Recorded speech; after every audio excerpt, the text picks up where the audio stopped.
Welcome in, everybody, to Important Nonsense Draft Coverage, Day 3, the most important day, as we know. Uh, Joining me, Mike Berland. Mike, how you doing, buddy?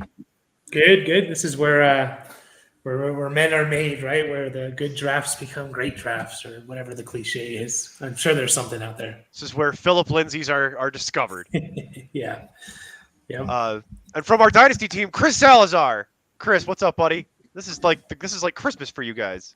I know, right? Especially today, the Patriots. I think we got quite a few picks today, so pick the right day to get on the stream. Oh, that's right. I always forget. You're having quite the draft over there. Yeah, I'm not gonna lie. I was very excited to trade down. I don't understand this trend though. I think people are trading down a few picks. I figured that we would get a little bit more of a haul, not just like the pick that we were trading down to, and then a fourth rounder. Because I forgot who did trade up with us. The Steelers traded up with us to draft a tackle, but they only gave us the pick that we were moving back down to the 17th, and then we took a fourth rounder. I figured that the haul would be maybe a little bit more, but maybe that's just how it is nowadays with the value of draft picks. But Christian Gonzalez, perfect pick. I was going to say Christian Gonzalez is the one that you got to feel good about over there. Yes, don't ask Bill Belichick to draft offense, but when he sees a defensive player he likes, he galaxy brain activates and he figures out how to trade down and still get the guy he wants anyway. And it's like, okay, well, that's what he does. Yeah, these three picks are just incredible. Like Keon White is like a development guy who's a little bit older than you want a development guy to be, but at the same time, he comes with ferocity and stuff like that. That's just like I want to watch him bull rush and get to the quarterback, make nasty plays like Patriots defensive linemen usually do. And then Mapu, the guy that we got in the third round. I mean, we literally have three Swiss Army knives. We have Jabril Peppers, Kyle Duggar, and Mapu. It's like those three guys, you can put them anywhere on the defense, and I'm pretty excited. I can't disagree with you.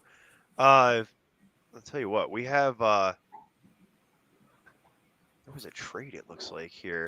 Yeah, Eagles traded a third rounder next year for this pick. So that's a little unheard of, I think, trading a third rounder to get a fourth rounder, but they obviously really like someone. We'll go into it, Mike. Have they announced the pick? That's what I'm trying to They have not. No, they have not. The Eagles are on the clock. So there's been two picks. The Saints had the first pick. They took a tackle, Nick Saldiveri from Old Dominion. And then the Raiders took a cornerback, Jacorian Bennett from Maryland. Yeah, that's all I saw as well. I haven't seen anything past that. Okay. But I just noticed, I think it was so I think the Saints and the Eagles traded like before the actual round started. That's what's slightly confusing because of how the reporting is being ordered here. Get your tweets in order, Rappaport. But yeah, 2024 third rounder to Houston for the 105. So they look excited in the draft room. Oh, they have to. They're contractually obligated. Right. But yeah, I'm not going to sugarcoat it, gentlemen. It's been a brutal draft. It has. This has been an absolutely brutal draft. It has gone over like a fart. It's not been exciting. It's been like watching paint dry. And if you have, Chris, this is what I want to talk about with you. If you have dynasty picks that are lower than 1.5, trade them. Exactly. I was watching the stream yesterday, and you pretty much said that towards the end of the stream. If you have dynasty picks after that, I have 104. So I'm thinking I either stay there and I wait and I pray. I'll live at 104. Like Addison comes, or maybe like Jackson Smith and Jigba. Well, since no offensive players have been drafted and no one cares, let's go through it this way. Let me pull this up because I was looking at this last night after we got off the air. If you have second round picks, you should probably like burn them or something because they're probably more than likely. In Superflex, I feel like I'm okay even with like the 107. I mean, obviously it's ideal to be in that 105, but sure, because it goes down low enough and in Superflex when you add quarterback to it that and it's funny because normally to me, like even in Superflex, Anthony Richardson would be like a late first, upper second round pick in a lot of other years. You know what I mean? Oh, yeah. Not this year. He's like the 1.7. That's how ugly that is. That's how bad that turns into. It gets so aggressively bad so quickly. So here's shout out to our affiliate Fantasy Pros, as always. We love you, Fantasy Pros. We'll be with you until the moon crashes into the sea. So Fantasy Pros has got their way too early rookie rankings going up here, right? So we'll go through it this way. The way they have it, Bijan 1.1 for everyone everywhere, right? Can't argue that. No one can argue that. It's not arguable. 2 JSN. Okay. Not really my preference, but it's how am I going to argue with you about that? Like if you're drafting, if you have the 1.2, your team's probably not very good. So it's worth it to get like a long-term prospect that probably won't do a lot this year. He'll be a wide receiver. He'll be the wide receiver 3 on the Seahawks this year. Probably won't do a whole lot with that role. Sorry, can I interject real quick? Go ahead. I got to tell you something very shocking. The Eagles just took a Georgia defensive player. Up to 5. They're up to 5 now. That's hard to do. Keely Ringo, the guy who pretty much is falling all the way down, and now they finally take. They got another value pick. I know. It's like, why don't teams realize? Yeah, taking. They can't keep getting away with it. Take defensive players from like one of the most dominant defenses ever in the last couple of years. Like it's not hard, I feel like, but geez, clearly it is. Well, this is what I was saying. I work with a guy actually at my day job who is an Eagles fan, and he was like, "How about them Eagles?" And I'm like, "Yeah, this is what happens when the Lions are idiots. It opens up value for everyone else down the board." Like, yeah, don't clap at me because your Eagles did good. They're in the luxury box right now. Like they can do whatever they want. So it's brutal the way that's working out. So, well, good for the Eagles. Just reassemble all your value picks from the Bulldogs. God, that is the all Georgia defense. That is crazy. Let's see here. What was I saying? Oh yeah. So JSN 2, Addison 3, okay, Gibbs 4. So this is why I'm saying 1.4 is where I will be okay. Because as much as I don't really like the Gibbs pick, we've all seen Swift's role have value. I'm a big believer in Swift, but also that's tangential. Swift won't be there. And if he is, it's going to be a 1-year problem. So I'm okay with Gibbs at the 1.4. Not my personal preference on player because he's a little too small for what I typically like. I don't mind small scat back, running back, but he scares me because he's a sub 200 pounds. You know what I mean? He'll add some weight in the NFL, but a little scary. At least he can catch. And then we immediately go off a cliff. Because at 5, it's Quentin Johnston. At 6, it's Zay Flowers. At 7, it's Zach Charbonnet. At 8, it's CJ Stroud, Bryce Young, Anthony Richardson, Josh Downs, Dalton Kincaid at 12 to round out the first round. Holy crap, that list of names I rattled off was ugly. Yeah. Chris, was there anything in there past 4 that you want to smile at and say that you were excited about it? I had one in there that I was okay with.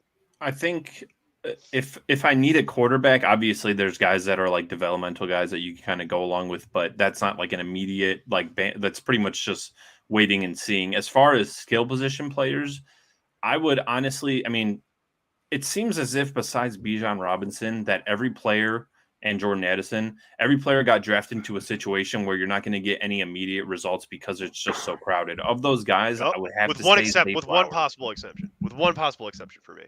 Zay Flowers is probably the guy like after 4 that I could say, because I know, he's like maybe not he could do fine with Lamar Jackson. I kind of have my doubts about Lamar Jackson at times with like wide receiver value, but that's just me. Maybe I'm just a hater. But, the internet will come for you. What are you doing? How dare I tell you the truth? But other than you that, don't tell the truth on the internet.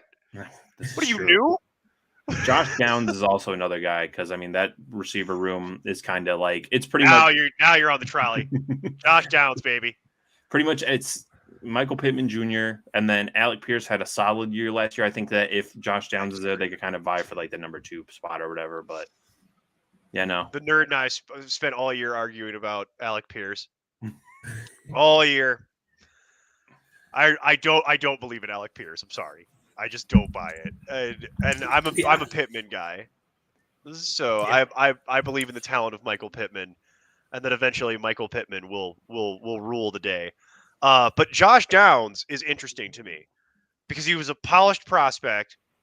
I cannot believe he was drafted behind Tank.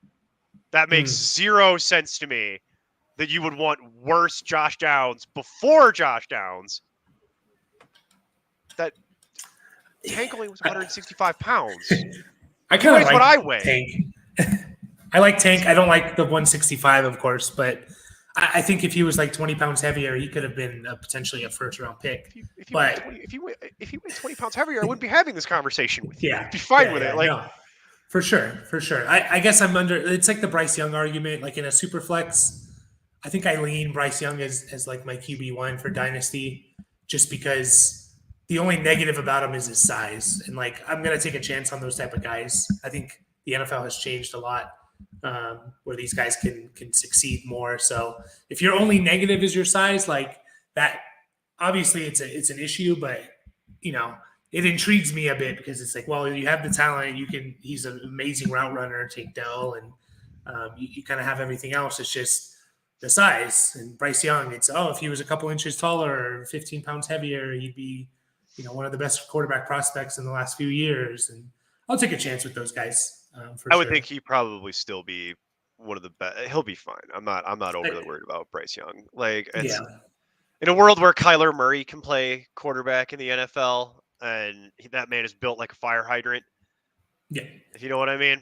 Like, not super tall. So I'm not overly worried about that per se. What I just find interesting is it gets so ugly so quick for Dynasty this year. And then let's talk about redraft, Mike, since we're just breaking down picks while we're waiting for the NFL to fire up the machine here properly. Yeah. So in redraft, honestly, take Bijan out of it, right? We're going to take Bijan off the table. Does anyone in this draft matter for redraft at all? Can you make me a believer in anyone? I'd say Addison is probably the one to look towards because we know he's stepping in as the wide receiver too, alongside Justin Jefferson. Now, is he the second target on that team with Hawkinson there? We'll see. But I like Addison. I thought, looking at him and watching his tape, it felt like he's like a Devontae Smith. He needs that alpha receiver there to be even better. Like he's going to be better with an alpha receiver there, and he has that. And then, Gibbs, if Swift is not there, I think there's some intrigue as well because, we talked about it. We've seen Swift put up some numbers, even though they kind of refused to use him last year or whatever the concern was that didn't know how to use him. I don't know. He still had, almost 50 catches. So they don't not know how to use him. They hate him. Yeah. It's a very different thing. It's not, that's not to say, it's not a question of knowing how to use him. They hate his guts and they don't want him on the team. And I think Dan Campbell has some sort of problem with him. That would be my guess. Like Georgia. Right. He didn't play Georgia. Honestly, I think Dan Campbell is one of those crazy people that expects you to play when you're injured. And DeAndre Swift gets hurt. And then that's just how he winds up in Dan Campbell's doghouse. You see people in the NFL that have that mentality. Yeah. And so that's just the way that goes. And I will acknowledge there's a difference between playing hurt and playing injured, right? Yeah. But I think Dan Campbell's one of those people that expects you to, like, even if you've got your leg in a cast, to get out there and crunch it around. And to really want to do it. And I'm wondering if maybe he thinks DeAndre Swift just doesn't have the toughness to play on, maybe not in the league, but on his team, certainly. Yeah. And that's probably where I think he's just kind of given up. And he likes a certain type, clearly, which is to say hyper-aggressive meathead. And that's Dan Campbell. Yeah. That's just how he is. He nearly broke the table when he drafted Jack Campbell. He nearly put his fist through the table on the recording. Like, yeah, he loved it. The man's pretty aggressive.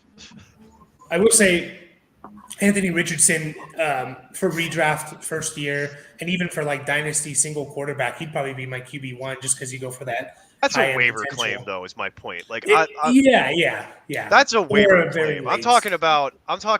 Do we have something? Do we have something that's like really exciting here that's not Bijan? And I agree with you.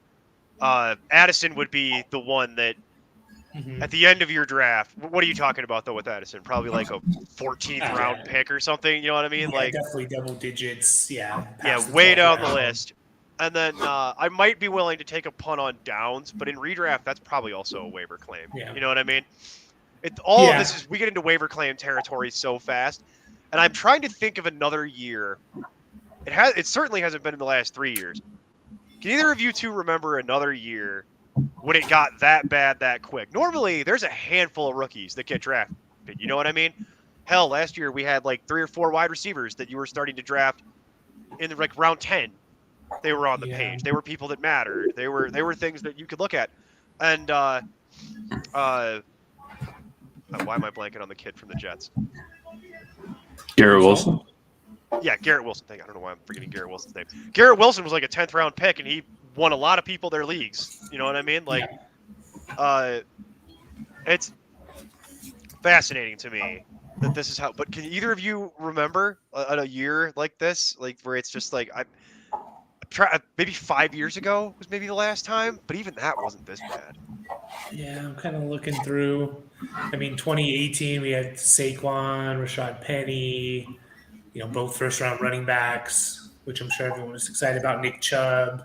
I mean, I'm looking through the draft and trying to figure that out, but it is bleak. I don't know.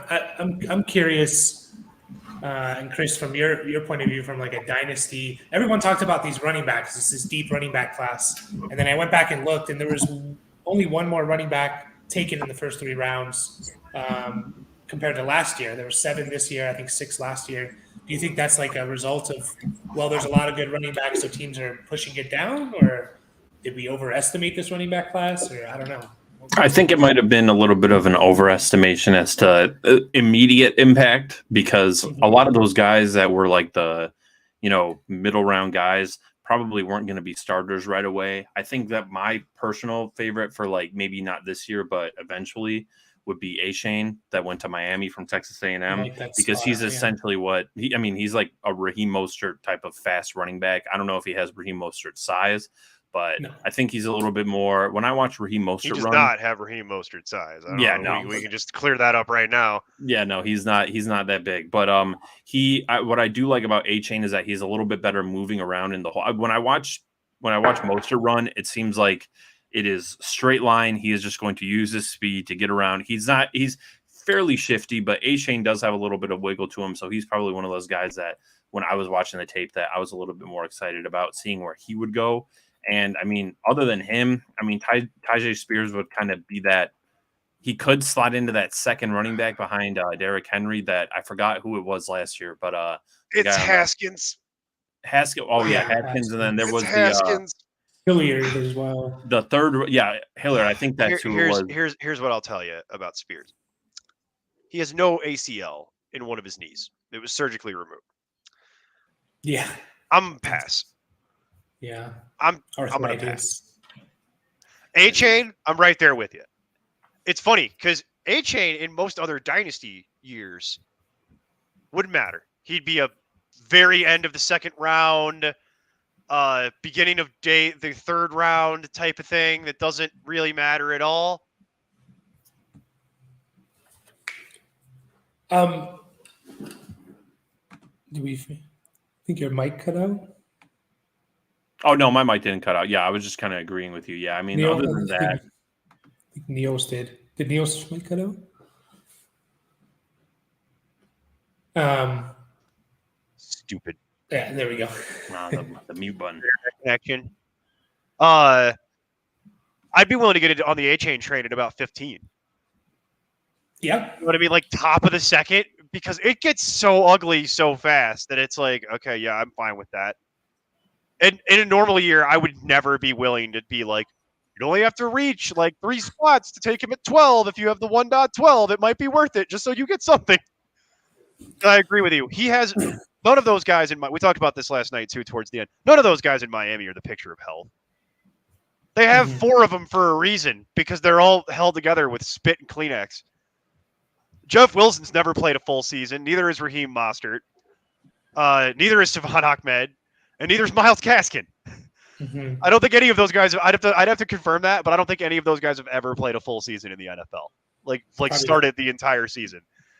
So there's a reason that they have like a car wash of 4 of them. That's what they want to do anyway. But A-Chain has a chance to. I mean, honest to God, I think A-Chain could bury Myles Gaskin and Savon Ahmed very quickly. Like he could just make them.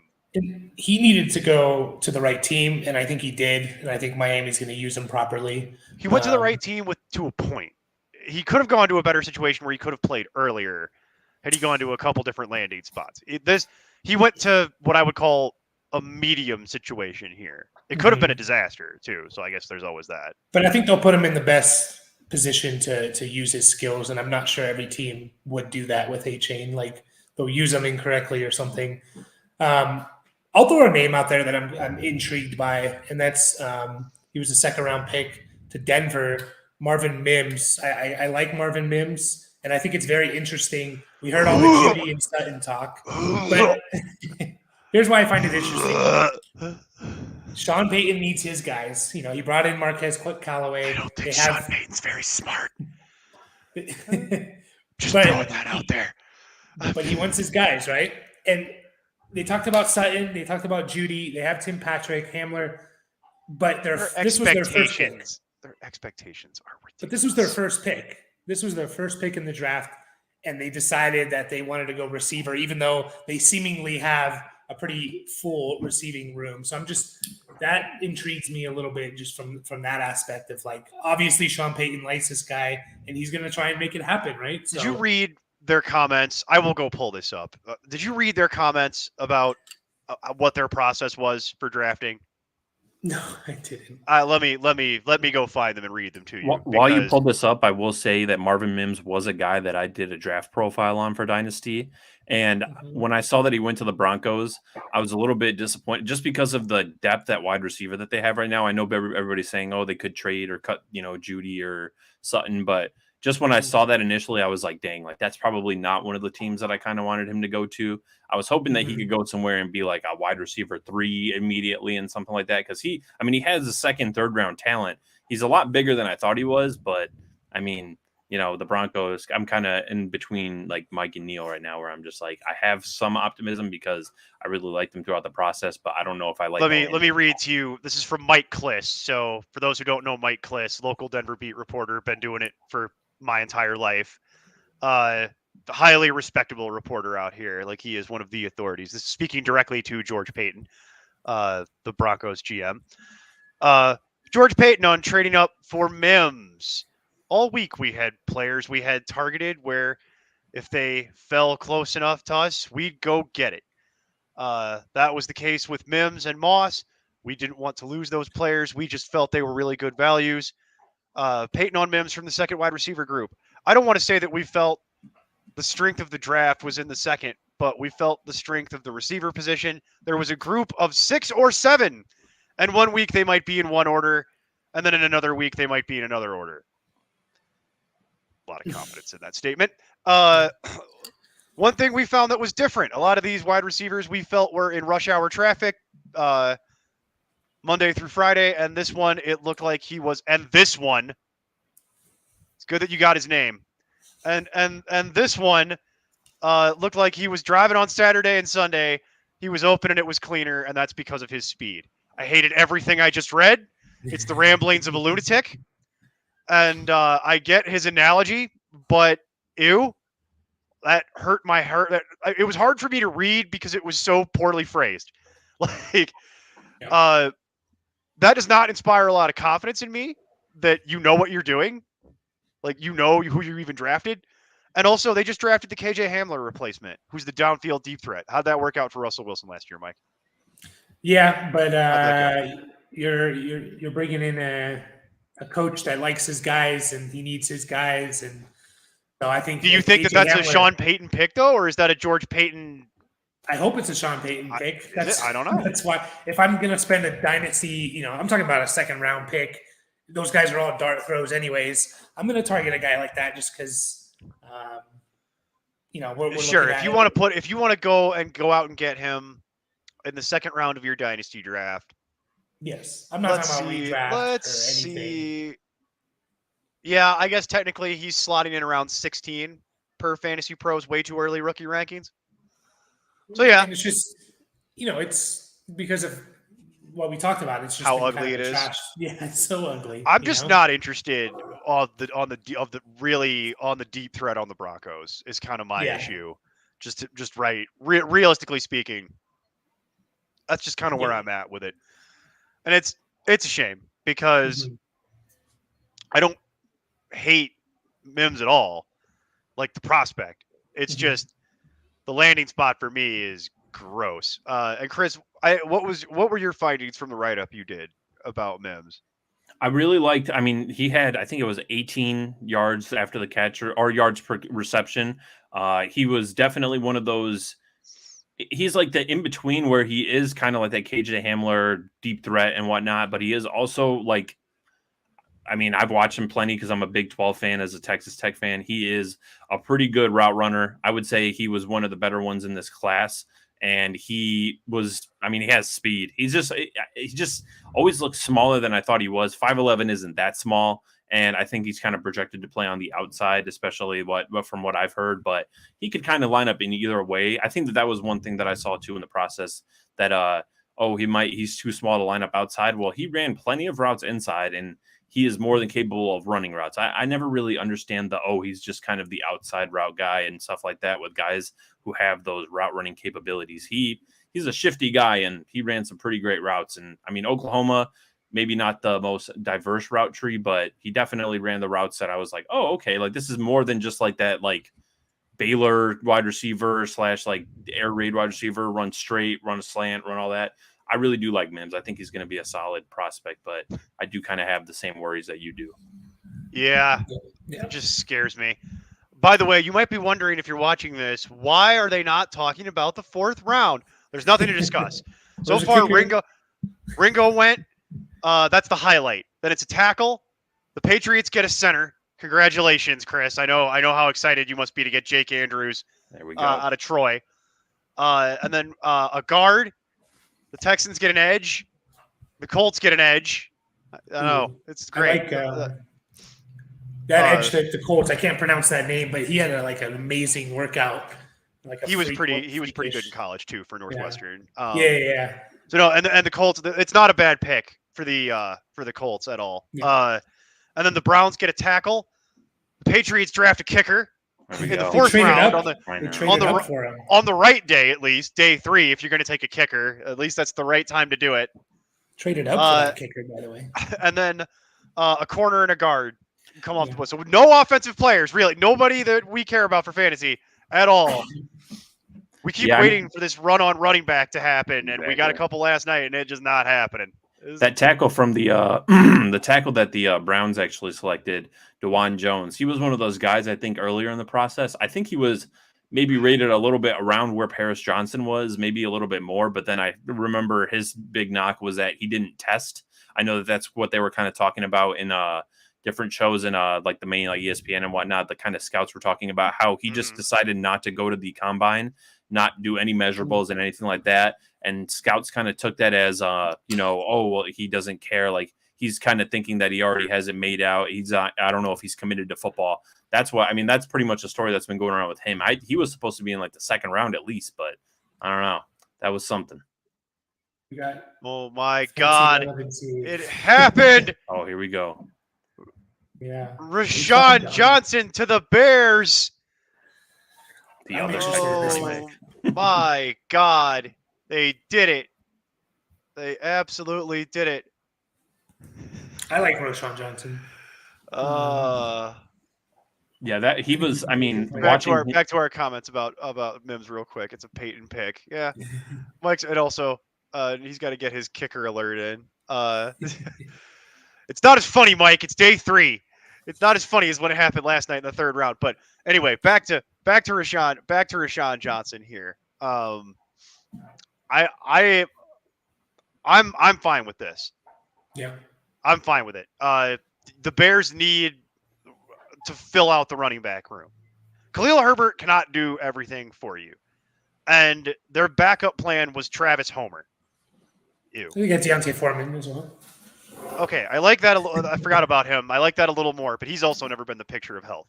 Yeah. So this is a good spot to take a body. Well, they also had Epps last year, and he did nothing. Just wasted everyone's time. But Rashawn Johnson is a prospect I liked out of Texas. Yes. So I would have thought he might have gone a little earlier. It's kind of a shame that he's not going to have the good draft capital because the Bears kind of they like you, but only to a point because they took you in the 4th round. But I think he could bury Epps pretty quickly. He's not really somebody I'm interested in for like dynasty at all. It's a long road to playing time for those who are playing along at home. He was Bijan's backup. Mm-hmm. So solid player, but there's a reason that he was just Bijan's backup. Well, that's kind of unfair because you're backing up like a generational talent. We've seen it, like Miles Sanders backed up Saquon Barkley, and we've definitely seen. Just because you're the backup doesn't necessarily mean you can't. It's just his path to playing time is going to require a couple. Well, he'll beat out Epps, no problem. But can he beat out Homer and Foreman? I think he could. He's a really good pass blocker, that's going to get you playing time. That gets you on the field if you can pass protect. Yeah, and he's fun to watch. He does not go down on the first contact at all. He's breaking tackles, and he's a fun player. He's interesting for sure because we saw him limited. Obviously not getting a lot of carries playing behind Bijan. So yeah, that's a shame, isn't it? Yeah, what do you think? What do you think, Chris? Just kind of another one of those Big 12 guys that I pretty much always watched. It was very unfortunate sometimes playing Texas. Because it would be like, oh, okay, Bijan's out. Let's take advantage of it. And then Roschon Johnson comes out, and he is a starting running back on more than half of the teams in college football. It just so happens that Texas recruited pretty much one of the best running backs that we've seen in college in a while. So he is pretty much one of those weird, a lot of the people in the draft process, if you just kind of look at it, it's like, oh, he was the backup to Bijan. Why is he being drafted this high? He is very talented. He can kind of do everything. Pass blocking. He can catch out of the backfield. He was a pretty solid pick for the Bears, especially like you said, they need solid depth, not just like Travis Homer and the Epps guy, who I pretty much wrote about every single week on the or every other week in the in my weekly articles on the negative side, because he would just get in and not really do much. So yeah, he'd get in, look slow, and then get his clock cleaned, and then leave the game. Yeah. And that was watching Epps play pro football. It that might sound overly critical if you're watching this. It actually isn't. It's just highly accurate. But I don't mind the Foreman. I've always kind of liked Foreman a little bit in the background. So I gotta give it up for Foreman. He's like the little engine that could. People write him off all the time, and then he just keeps coming back, and it's just like, okay, you want to count him out. To take a shot on Roschon in Dynasty. The question is where. Just because you're going to the Bears, you got Foreman, we talked about, who's, we like him, but he's a 27-year-old running back, and we kind of know the path of running backs once they get past the age of 28. And then you got Khalil Herbert, who we're all assuming is going to be good, but we don't know for sure. We don't know if he can handle the load, and he's looked good in some starts, but we're just assuming that he's the guy. What if Roschon just comes in and because he's just a little more intriguing than guys like Tank Bigsby to Jacksonville or something, a little more intriguing than guys like I would be willing to take Roschon at the end of the second round. Yeah. And that's largely because he's a running back. Mm-hmm. And it's slim pickings here. But yeah, he's in the Tank Bigsby category where similar to Tank, you got to a spot where you theoretically could play, but you've got some obstacles in your way. But at least Tank had day 2 draft capital. So he's got to go behind Tank a little bit because there's very little what you call it here. commitment. Very little commitment to Roschon. So, for sure. But if you're talking about like the 2.10, the 2.11, the 2.12, that's where I think you could realistically be fine with taking some Roschon in your life. At least he's a productive player. At least he was in college. So my question to you, Chris, is this.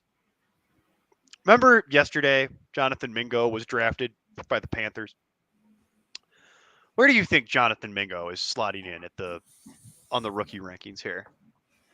Do you want me to give you my honest answer or the answer? Because I pulled up the same exact Fantasy Pros thing that I think that you pulled up too. But in my opinion, I always have this open. Look, man, I'm selfish. I'm doing my own draft prep while we do this. What do you think? I'm just working for free?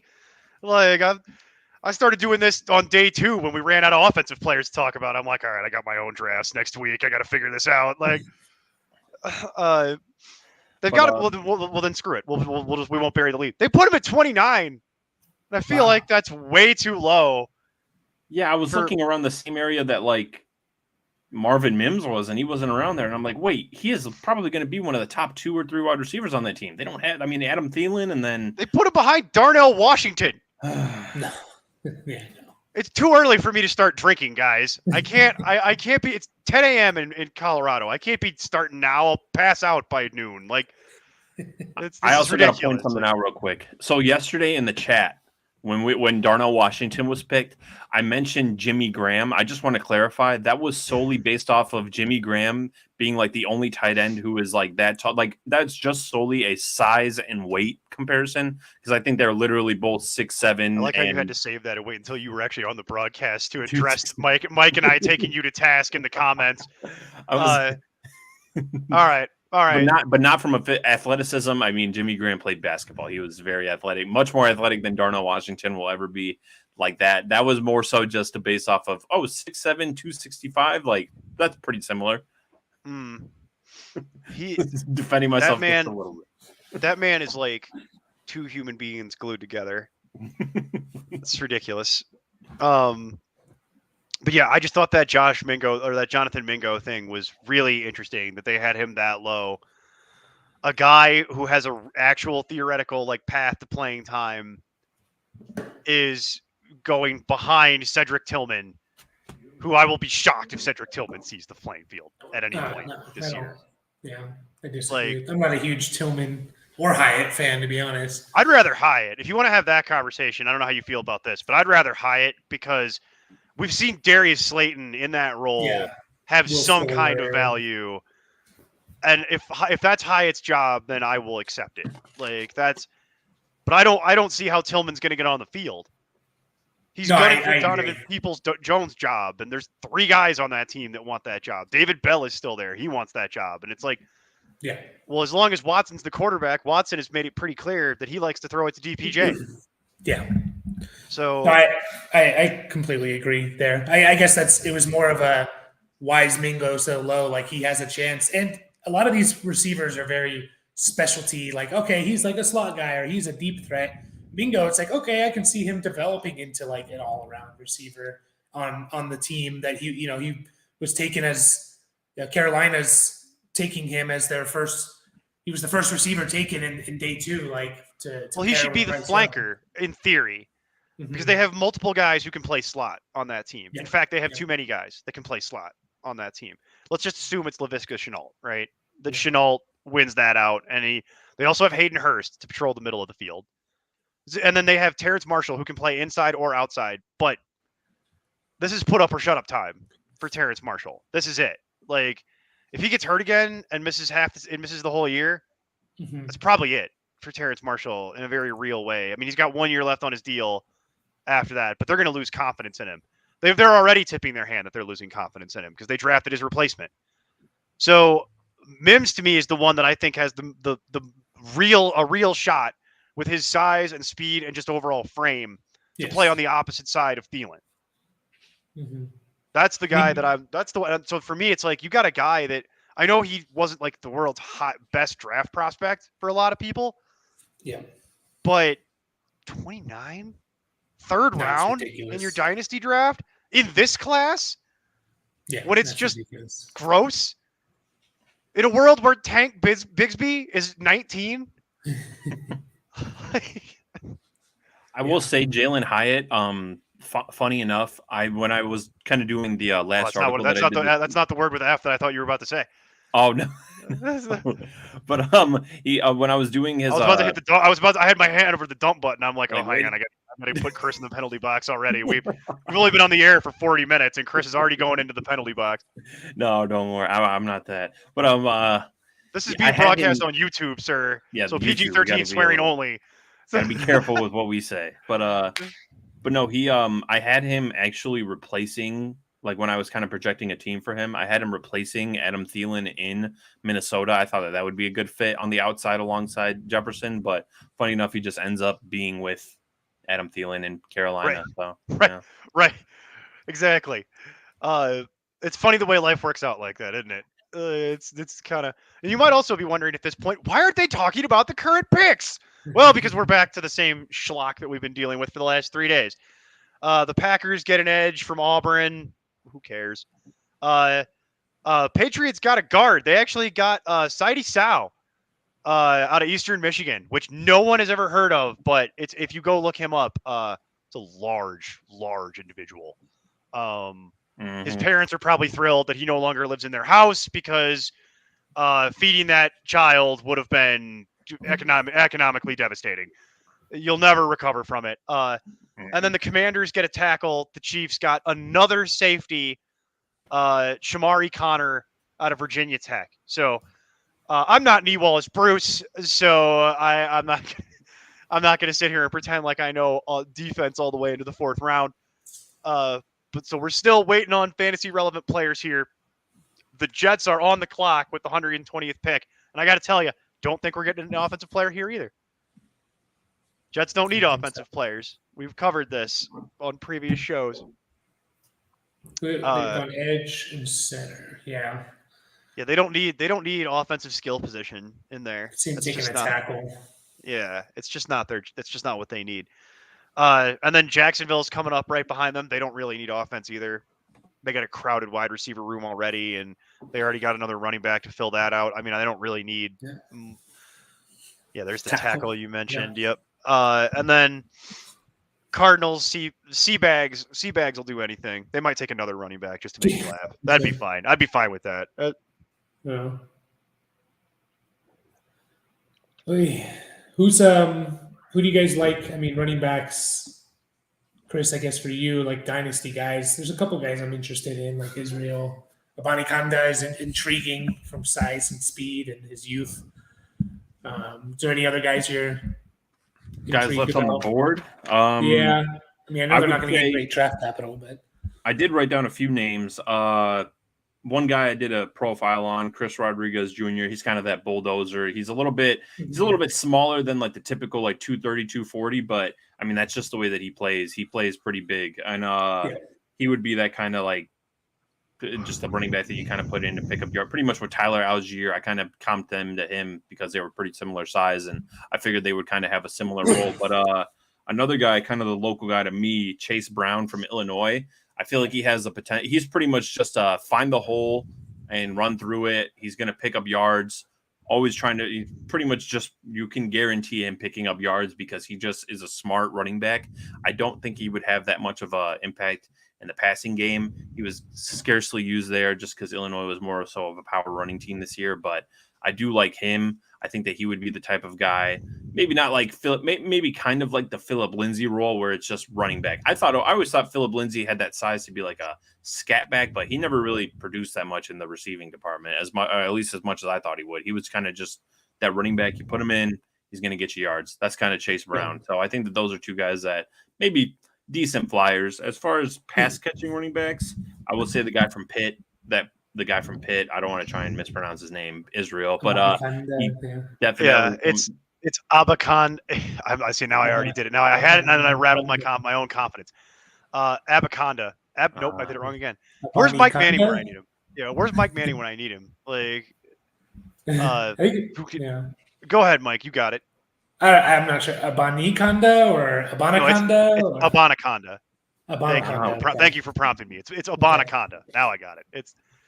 Abanaconda he is interesting because he's the prototypical one cut, put your foot in the ground and go type of guy. Yes. And I was actually surprised he didn't go in the 3rd round. That's kind of where I expected him to find a home. So we'll see where he winds up. He is the highest running back left on my rankings, and then right behind him is Zach Evans. But Abanikanda is like rumored. I don't know if it's official, but he's like rumored to be running in the 4.3s as well, which you like to hear. Again, I don't know how official that is. What about what do you guys think of Deuce Vaughn? He's some of the most fun tape to watch is Deuce Vaughn, but he's 5'5", 179, right? But you watch him play, and it's like, this guy is fun, you know? He makes Darren Sproles look like a giant. Yeah, same school. The problem with Deuce is that at some point they're actually going to tackle him, and then that'll be the end of that movie because he's never going to get back up again after it happens. He's going to get leveled. Yeah. And he's going to be like Charlie Brown getting hit by the baseball where his shoes come off and his shirt flies. He's going to get flipped completely in the air, and that's going to be the end of the whole Deuce Vaughn experience. Yeah. So that's kind of my complaint with that. He's just a little bit too small. If he was a little bit taller and a little bit bigger, I could see him having like a Darren Sproles, Boston Scott kind of career type of deal where, you're little, but you can stay. Philip Lindsay even, you could see him like getting in there and having several years of relevance before eventually Father Time takes us all out. For sure. Man, he's fun to watch. He is fun to watch. He is a human highlight reel. But we're definitely getting into kind of the dregs. I mean, of the people that are left. Abanikanda would probably be the most real prospect that's left at running back. Zach Evans probably slots in behind that. Sean Tucker. Sean Tucker's also real. He could have a career theoretically. The problem is that Sean Tucker needs to go to the right landing spot. You know what I mean? And we're running out of stables. Yeah. It's definitely one of those things where like he's at this point he's going to have bad draft capital, and the amount of places where he could go that he'd actually really be a fit is starting to dry up pretty aggressively. Yeah. So I'm not hard for me to get excited. I also thought both Eric Gray and Kenny McIntosh were like intriguing as pass catching backs, but now we're getting deep. I know if one of them would have gone earlier, or could have gone to the Chargers, that would be interesting. But now we're getting deep enough to where it's like even if that was to happen, I kind of don't care because we're getting too late in the day or into the draft to really matter at this point. There's just certain things on here that it's a shame that some of these guys didn't get drafted a little earlier, but this has been a very defensively oriented draft. You know what I mean? Yeah, a lot of defense and a lot of big men, a lot of O linemen, D linemen, a lot of edge. That's just the nature of the class this year. And that's the thing. Like we've been pretty negative about this draft, and I feel like we've kind of been jerks about it, but that's because we've had to sit here and watch it and it hasn't been super fun. So the issue here is that it's just we're really struggling with it it's not that there aren't good players in this draft. Just they don't matter for fantasy. Yeah, especially for redraft. And wide receivers. The guy I really like is A.T. Perry from Wake Forest. I think he's an interesting prospect. He's going to take a year of development. You're not going to get anything from him this year, most likely, but especially being a 4th rounder at best. Tyler Scott, he seems like a one-trick pony type of player. I can't believe the Raiders took another Cincinnati receiver over Tyler Scott, to be honest. The Raiders don't know what they're doing.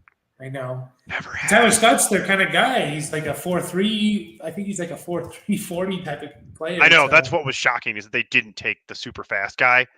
Yeah. Al Davis is furious down in hell, just beside himself, upset. Yeah. Look, Jacksonville takes a guard. to keep the train going here. Man, that's like 90% is offensive linemen in this round. Makes sense, I guess. I'm shocked about not many. There hasn't been that run on running backs, considering everyone hyping it up. Oh, they adjusted it. Jacksonville did not take a guard. They took a linebacker out of Florida. Okay, whatever. Okay. Cardinals are on the clock. Gross. What if the Cardinals have been having a brutal draft. Michael Wilson's interesting. The wide receiver from Stanford. What do you find interesting about Michael Wilson? Because we struggled very hard to find anything positive to say about this yesterday. Yeah, no, I mean, the Stanford tape in general is like hard to watch because their offensive line. Like if you try to watch Tanner McKee, it's just like there's half the plays he's just getting sacked instantly. So it's like, well, what could he do with that? In terms of just being like, I could see him developing into like that possession receiver, number 2 guy at best. I don't think he's going to be like, a number 1 receiver at all. I just think in a class where it's full of like these 5'9", 180-pound guys, like you get a 6'2", 210 guy. And I think he's a very good route runner, in my opinion. He's not going to blow you away with speed. He can go up and make a catch, but his physicality and his route running, I think, can play in the NFL. And him going to Arizona, it's like, okay, like there's a receiving room that I can see him, getting a chance in. Again, I'm trying to be optimistic from, I'm not a. You're doing a nice job of at least of being positive and really trying to find some positives here. And you did a better job of it than Mike and I did yesterday when we were just like, oh, gross. Why would you waste a pick like that? Yeah. Again, it's just like, I can see it. And again, he's hard to watch because obviously the production's not really there. And it's just, I think the offensive line and the offense in general in Stanford was just really bad. And it certainly was. So I will say one positive about Michael Wilson is that he's brothers with Johnny Wilson, who will probably be a much better wide receiver at the next level. He's at Florida State, so that's something. I mean, he also, I do agree with the traits that Mike said about Johnny Wilson, but when I first saw that, or Michael Wilson, but when I first saw that in the draft, I was like, oh my gosh, Johnny Wilson's in the draft. He should be a higher. And I was like, wait, no, that's the wrong guy. That's his brother. Wrong Wilson.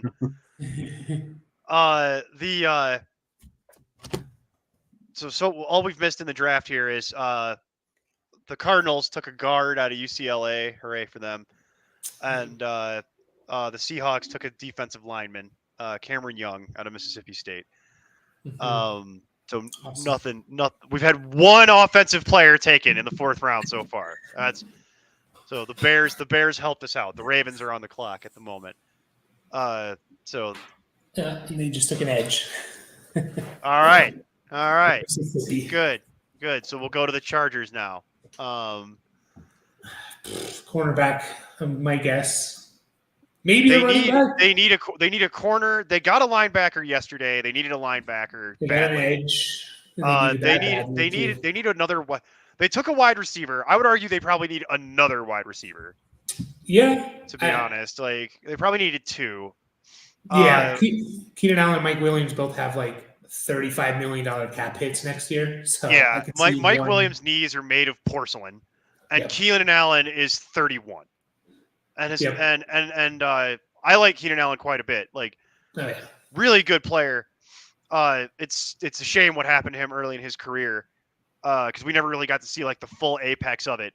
And even within that, it's not to say he's been great, but we never got to see the true zenith. I don't think of Keenan Allen. We were robbed of that with the injuries. Yep. But now he can still produce. It's just he's 31. He's only got a couple years left in the league, realistically speaking. His skill set seems like he can go a little bit longer than most. But you're right. I mean, I'd say by the time he's 33, he's going to be winding it up. So he's got maybe 1 or 2 years left. It's just a question of are those years with the Chargers. So they got to be figuring out replacements for that. And every person they draft, they don't draft Keenan Allen replacements. They draft Mike Williamses. They have 3 Mike Williamses on this team. It doesn't make it. It's like we were joking about that on day 1. They have a type. They're your friend who, when you go to the bar, they find the first blonde they can find and start talking to her. That's the Chargers. They only like blondes. That's all they do. They just sit. That's their whole MO is they can't help themselves. It's like a moth to a flame. Yeah. Like they can't stop it. So it's. I can also see them just going edge again because they have no one behind Bosa and Mac, and you got to play against Mahomes twice a year. But we're so far into the edge thing at this point that it's like there's nobody left really that you'd have any real confidence in. Yep, there it is. There's a wide receiver. There's a wide receiver. Another TCU wide receiver. Okay. Yeah. But something they desperately need is speed, and I'm pretty sure this guy runs in the 4.3s, and they absolutely needed speed on that team. It was killing them last year. They had no one. Gents. And we are how are we doing today? Sorry to just come on in here. You guys were having so much fun. I thought I was going to come in here and have some fun with you. Yeah, so as you guys heard before bringing me on, Neil was taking obvious shots at me for the last time we went to the bar. Neil, I can't continue to apologize to you for that. No, but gents, how are you guys doing? How has day 3 gone for you guys so far? I hear that it's been abysmal. Well, it's the same as every other day in this draft, Mason. It's just one of those days where we can't really get meaningful fantasy contributors here to really fall off this board. However, we did get Darius Davis right as you were coming in here, so that's where I was going. The Chargers are going to help us out here, taking their second TCU wide receiver of this draft. And Darius Davis is interesting because, to your point, Mike, he is very quick. However, back to what I was saying, he's not a Keenan Allen replacement. Not he is not. That is not what he does. So, is anybody needed speed so badly? As a Chargers fan, it was hard to watch. Is anybody really excited about Darius Davis though? Because that is something that you we'll go His to Chris parents first. Neil. His parents are really excited. You know what? That's fair. I'm excited as a Chargers fan, not for fantasy though. I mean, okay. Hopefully they actually start throwing the ball deep with Herbert or down the field a little bit. No. Nope. That would make sense, right? We don't do that. We don't let him. He's got a huge arm. We don't let him use it though. Nope. No, he just throws dump offs to Austin Eckler. Well, they can't risk anybody popping a hammy running that deep. He does that for Neil's fantasy team. He throws for all of Neil's dynasty teams. He just throws dump offs to Austin Eckler. We don't throw it down the field. No, Neil needs this title to hit the progressive in his dynasty orphan league and then end the league and really infuriate like 12 other people. So we need, in order to do that, we need Austin Eckler to catch as many dump offs as possible. So we're not throwing it down the field. We're not. I've already sent several strongly worded letters, Mike, about this. Like, we're not doing that. But yeah, he ran officially a 4.36 in the 40. I was trying to get there. He also did a 4.3 40. He's only 5'8", 165 pounds, which is again a little small. Theme this draft. So we'll see. Small. Yeah, so we'll see where he kind of fits in here, but I think he's going to struggle to. It's hard to get excited at this point because he's a 4th round pick, and he's got. There is some reasons for optimism to your point because he's very fast, and if they do line him up in such a way that he can get down, that they can let him go down the field vertically, he could be interesting in that regard because he should be fast enough to just run away from people. Yeah. It shouldn't matter as much that he isn't super tall. My question is he going to be physical enough to work inside if they want him to play the slot without getting murdered because he's too small to really take that kind of contact? I mean, it's too small to play on the outside too. I think the question that we have to bring up with especially how this draft is going, and I'm glad our dynasty guys are here because you guys know these classes better than anybody. When we see more and more, like just a couple years ago, we had Devontae Smith. He comes out, he's 170 pounds. We have 4 or 5 of them this year that are 160 pounds. We have cornerbacks that are 165 pounds. Like, is that the way that we're seeing these skill positions maybe go towards? Because I mean, we're starting to understand more that these big body guys that can jump over people might not be quite as valuable as some of these guys that are getting the separation in the top of the route. What do you guys think about that when you compare some of these classes, especially at like the wide receiver and maybe even the quarter positions? I think one thing that kind of has been helping this like renaissance of the smaller wide receiver. I was asking myself this question last night. I kind of ask it every now and then. I'm like, wow, these receivers are getting a lot smaller. What could it be? I personally think it has a lot to do with the way that penalties are called nowadays.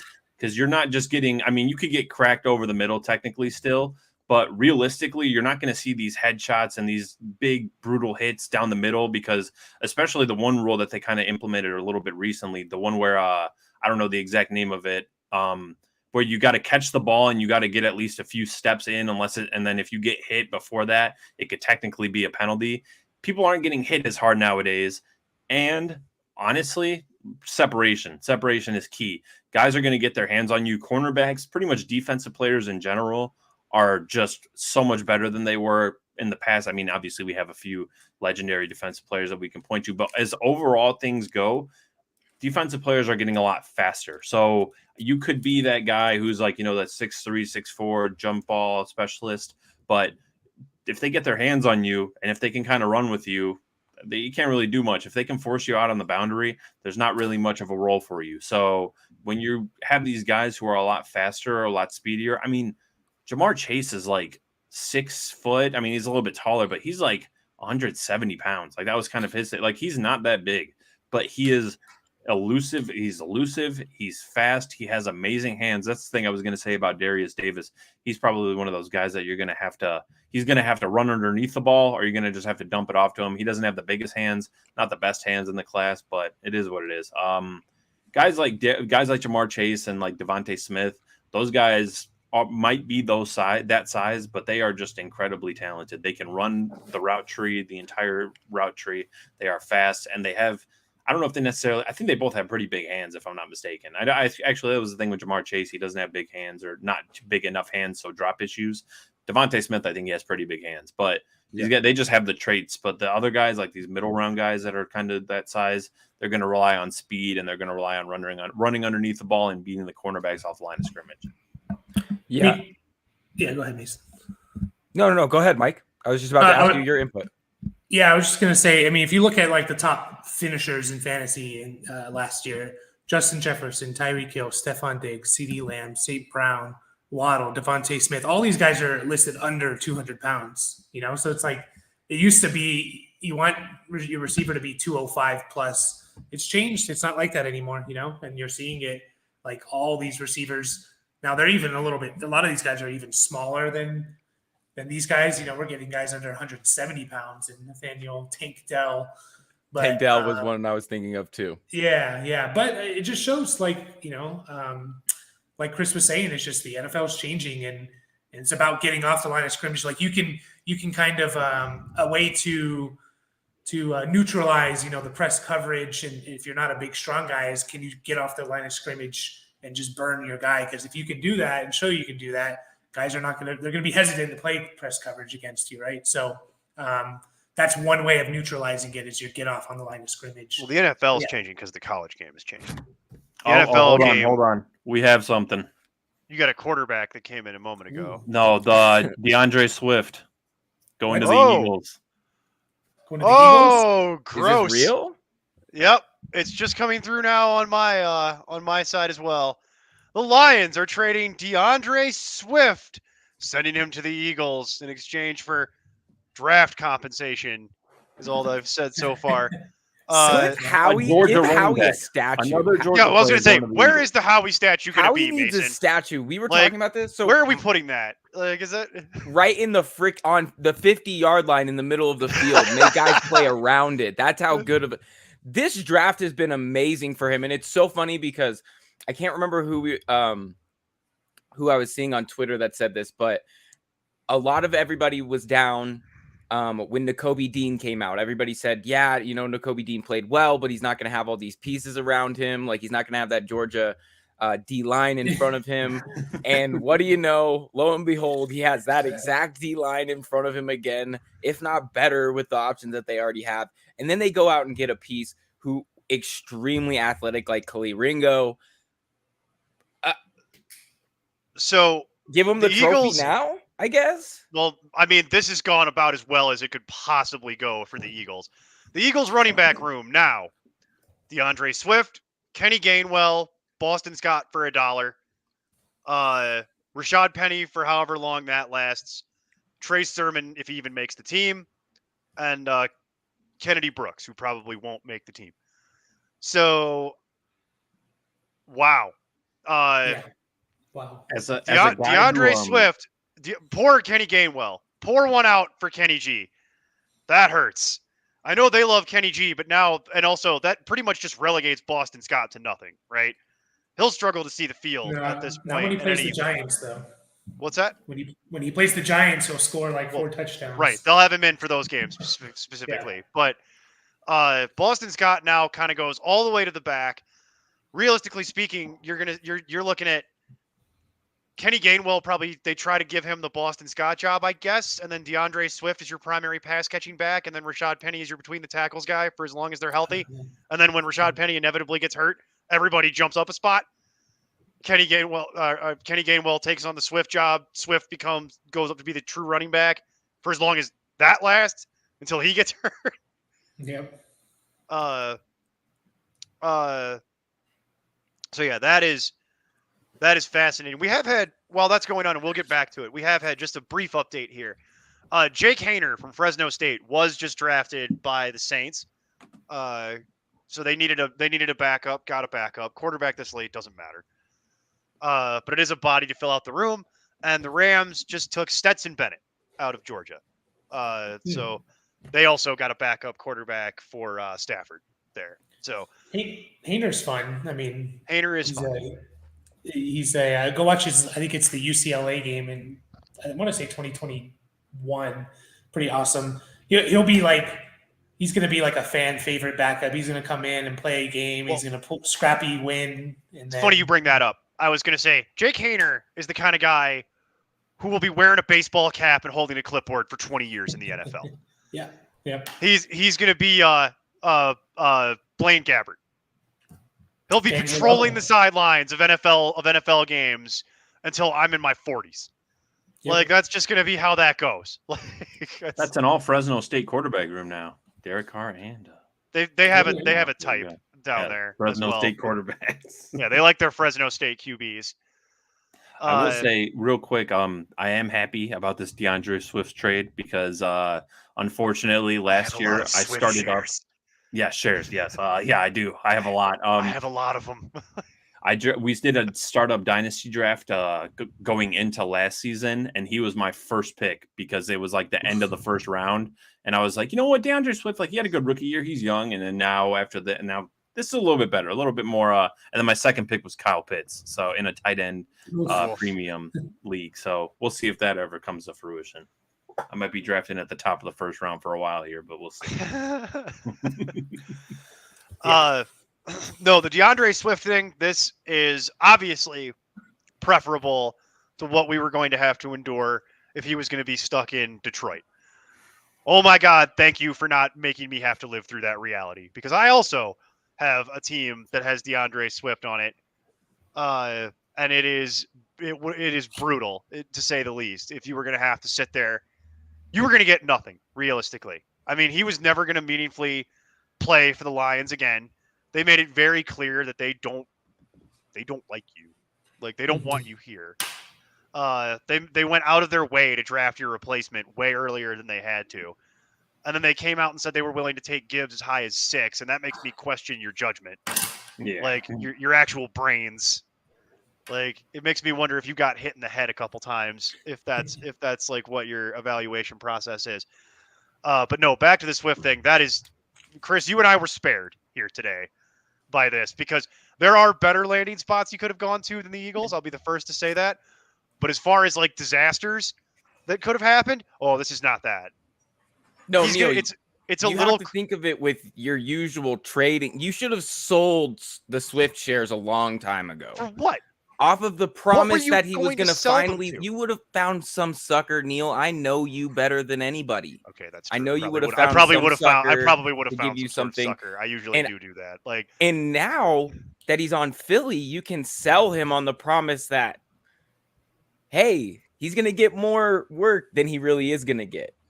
You know, Mason, you're right. Because when you're right, you're right. The only thing he's ever been sold on is the promise that one day he's going to live up to this elite stature. Theoretical that he has. value of DeAndre the theoretical Swift value, yeah, right? Is his he's never actually asset. had that value. It's just an asset to be paid out in an indeterminable period of time. That's true. It is like a futures. It's like a futures play. That's right, a good point. Exactly. I can't really argue with you on that one. Can't argue that. Hey, look, we finally had a trade. It took 3 days. Take that, Steve and Mike and Nee. Suckers. We finally got one. It only took 3 days. What could have the Lions asked for? They had no leverage whatsoever. No, they hate Swift and they drafted Gibbs. What could they possibly ask for? You know? Steve says, Swift in Philly, my pants are off. Good thing Steve is off today, too, and not on camera, or he would have had a Winnie the Pooh situation. He would have actually taken his pants off. That's we would have gotten demonetized. I guess we first would have had to been monetized to get Neil, I got us demonetized a long time ago.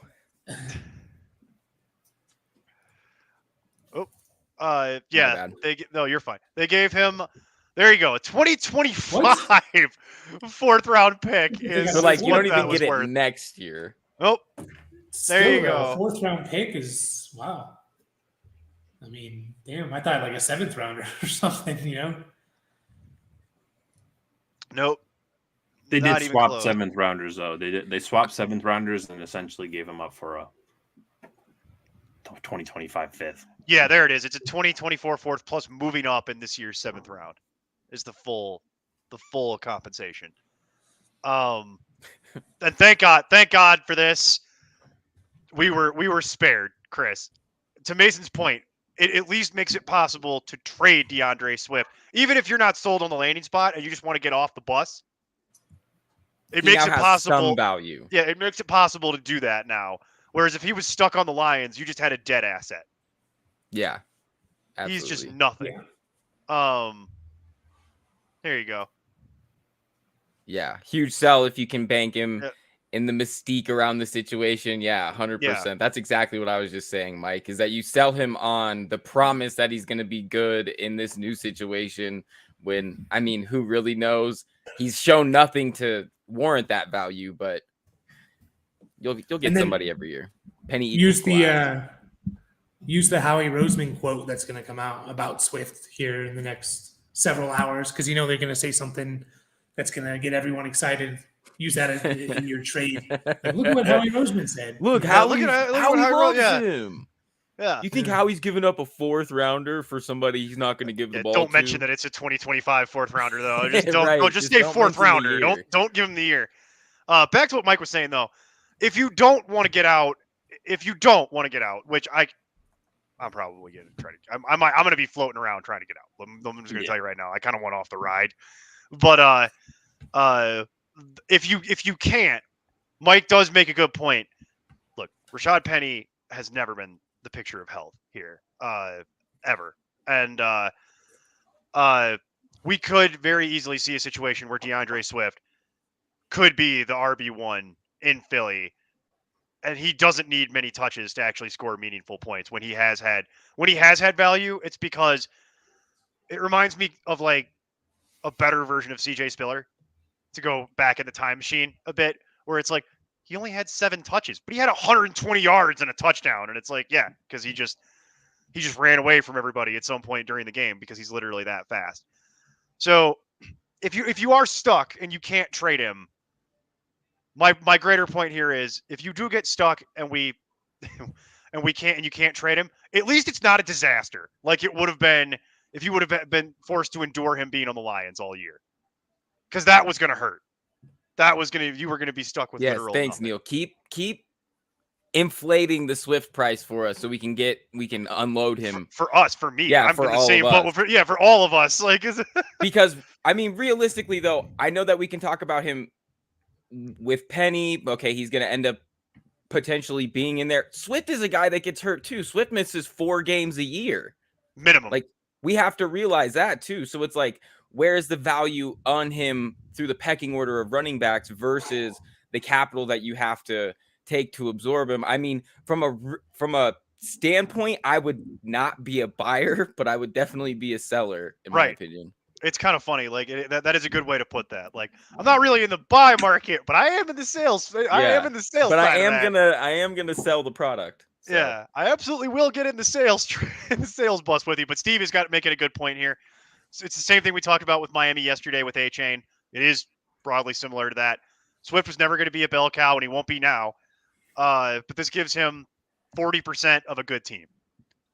And we've seen him be able to turn that into like RB2 previously for fantasy. Overall like an RB2 level season in the past. So it's I don't like thinking about Steve with his pants off, but I can see why he has taken the pants off for this, because it is such a massive relief for those of us with Swift shares, because at least now we have options again, and we're not. I was not happy on Thursday. I was kind of doing the 1,000-yard stare, where it's just like that.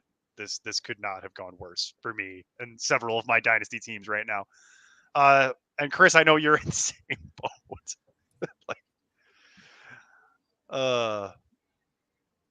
Okay, here we got a good one from Mike here for the dynasty guys here. Would you trade a later rookie first or early seconds for Swift? We have said trade these picks ASAP. You're talking about this year, and I'm a competing team. I would do it just because we just talked about, in single quarterback, it gets bleak after pick 4. In super flex, it's pretty bleak after pick 6 or 7. So I would definitely do that if I'm competing. If we're talking about next year, though, I don't think I'm giving up a first for Swift, a 2024 first for Swift.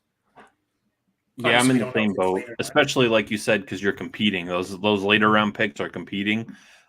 Even the early second round picks, I mean, those are kind of a wash anyways sometimes. So really, if you could give up Swift and get one of those, I mean, why not? I like that everybody's tipping their hand because we all play in a dynasty league together. I know Mike's picking at the back half of the first round because he won.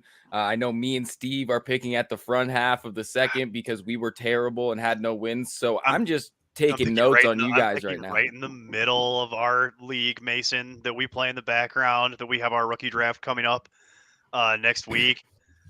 Right smack in the middle. So hey, another wide receiver goes. There we go. All right, yeah, and Charlie Jones from Purdue. We can come back to more Swift talk here, but let's catch up the board real quick. So it looks like at 127, the Saints took Jake Haener, quarterback from Fresno. The weirdest Reddit circles were all about him being the best quarterback in the draft. We touched on that. They now have the all Fresno State quarterback room. Okay, good. As long as we know that. So he's gonna go out there and back up Derek Carr, and then he's gonna be the Saints savior later on down the road, I guess, according to Reddit. And then at 128, the Rams take Stetson Bennett. So this is actually an interesting one for betting purposes because there was a pretty popular line on, is Stetson Bennett drafted? Is he not? To have him go where he went here is actually fairly interesting because I kind of pegged him much further down the board and potentially going undrafted. I thought he actually tanked his own combine workout in an attempt to go undrafted because if you're really not going first, you might as well go last because I want to have more control over what I pick and where I go and things like that. And if you're a guy like Stetson Bennett where your resume might say like, hey, I have 2, college football championships, like it that does that defense have 2 college football championships and it's showed up 100%. Like score a point. I guess the defense 100%. He seems like the ideal backup quarterback. Just like he can come in, he's not going to make a huge mistake. He'll make sure he'll steady the ship kind of if your quarterback goes out for a couple games. But it is slightly you go into the Rams. It's slightly intriguing, I guess, because how long is Stafford going to be there, right? But the Rams are they don't got much there outside their couple of stars. That sums that up pretty well. 2 college football championships and 1 AARP card.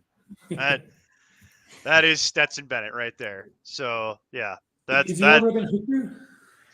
No, nobody's older than Hooker. That's Hooker is we covered this yesterday. Hooker is 3 years younger than Goff.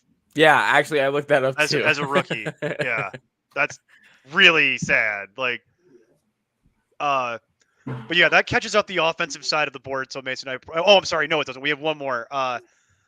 It was Charlie Jones, wide receiver out of Purdue. Yeah, goes to the Bengals. Hard for me to get excited about this. Chris, that do anything for you from a dynasty perspective? Charlie Jones I don't think much of Charlie Jones or Purdue, and his path to playing time is virtually non-existent from my end. But do you have any kind of tell me I'm wrong. You got any kind of silver linings for me? I mean, you're probably not wrong. I mean, I did like him. I kind of liked his the fact that he had as many receptions as he did. I figured that he was like that quintessential, he's going to the Patriots. The Patriots are going to draft this guy. But the Bengals have a pretty crowded receiver room, so I don't know how much playing time he's really going to get. I don't know if they re-signed the guy that they had last year that would always kind of make those plays. That was also white, the Trent Irwin dude. I don't know if he's still on. Oh the yeah, Bengals. Yeah, I'm not sure. So maybe he takes over the Trent Irwin role there. He is. What a role that would be. Yeah. We are being corrected. Stetson Bennett is 3 months older than Hooker, which is amazing to me that anybody could be older than Hooker. That is fascinating. But yeah, Charlie Jones, it's the fringes of fringes of fantasy for Charlie Jones here. So we've got 3 picks left in the 4th. We're going to wrap up the 4th round here. The Bears are on the clock currently. So how can the Bears disappoint me any further? I'm just being hypercritical. The Bears haven't had that bad of a draft this year. At least they're picking the positions they need and not taking tight ends over and over and over again, like in the Pace years where they just would draft 40 tight ends and never address any of the gaping holes on their team. So they got that going for them.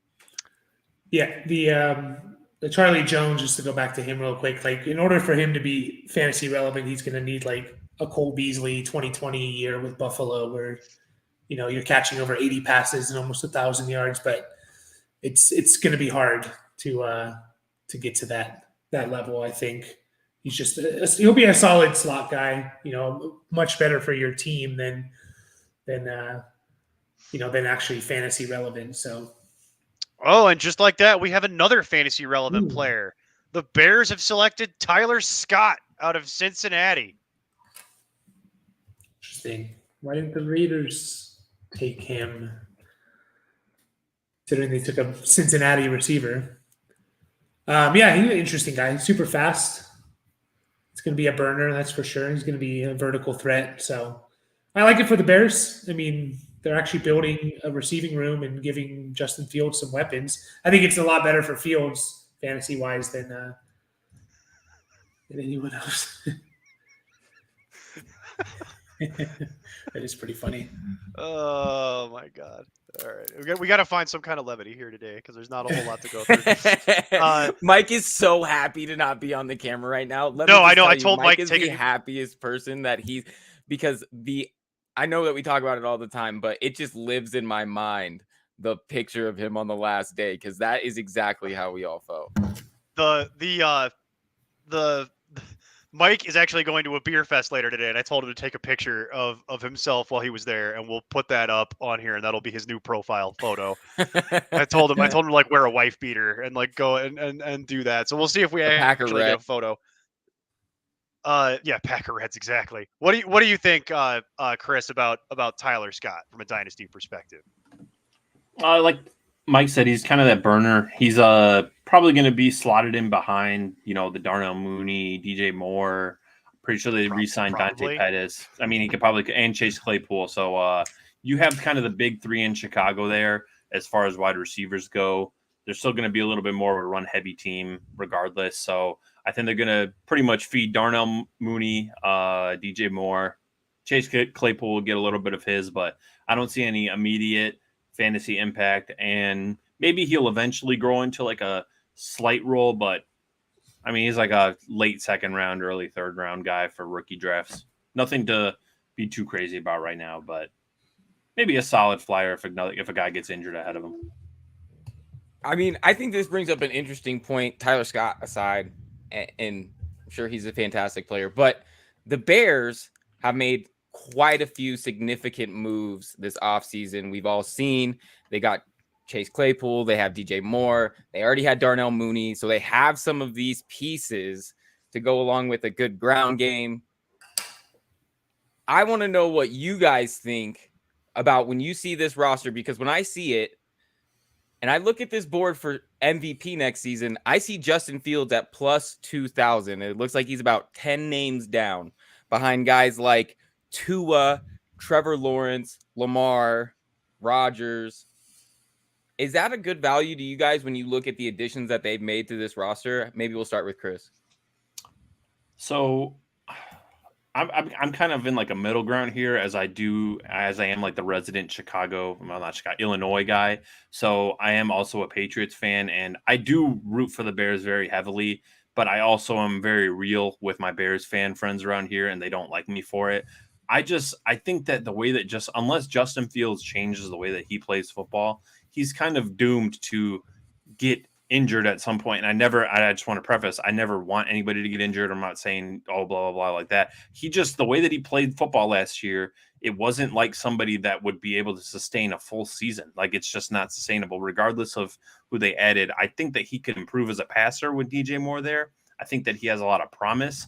I don't see him having that, Jalen Hurts level jump. I don't see him having that, Lamar Jackson type of season, because I think that he's just too big for his own good. Like, Lamar Jackson's a lot smaller, but he's a lot more elusive. And even though he's been injured a little bit recently, that MVP year, he wasn't taking too many he was elusive, getting out of bounds, doing all that kind of stuff. So while I do think there's some promise, I also am a little bit too realist of a Bears fan. And I'm just kind of like, MVP might be a little bit too rich for me. I think that if he can sustain, play a healthy season, play more than maybe 14, 15 games, I think they have a chance to do good as a team. But MVP for me might just be a little bit out of the cards right now until I see just maybe a little bit more improvement from him playing a little bit smarter.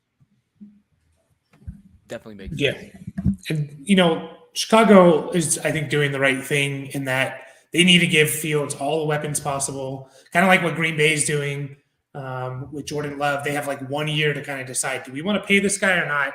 You got to give him all the weapons possible. Do you want to pay Justin Fields? He's going into his third year, right? So you got to know, what do you have in him? And you can't do that with fielding what they fielded last year with Darnell Mooney being the wide receiver one and then a bunch of bleh after, right? Now you got Claypool, you got DJ Moore, Tyler Scott, you got a good run game, you got Cole Kmet. They've upgraded the offensive line, so they should know after this year if Fields is the guy or not. So I think they're doing the right thing there. Well, and it makes a lot of sense with what Mike Manning said here with only Moore has a contract past 2024 in the Chicago wide receiver room. So that definitely puts a lot on, hey, this is Fields' prove it year. And it's a smart way to build it, because then they're not tied down to a bunch of people if they think maybe it's not. Maybe that's not the guy, and maybe they need to, explore elsewhere. But this is definitely going to be a big prove it year. And Steve actually brings up a point here. Well, hold on.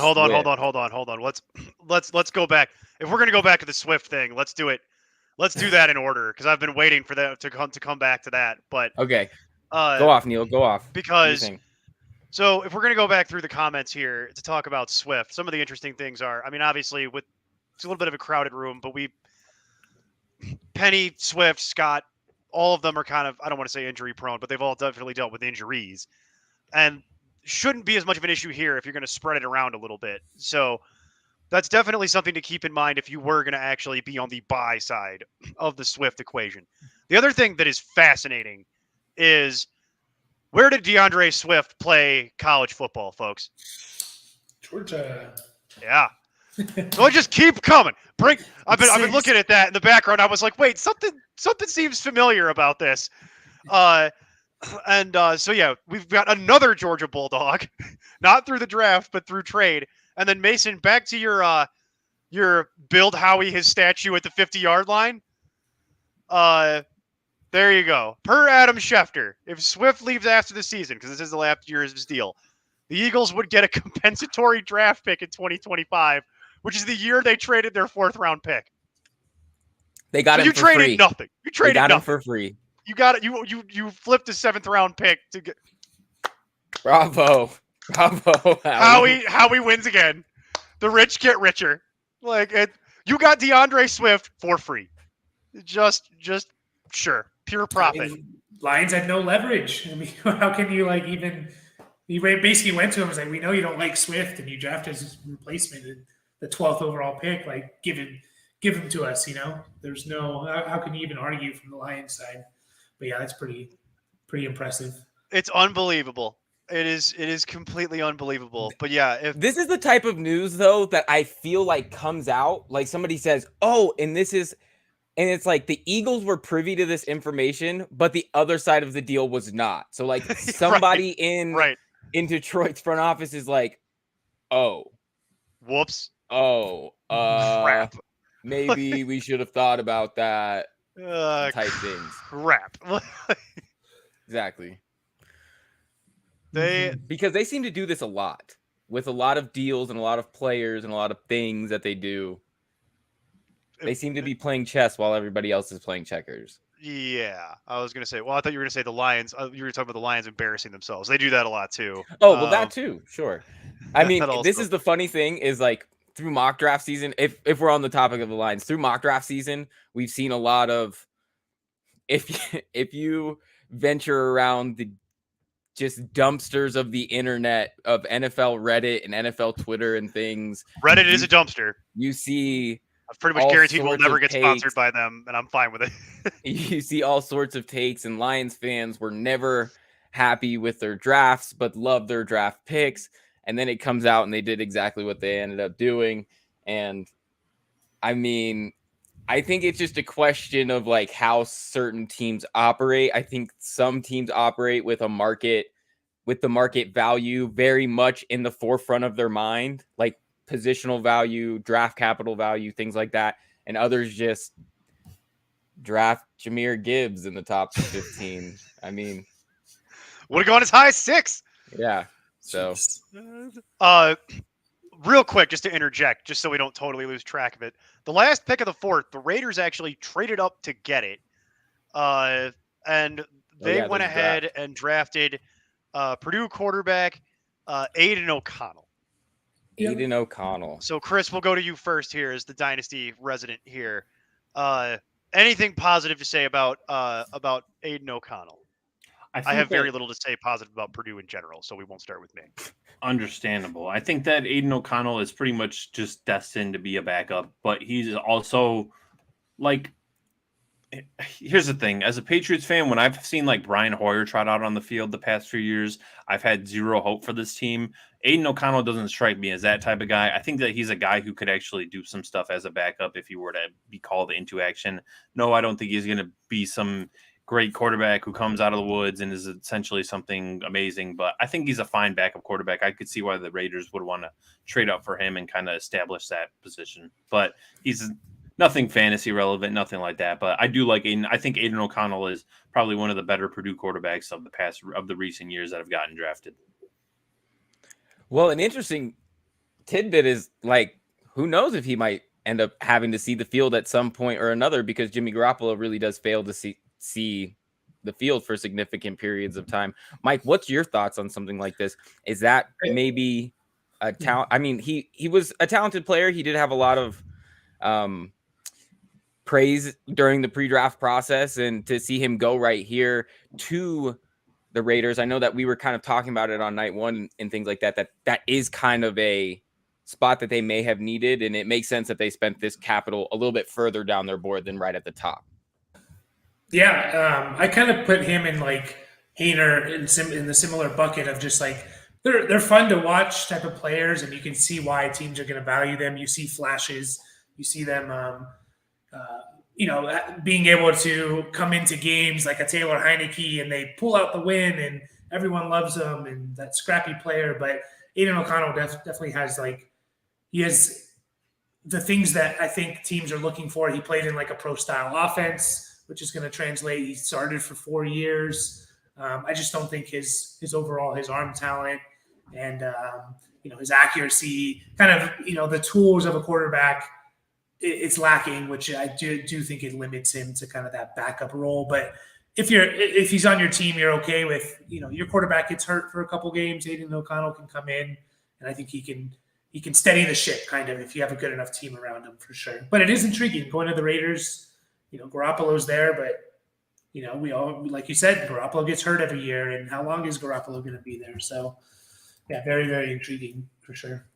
I will say one more thing real quick. He does have a lot of the traits or a few traits that, Brock Purdy, who came out of the woods, was the last pick of the draft last year. Mm-hmm. Fast processing and accurate. Like that's pretty much that's like what Aiden O'Connell is. And so it's something that you could work with. He's not going to attack downfield, but he's going to be the guy who can just get the ball out fast and get it to where it needs to be. So backup quarterback.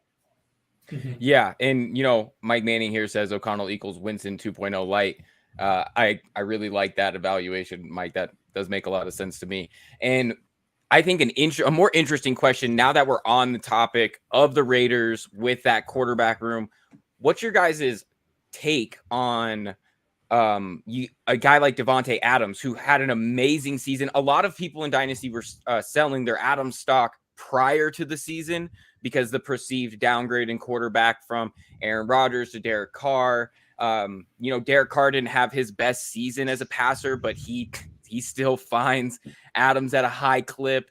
Adams had over 100 catches, 1,400 yards, or 1,500 yards and 14 touchdowns.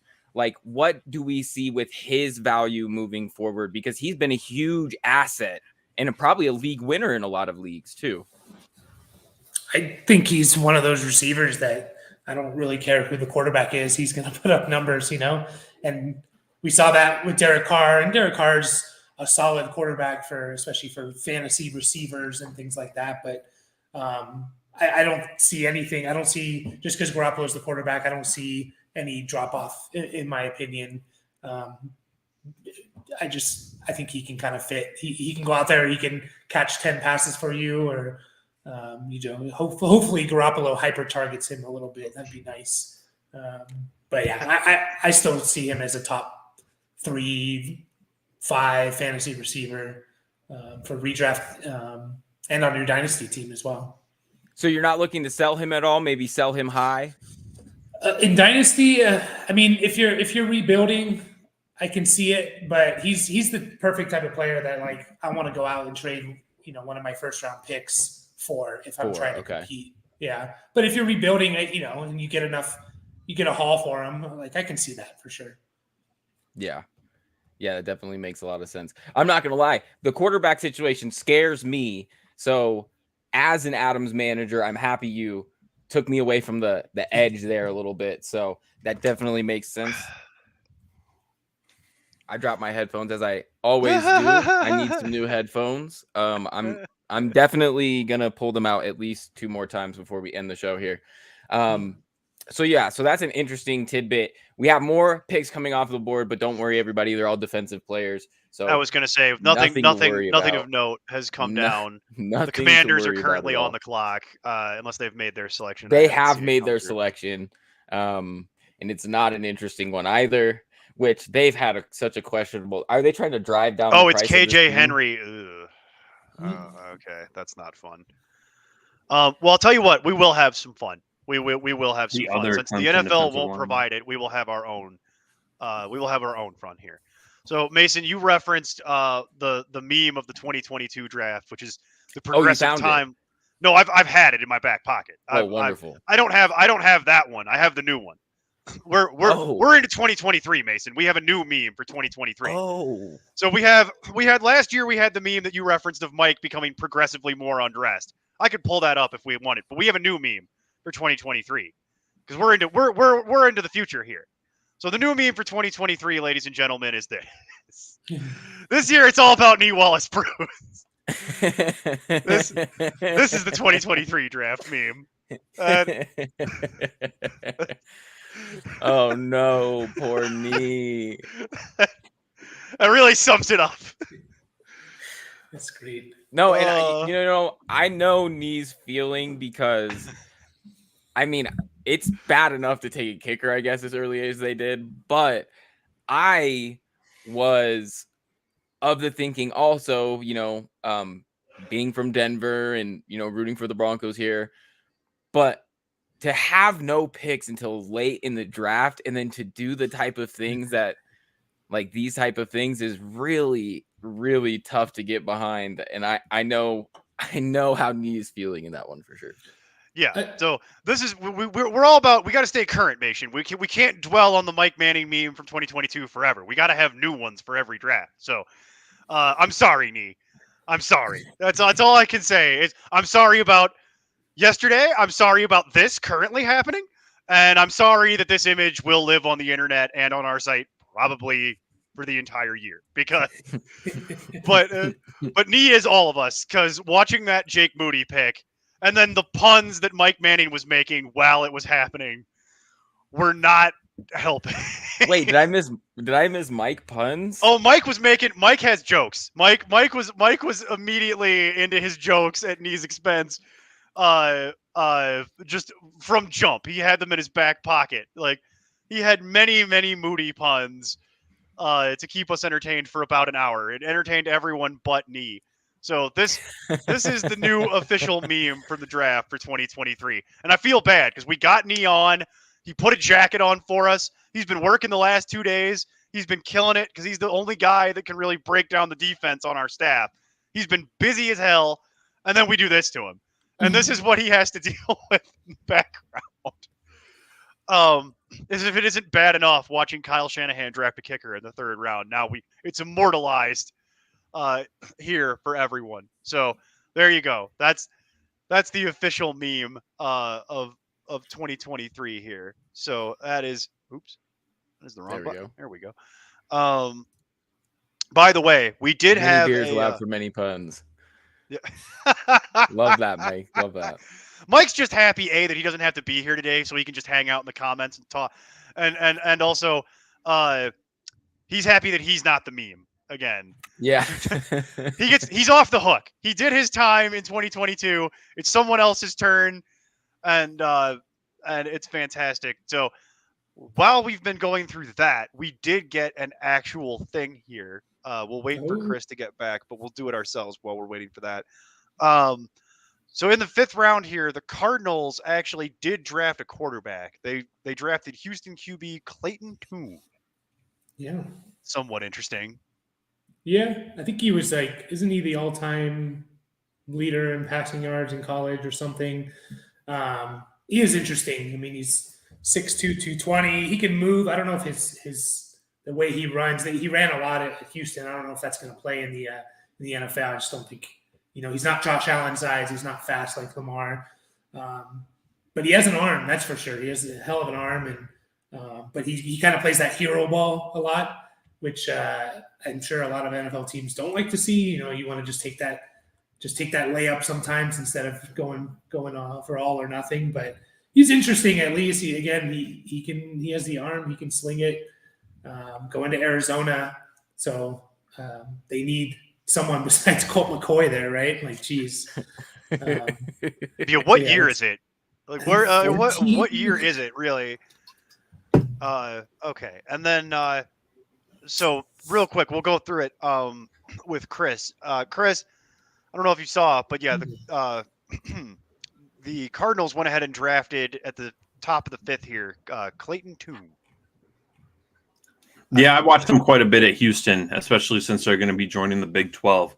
He, might give a really good kind of like that takes a little bit too many shots and kind of a little bit more of a gunslinger, but he did show off a little bit more running ability than I thought that he had this past year, especially in a few games early on in the season. That kind of surprised me. He's one of those quarterbacks that you kind of put on, he was a winning quarterback. Except when he played Texas Tech, but they decided to win like every other game. I mean, he's a solid quarterback. And then I'll even mention the one that just got drafted. My favorite quarterback in this draft, for no other reason other than the fact that he's just athletic and he just has that vibe to him, Dorian Thompson-Robinson. I mean, that just happened actually, so we haven't even reported it. But yeah, right, we got a little back-to-back QB action here. The run. The run. The Browns selected Dorian Thompson-Robinson, which is interesting considering they're paying all that money to Deshaun. Exactly, and I don't know who's the backup right now, or if they even have one on the roster. But I think that he could slot in as a. I think they did, but I don't remember who it was. I don't know if it would be relevant, but regardless, I like Dorian Thompson-Robinson. I know that he's a little bit smaller, but I think that he has just that ability to make plays. He has a really, really good arm, a lot better an arm than I actually thought that he did. And he's pretty accurate with it as well. I mean, he had some battles against Caleb Williams and USC. Like he stood his own. Like he's a solid quarterback, and I'm excited to see what he kind of develops into. I know that he was one of those quarterbacks that, of course, everybody's like, oh, he's got to be a wide receiver or a running back. Although he did play wide receiver up until his senior year in high school, because he was they had the one guy that was really popular out of Bishop Gorman that went to Miami and Ohio State, but I completely forgot his name. Tate Martell. Tate Martell. Yep. Yeah, they went to high school together, and then when he left, that was DTR's senior season, so he started to play quarterback. Then he went to college to play quarterback. So, I mean, that guy was a reality TV quarterback. Yeah, pretty much, yes. But yeah, no, I'm excited for DTR. And to answer your question, sorry to Mike, not to interrupt. It's Josh Dobbs. The Josh Dobbs Browns, backup, by the way. Josh Dobbs, and it looks like they also have Kellen Mond. So yeah, they do. Yeah, just to build on what Chris says, I again, outside shot, are these guys ever going to be anything for fantasy? Probably not. But Clayton Tune and DTR, I like these two. They're more intriguing to me than the previous three quarterbacks that went, and Hainer and Bennett and O'Connell. I think those guys, their roles are kind of set right. I can see the tools that both of these guys have to be like interesting, intriguing starting quarterback options. Am I putting my money on it? No, but at least I can see it a little bit more than the previous three guys. So, interesting. I like DTR as well. And going to the Browns, and he kind of has that cheat code that we look for in fantasy. Like he can run the ball. He's a gifted athlete for sure. So, yeah. All I have to say is thank God for the DeAndre Swift trade, because could you imagine how much dead air we would have had to fill for 2 hours if that didn't happen? No, Neil, there's a reason they put you and me on the end on the last show, because if anything, we'll just end up talking about like bowling or I covered it last night. else. We're going to go through our plans to open a strip club at a Buc-ee's. Right. Okay. There we go. That's what we're going to cover for the last. Once these guys leave, well, then the dirty little secret is all the actual fantasy analysts will have gone. So you and I will have had to go ahead and we'll go through our architectural drawings for opening a strip club at a Buc-ee's in Texas. Because that is going to be the new business. Once this business of this show is gonna grind to a halt as we start once breaking this business down folds, plans. that's going to be the new business. Is how do you open a strip club in a Buc-ee's? We're going to go through the permitting process, hiring the dancers. So we're going to go through the whole business plan, soup to nuts. It's going to be fantastic. It's like Barstool Sports, but with a business plan. Right, with an actual business plan. So that's what we're going to be doing here for the last 2 hours of draft coverage, because there's not going to be anything fantasy relevant to talk about at all, and all the important gambling notes that you would normally cover. Well, that's all been handled. Yeah, that kind of came off the board when Stetson Bennett came off the board. I don't know that anybody else. That was kind of the last one down the board. Yeah. But there was a lot of interesting tidbits about the draft, at least in terms of betting, like some positions that didn't go as highly, at least early on in the draft. Some guys that did go higher than they were projected, guys that went a lot lower than their line projected. So there was a lot of money that changed hands. And especially, I think it brings up a great point now that we just talk about it a little bit. But me and V have tried to tell people this from the jump, from day one, from the very first minute. It does not matter if you guess correctly or whatever, if you're right or you're wrong or whatever. It matters about the value you're getting in shopping around. And no season personifies that more than draft season, because all draft season, it's months long. Lines alter all the time. They go crazy. They move constantly. And every book will have different lines, varying wildly, varying crazy.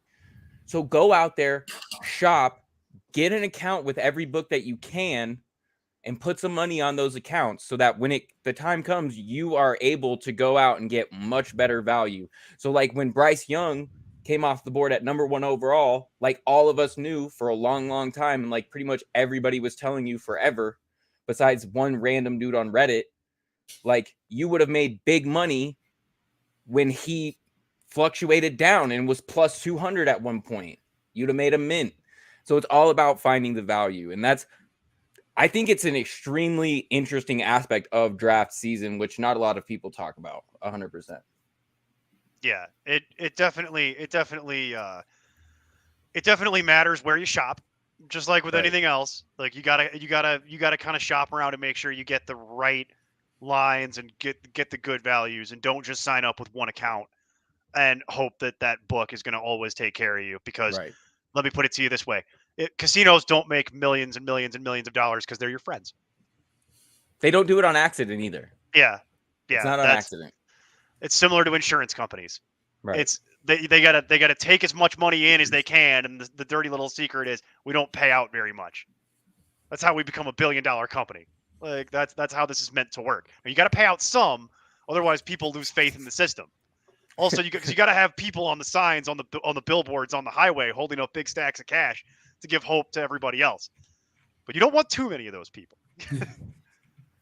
So that's gambling is rough, man. This is why I leave it to the professionals like you and V, and like I'm the only time this is why I value hanging out with you guys and learning from you, because the bets I like are when you were talking about during the Super Bowl, getting your lines a couple years ago, that Queen Latifah show during the Super Bowl, and you guys pointed out to me that there was a prop on the internet saying the over under on them running the promo for the commercial was set at 3.5.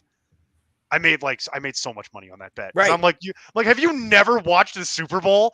They hit that by halftime. Yeah. So I went and took a huge amount of money and put money on that like crazy, because that's just free money. Well, and you know what's funny? That you bring up like Super Bowl prop odds, very, very funny. I can't prove this, but I like to think that they know, like, some of these teams look at some of these props, they see what things are happening, and then they do the opposite. And I don't mean that necessarily in a sense of like throwing the game or anything like that, but specifically my forte, the Gatorade.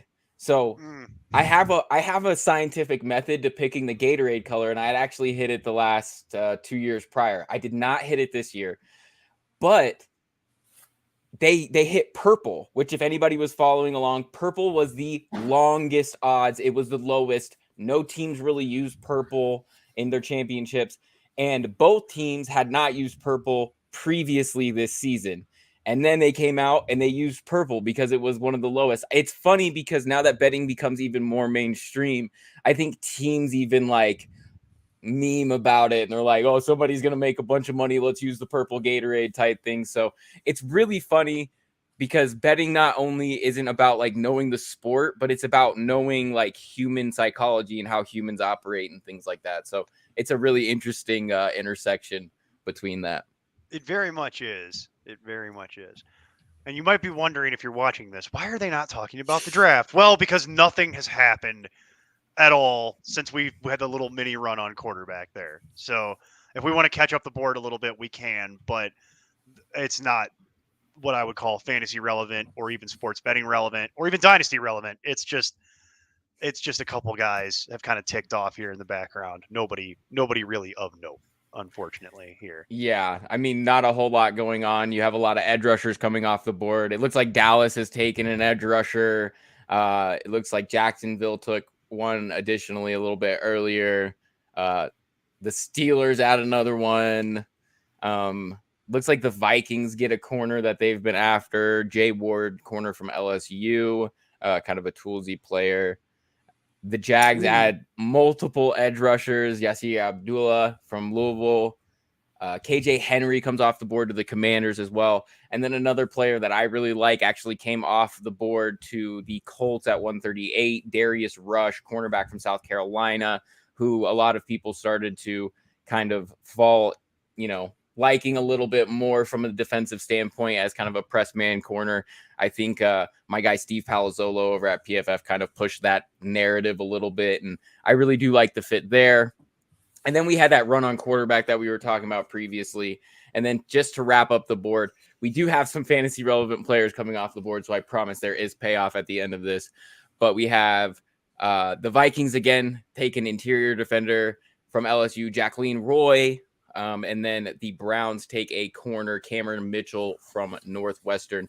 And then, gents, that does bring us to a fantasy relevant player. The Jets add to their running back room with Israel Abanikanda. Yes. I think I didn't butcher that one, but if not, Israel, you can come on the show and correct me next time. You're always welcome. The Jets add Israel Abanikanda, halfback from Pittsburgh. Mike, what is the breakdown on Israel, and what's the breakdown on this Jets offense moving forward with Rodgers? Yeah, Abanikanda was one of my favorite guys. I was hoping he was going to go earlier, get third or fourth round draft capital at least. Going to the Jets, that's Breece Hall's running back room, and I don't think there's any question to that. But, man, Abanikanda is fun to watch. 215, reported to run in the 4.3s, so the guy's like a burner. He's super young. I think he's like going to be 20 years old, or he is 20 years old. He's going to be that for most of the season, which is intriguing for NFL teams. I really, really like Abanikanda a lot. He's that one cut kind of runner. And it's just kind of rare to get a guy that's 215 plus running in the 4.3s. You just don't see that very often. So that's always intriguing. But man, it's like with Charbonnet, going to Seattle, it's like, man, you go into the Jets and we know who the alpha is there. So it's just like he's going to be kind of, there to give Breece Hall a rest, basically, it seems like. Yeah, I mean, that does make a lot of sense because, hey, it's Breece's world out there. Everybody else is just living in it, and hopefully he makes good on that. Chris, I actually want to get your input on some of this. What is with this, all these playmakers over there in New York? Are these some of these guys that maybe people should be targeting in like redraft or even as trade targets through their dynasty offseason?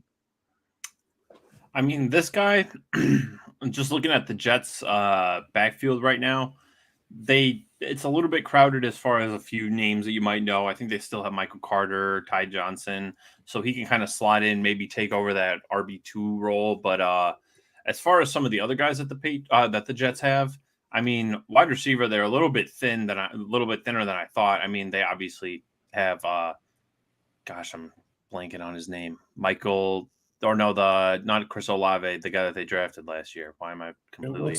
Garrett Wilson. Yeah, Garrett Wilson. They have Garrett Wilson, and then they got rid of Elijah Moore, and I don't think they're going to re-sign Corey Davis. So they really just have Garrett Wilson and Allen Lazard, and I think they might have taken a wide receiver at some point in the draft, but maybe not. It's just kind of, maybe like the first top few guys are kind of good for redraft. I mean, Allen Lazard and redraft is kind of like pick your poison. Like you can either get a solid outing with Aaron Rodgers at quarterback, though. You might get something solid, but I think Garrett Wilson's pretty much the target there. And then Breece Hall, I don't know what his recovery time is looking like. I know he got injured a little bit earlier in the season, which is a little bit better for him as far as making, getting back into the fantasy realm. But I think that the Jets have a few guys, but unless they draft somebody or pick somebody else up in free agency, it's kind of like the top two guys, Wilson and Breece Hall. Yeah, it makes a lot of sense.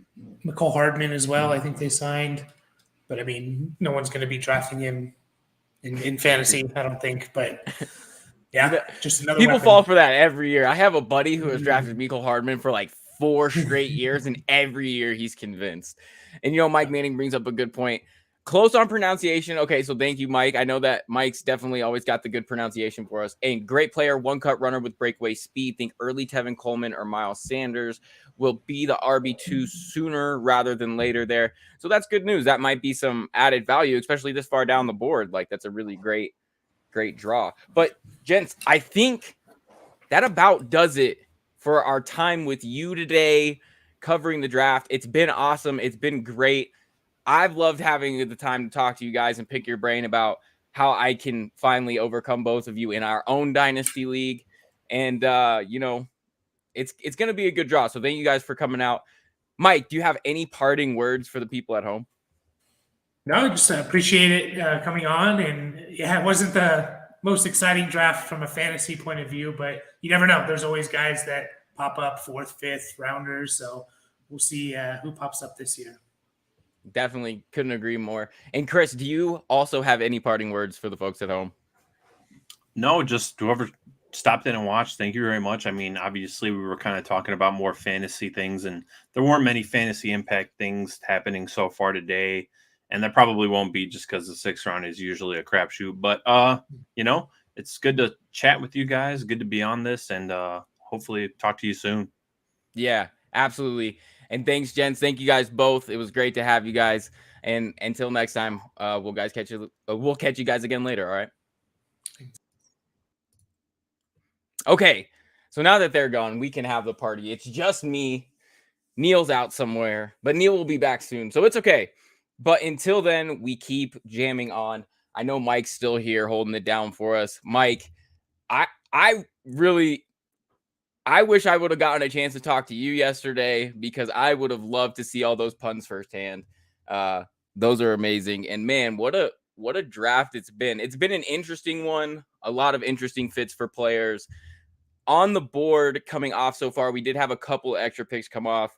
The Pats take guard Antonio Mafi from UCLA. Carolina takes Florida State safety Jamie Robinson. What a name. That's an amazing one. And real quick, I just want to touch on Howie Roseman and what they've done in this draft. Again, I don't know that there's any way that they can't be considered the winner of this draft. From one specific pick to the fact that they were able to get Nolan Smith so far down the board. I know that we were all very, very confused by that. To get him significantly further down the board than they should have is amazing. And not to mention, they continue to fill up great pieces on this board. They took, additionally, in the 3rd round, Tyler Steen, offensive tackle from Alabama, Sidney Brown, safety from Illinois. It's actually crazy. PA teams had the best drafts of the AFC and NFC. Not biased at all. Mike, I really do agree with you, though. I think the Steelers had another great draft. Let's talk about Mike's Steelers here for a second. I have them here somewhere. There we go. To get Broderick Jones and then to come back and get a player like Joey Porter Jr. is amazing. And obviously the fit for Joey Porter Jr. is a huge thing that we've talked about. But to be as good as he was he's one of the best press man corners in this class. He's going to a great fit there. And not to mention, just all of the connections off the field are amazing.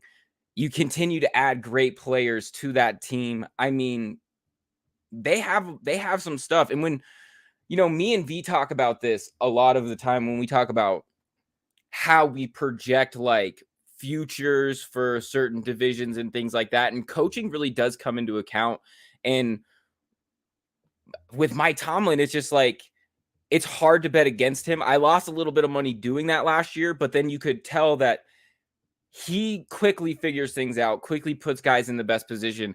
For them to also get Darnell Washington in the 3rd round, big guy, you know, has a lot of ability, maybe not quite as athletic, but that's going to be an interesting draw for them. And Neil's back. Neil, so we were just talking a little bit about, Mike Manning here was saying in the comments that the PA teams, obviously not biased at all, not that he's a Steelers fan at all, but he was saying PA teams had the best drafts. And I was agreeing, because I was really gushing over Philly's draft just a second ago, pretty much building Howie statue for him right now. Did Abanaconda get drafted?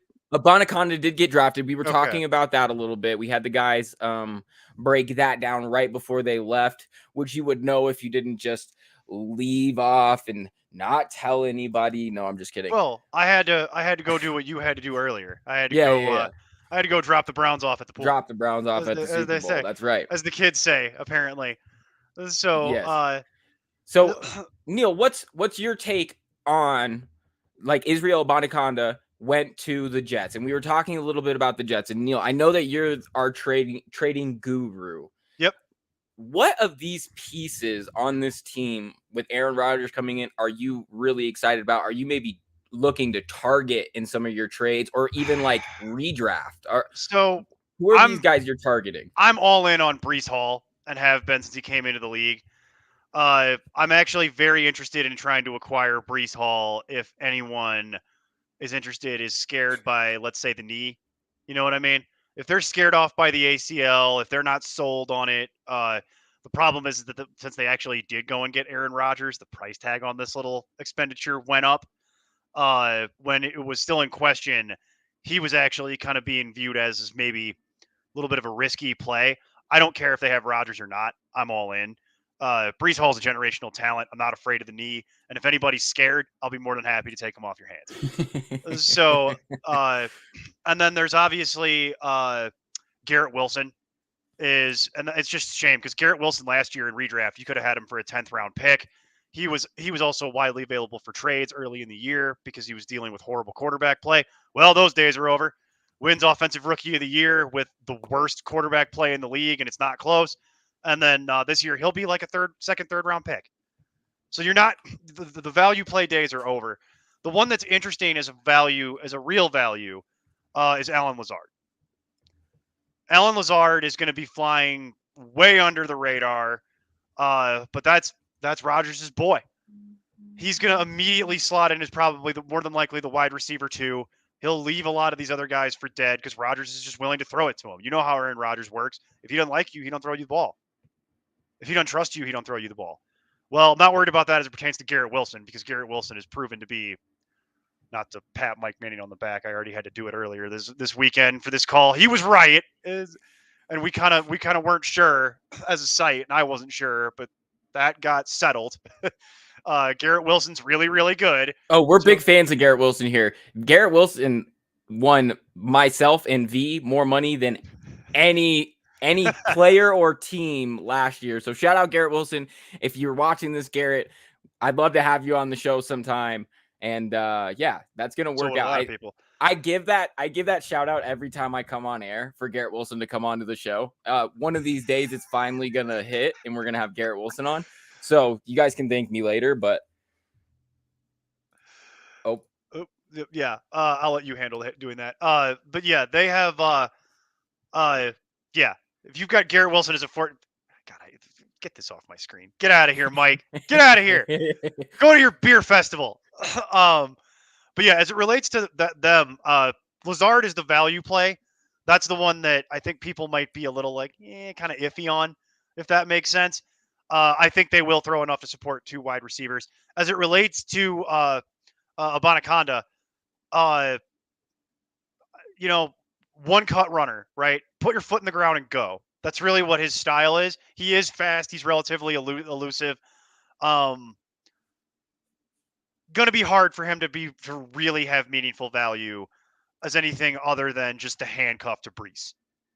Breece Hall is so good that it's going to be difficult for him to have a real role that isn't kind of just being the handcuff. Now, that being said, he will beat out Michael Carter and all the other tomato cans that are on the Jets running back room. So he'll be the RB2 I'd say by halfway through the season. He'll have that job pretty much locked up. So he does have value that way, but it's not really something for me to be excited about in terms of dynasty. I was hoping for a different landing spot as far as dynasty goes. Not great as it relates to this, unless you have Breece Hall. Now, if you have Breece Hall on your dynasty team, I am interested in this. This does become somewhat interesting because then you could get your guaranteed handcuff and just lock it up. Because Michael Carter, Never been a fan, and also probably going to be playing somewhere else next year. His contract's going to come up. I don't see any reason to hold on to Michael Carter if you're the Jets at this point. But he will be the RB2 sooner rather than later. And if something was to happen to Breece Hall again, Israel Abanikanda would have value at that point. He would be getting meaningful touches. So we're not sold on maybe a guy like Zonovan Knight who came in late in the year. And I've never been a big Zonovan Knight fan. Okay. The Zonovan Knight thing really, to me, just solidifies Michael Carter is terrible. Okay. If you're getting outplayed by Zonovan Knight, who is a guy, that is a dude. That's all that is. It's a guy with pads. Like Zonovan Knight is NFL average at best. It's just they got into a really tough spot last year. And so Abanikanda should blow Zonovan Knight out of the water. Like it's I'm not worried about that. We saw Zonovan Knight have a couple nice games and then fall off a cliff, down a precipice, into a trench, and that's where he stayed. So he's not something I'm going to get long-term invested in at all. So as far as the running back room goes, I think you want Breece if you can, and then for redraft, Abanikanda doesn't matter. That's just somebody to know for the waiver wire. Know that it exists because it might be relevant on the waiver wire at some point. I wouldn't even draft him necessarily as the true handcuff in your draft because the draft picks you have are too valuable for that, because then you're still got to overcome the Michael Carter problem because he's still on the team. See, that's the thing. Michael Carter's almost a handoff as we sit here and talk about, or the handcuff as we sit here and talk about it today. But I just think Abanikanda will be the handcuff long term. So for Dynasty, okay, sure, late second round, early third round, something like that. Especially if you already have Breece Hall, go nuts, knock yourself out. But beyond that, it's a shame because he could have had real value earlier in his career if he went to a different landing spot. Like, for example, if he went to Tampa Bay, like that would have been highly interesting to me because in Tampa Bay, their running back room is Rachaad White, who I love, big fan. But then it goes to Chase Edmonds. No. We're done. We know with that all movie. about that. We're done with that. You and I especially know about that. We're done about with that movie. We're done with that movie. That movie doesn't have a happy ending. That movie's super sad. So you have that, and then you have behind that it's Keyshawn Vaughn. No, stop it with this. I'm done with this Steve's conversation.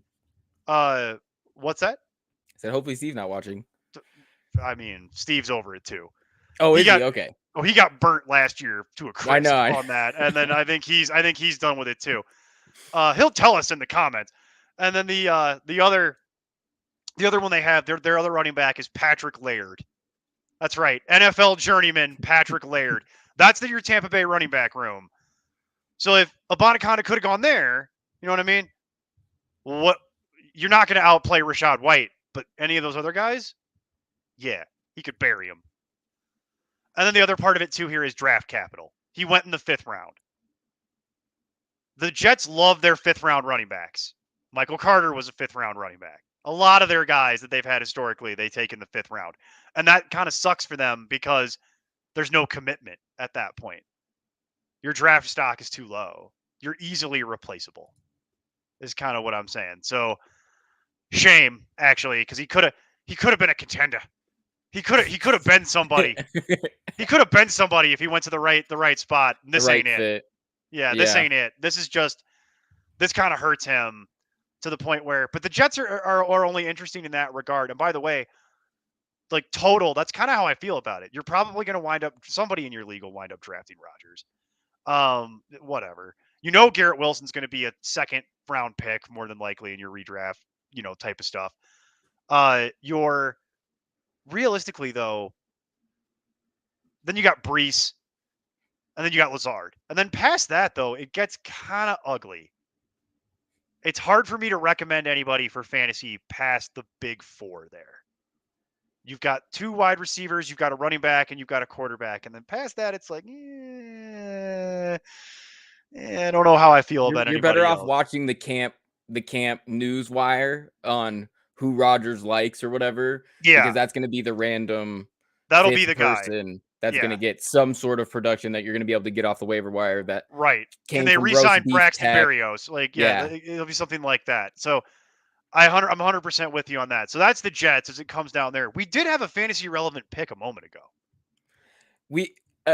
There's a couple of things that have come off the board in terms of fantasy relevance. So at 147, the Titans select tight end from Cincinnati, Josh Wiley, which doesn't exactly move the needle a ton, but for a number of reasons. Talking to the wrong guy. I hate tight end.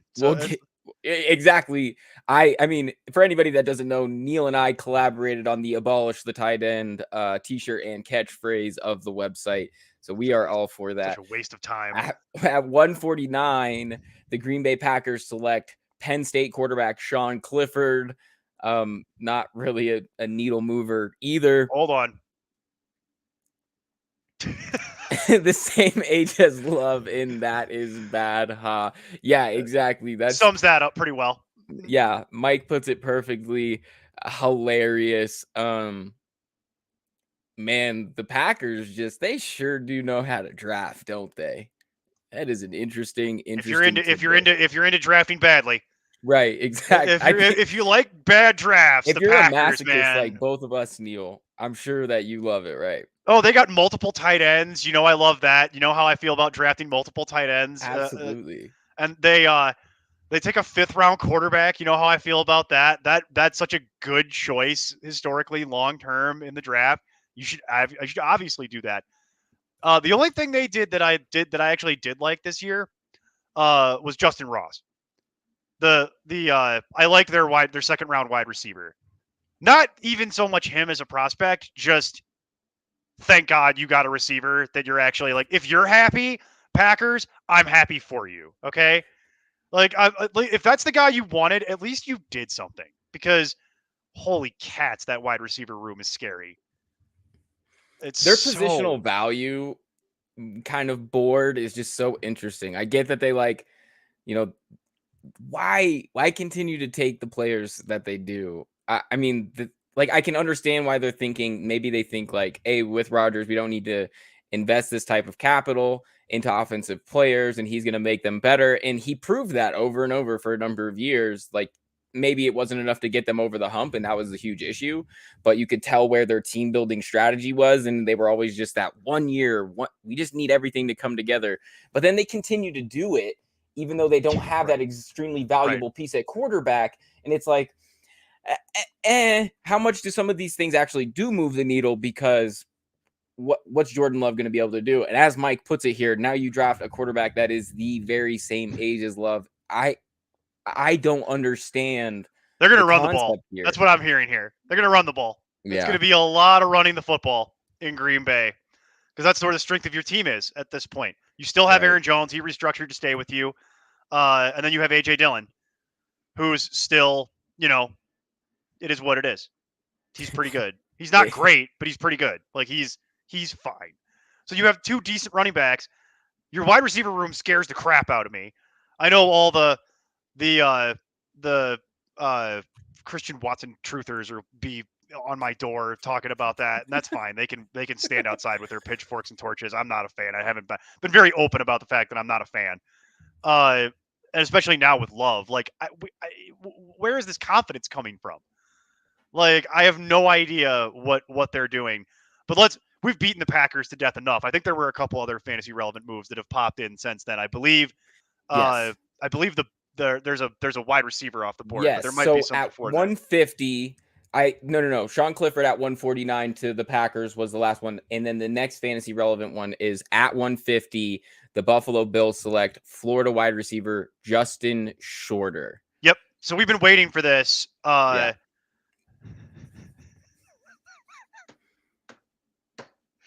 Mike, I was trying to move on.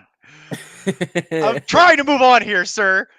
They are the Titans with committee instead of the alpha running back. That is very much how that works. They're also bad, like the Titans are.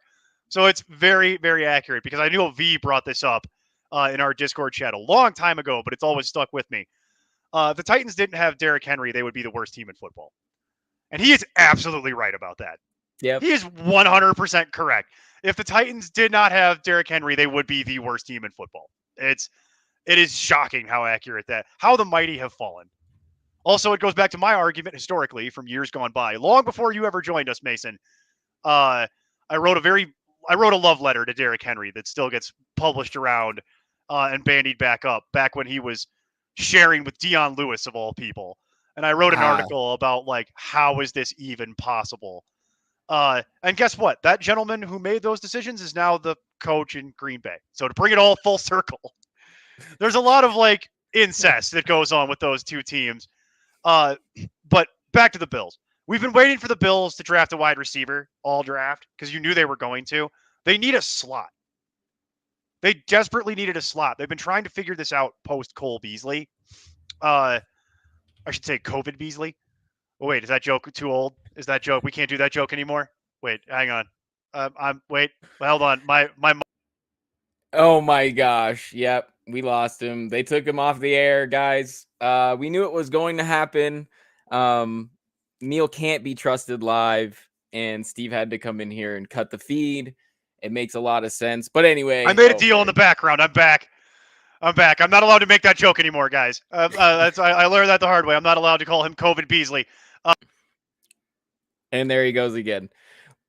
But I think what we're on to, obviously, is what Neil was talking about. The two people that are watching this are highly entertained right now at this point. Like,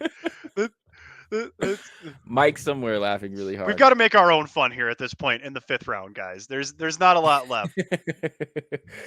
But no, like you were saying though, the Bills, they've been looking for this slot for a long time. That might not be where they got Justin Shorter, who is 6'4", 230 pounds. That's where I was going. Is we needed a slot. We didn't get a slot. We got an outside receiver that's 6'4" that plays on the perimeter and is kind of a middling prospect to begin with, because they've been, since Beasley, they tried it again with Jamison Crowder, good player overall for his career, but been hurt. And then then they also tried to put in Isaiah McKenzie, who you and I are intimately familiar with the life and time and career of Isaiah McKenzie. And I've been saying forever that he just sucks. Sorry, Isaiah, but it's true. Like you can't catch. I think that he's definitely been propped up recently. I think more people know about him now than like when we were watching him, for sure, because of some of these plays that he's made when we were Bills. Watching him muff kicks, muffed every single kick that he ever touched. Yep. So I think that definitely does show like the value a great quarterback can bring to you, because he was definitely significantly worse with less, but it makes a lot of sense. And to get the numbers though on Justin Shorter, I'm actually looking at it, and he does actually play some more of the big slot. He took. Okay. Oh wait, actually, are we thinking poor man's Anquan Bolden here? Wait, hold on. Never mind. There's multiple Justin Shorters in this class. Hold on. That's random. There we go. Wait, I might have had the wrong one. Hold on. We'll get this back. So no, never mind. Forget anything I said. He took all of his snaps pretty much. He only took 68 snaps out of the slot last season. He took over 370 out wide. So you are exactly right, Neil. Yeah, that's the one I was thinking of. He is the outside threat that they were looking at. And I mean, it's depends on really how they want to push it. Maybe they move somebody else further in and throw this guy on the outside, or maybe he's just kind of extra depth for them and they try to go elsewhere. That's the interesting tidbit. Also, another thing that we see with a lot of these teams is they're moving towards the big slot. I know that we wanted them to take a slot, but if I remember, didn't they take Kincaid? They did. So in the first round, and when we look at Kincaid, I mean, yes and no, but when we look at Kincaid, like he's not your prototypical like kind of inline guy. Like I would imagine that he's gonna man that slot role for them for a lot of thing, and they're gonna put him on the move because he's a really easy mover. No, he's not blocking. He ain't blocking nobody. So that ain't happening. But he's an easy mover. And I feel like that's going to be the role for him there. So when we look at this Justin Shorter pick, it's probably just here to supplement their wide receiver room. And I think the real value you see is Kincaid through that position. But what do you think about that, Neil? I think it's interesting because I was hoping they would take a more prototypical slot after moving on from McKenzie, sure. Beasley, Crowder. Nothing's worked, but they were at their best when they did have a proper slot receiver going back a couple years when Beasley was really playing well. That really helped them. They need a third down chain mover. You know what I mean? And they might think that's Dawson Knox because they still have Dawson Knox. Maybe one day it will be Kincaid. But you know how this works. Rookie tight end means nothing. Tight end is the hardest position to learn in the NFL for my money because you have to learn your blocking assignments and you have to learn your route tree. You have more learning to do than just about anybody else. And you're coming in off your college career. So you're transitioning. You're forgetting about college. You're like, you literally were just playing in like your Pro Bowl or Senior Bowl or whatever. And now suddenly, boom, you don't get any kind of like runway. They hand you a thick playbook. It's thicker than anybody else's. And it's like, learn it. Learn your blocking assignments. Learn your route tree. Oh, and by the way, show up here every day at your new job. Lift these weights. Go run over there. You have a lot to do. It's really hard to learn that. It's a lot different than like, I hate to crap on running back, but like running back is like, take ball, run over there. Like it's maybe you have to learn some pass blocking assignments for if you're certain guys. It's not nearly as complicated as trying to learn how to play tight end. Oh, and gain 20 pounds. Oh, and find a new house. Move your family to some town you probably don't know where it is. Buffalo, New York. Goodness gracious. Like, you're moving from Utah to Buffalo. So now we got a cross-country move that we got to do. Pack up your family. Let's go. Like, it's not going to be easy for Kincaid, right? He's going to have to learn a lot. I don't see Kincaid being a real meaningful contributor, especially at the beginning of the year. So I was hoping they would get somebody. So now you drafted a guy that I don't know. Now I don't know how your wide receivers deploy, right? That's my question for you as it relates to Buffalo, because obviously Diggs is Diggs. He's great. Like that. There's no question about that. But now I'm not understanding exactly. Gabe Davis is the other one, right? Does Gabe Davis move inside? Is that how we're going to do that? Is he going to be your burner that runs your field stretcher? Just do it out of the slot. Because then you also have Khalil Shakir. Same thing. So now I'm not understanding where my wide receivers line up when I look at this roster, because you drafted another guy who projects to play outside, big guy. I don't understand how this works. Like, where exactly are we lining up now? Because your other receivers that you have are Keyshawn Johnson, like career journeyman Keyshawn Johnson, played for the 49ers for a while. Not really sold on that. Trent Sherfield, same thing. UDFA, played for Miami for a while. Not really. Deontay Hardy, played for the Saints. Never really did much. Isaiah Coulter, like played for the 49ers. And then Desmond Petrome, by the way, played for the 49ers. Like they've literally gone through and just picked up all the 49ers retreads. Scraps, yeah. Tossed them in here and are like, all right, guys, figure it out. Like, Khalil Shakir was at least their draft pick, but he was also in the 5th round. Same as Shorter. So it's like, you tell me, Mason. Your guess is as good as mine. Like, but I think that the way that I see it is, I think, like, as much as we were talking about, I think Kincaid might actually bring a little more value, Neil. I really do, because I think if he were to take in 2024.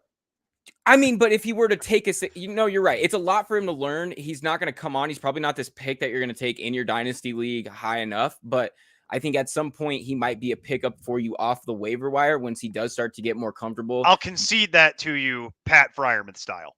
Right. Okay. Yeah, right. Exactly. And I just see it as being like, if you're to take a guy and give him significant snaps out of the slot, something like Kincaid can do because he's undersized, I think that what you see there is a little more significant value, especially in a position like tight end, like we talked about, is like after the first 2 guys, it's just a crapshoot all the way down.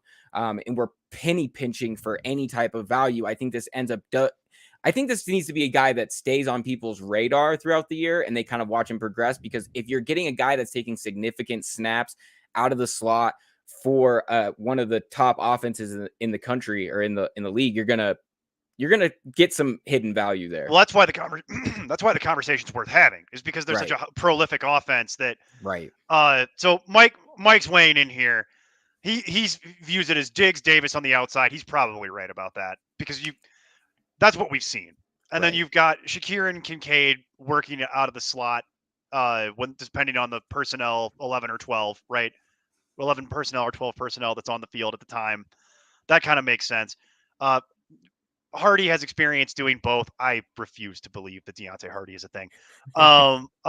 Depth is still a question mark. That was my entire argument, is that depth is very much in question here. And then I do agree with the idea that we could see Cook moving around some, because with Damien Harris being on the team now, that's your beater. Like, that's your bruiser running up in the between the tackles, because that's what Damien Harris does. He's fantastic at it too. Like, he runs so hard that he'll break himself for you. You know what I mean? He'll slam into that brick wall. That's why I love watching Damien Harris play. It's just so violent. He's one of the most violent runners in the NFL. And fun to watch. I don't expect to have a long career. I've been saying this for a long time. I do not expect Damien Harris to have a long career in the NFL the way he plays. But for the time he's here, I would not want to tackle Damien Harris. He's going to make you think about it. Like, it's not going to be fun. And then they still have Nyheim Hines. So Cook is interesting. I could see Cook moving around a bit. And I do agree with Mike on that, because Cook is kind of a versatile weapon. He can run between the tackles. He can catch passes. He can run to the outside. And you've got the luxury of moving him around a little bit at this point, because you have other running backs that can do the other jobs. Harris can run up between the tackles, and Nyheim Hines obviously is Nyheim Hines. He runs kicks and catches passes. That's what he does. And he's absolutely. And you know what? I was trying to look into here, looking through some of these charts. I remember looking at it. Nope, I can't find it. But I think you could, like, I'm right there with Mike. I think that's how I see that playing out significantly. And like you did just say, with this type of offense, one of these guys that we weren't necessarily expecting is going to get a lot more work than we considered. And maybe it's Shakir, maybe it's Kincaid, maybe it's Cook, but this is definitely one of those offenses that you have to watch moving forward. There'll be some value here somewhere. It's just, once you get past Diggs, it does get hard to pin down. Exactly. Like, it gets hard to assign proper, like, price tags, like draft tags for your redraft stuff.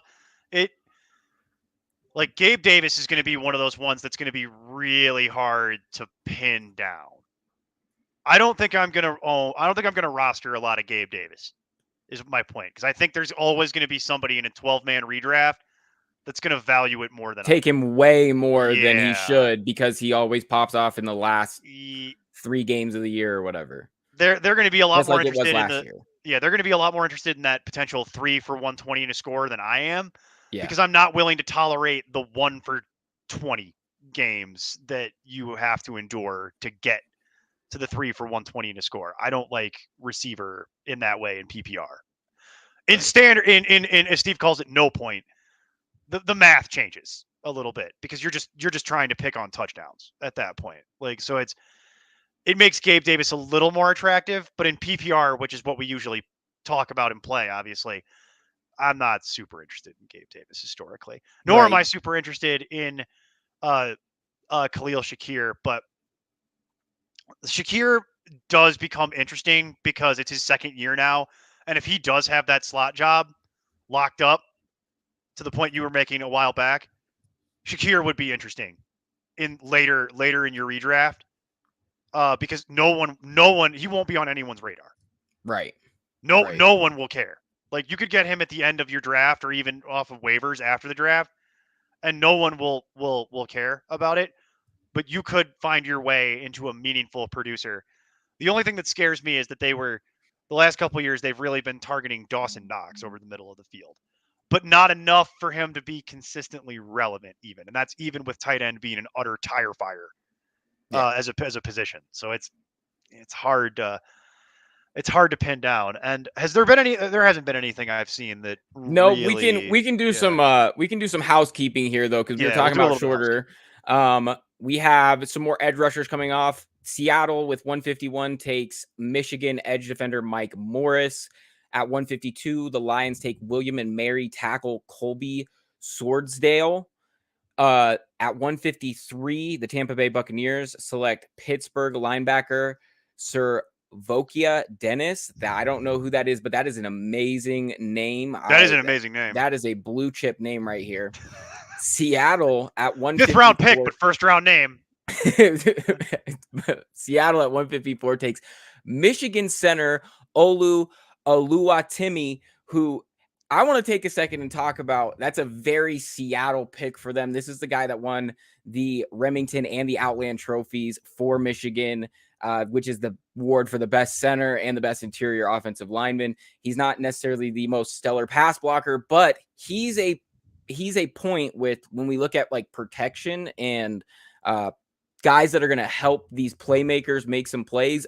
I really see this center class was being very deep. And this is a guy that we're taking down here in the 5th round that is going to potentially come in there and contribute for them very early on and help make their life a little bit easier. Now, does that directly equate to them having outstanding fantasy production in Seattle? I don't know. Maybe not. But no, but they needed, I feel like they're right. They needed line help. And I don't care. Normally I wouldn't get excited about a 5th round like lineman, but Seattle's line has been so bad for so long that I will take anything I can get to try to fix it, because it has just been brutal. So I'm right there with you on taking a moment here and talking about it, because my God, it's been so bad. Well, and especially with like this class in the interior line tends to be pushed down the boards in drafts. But with this class specifically, center being some of what a lot of people consider like the least valuable draft position on the offensive line, and you're going to get a lot of talent because some of these guys got pushed further and further and further down the board. So it's a great pick. You still have a guy like Luke Weipler who's still on the board, who I'm surprised that he's this far down the board, but another, player in the same vein, a little bit undersized, that's going to play in the center, who can come in, who has the experience to come in and really help contribute off the rip, which can go a long way to some of these teams, like we just talked about with Seattle, who has a crippling need at the position. It's really going to help them. It's not a sexy pick, but it's another dot on a very good draft for Seattle, which if we talk about it for a second, Neil, they really did make some great picks. I brought that up yesterday. Seattle is very quietly architecting a very nice draft. I would consider them one of the big winners of this draft. They needed a corner. They got a corner. They needed a third wide receiver. They got a third wide receiver. They needed to get some help on the O-line. They did that. They had a good day yesterday as well with some they're not sexy picks. There's nothing that's on there that's going to be like, it's not the Eagles draft where you're just looking at it and you're like, oh my God, the value. No, it's not that. But every pick addresses a need, and every pick makes sense, even accounting for Pete Carroll doing Pete Carroll things. And he got to the 2nd round and he's like, we haven't taken a running back yet. Oh God. he started going through withdrawal. Yeah, he's like, give me the bell cow. There's bugs on my skin. Like, he immediately had to get Charbonnet. But even with that, they only had 2 running backs on the roster. All they had was Kenneth Walker and DJ Dallas. And DJ Dallas has never been the picture of health. So you only had 2. I get it. You felt like you needed to get a running back. They did it. So it's hard for me. Normally, I love to mock them taking a running back because they always do this. But also, they lost Chris Carson, which is sad because we've always liked Chris Carson, and then just the way his career ended, it's a shame. Yeah. But it is what it is to a certain point. When you only have 2 running backs on your roster, as much as Pete Carroll taking a running back is a meme, you got to have more than 2. Pete was going to take another running back before he ever took a quarterback, and I think this just further reinforces that. We were kind of talking about that in round 1 on the first night. Like, maybe Seattle is a spot for Will Levis. We should have known. Yeah. Now we know. No, he's going to take a second running back before he ever goes and takes another quarterback, especially with, that he's probably in love with Geno. Gino's his type of guy. Like, yeah, it makes only that much sense. Now, it's a little tough because you'd hope that like a bell cow like Zach Charbonnet could have gone to a team that maybe needed. No, that really hurts the whole dynasty board of rookie drafts, because it's just one more guy that in a different landing spot. Again, if he goes somewhere else, he could be a real starter, and he would have gone way higher in your upcoming rookie drafts next week. He would have been. We'll go back to the Bucks. He would have been the 1B to Rachaad White. He would have had a real job. Not anymore. Now he just is going to flounder. They just cannibalize each other. Like they needed another running back to help with Kenneth Walker, but now he's just the Kenneth Walker handcuff. Yep. And if Kenneth Walker goes down like he did last year, okay, now we're talking. So he's going to be on the fringes of value here. You know what I mean? But it just sucks because long term, great real move. Again, great real football move for Seattle. What a great choice. Yeah. Devastating for everything fantasy related. Fantasy related. Utterly devastating for dynasty and redraft, and it is what it is. Like there's nothing that it just hurts because there's just nothing that we can do. But I totally agree with you. Seattle very quietly architecting a very solid draft here. Well, and a lot of things that I don't think most people are talking about. One popular pick and who was my projection to go to Seattle very early was Carter. And you could tell with the fact that he got taken off some of these boards, maybe Seattle had taken him off the board. And I think in the moment, we're kind of like, oh, why wouldn't you get Jalen Carter? But in hindsight, when we look at everything they did, they took the number one corner. They have an excellent corner who's going to come in there and start day one. He's going to help amplify this defense because they already had Tariq Woolen. He'll be on that team for a long time. And then they got JSN. And, we talk about JSN, and we've talked about this class at wide receiver as maybe not being like super top heavy. And like, there's a lot of these guys that are just like middling, and it's just take your guy at a certain point. And even at the early parts of the round, like JSN didn't play last year. Like he played very sparingly, got hurt. But the reason you're drafting him knew he was going to go to the NFL, so why rush back to play college football? Exactly. And so he a lot of people don't realize in his 2021 season, he was amazing. He was one of the highest graded players that was a non-quarterback. He was 19th overall in PFF's wins above average, which is kind of like WAR in baseball. So really what they did there is an amazing pickup. And then just like you said, Jack Charbonnet, that's a great grab for them in real life. And Neil, you bring up the point that it's interesting. I think that, the Kenneth Walker managers out there are really hoping it's just a handcuff situation and not more of a. Oh no, I'd be pretty upset if I had a lot of KW3 shares. I'd be pretty upset. And they start just cannibalizing each other. Yeah. Like that's the real fear here. And you can't trust Pete Carroll.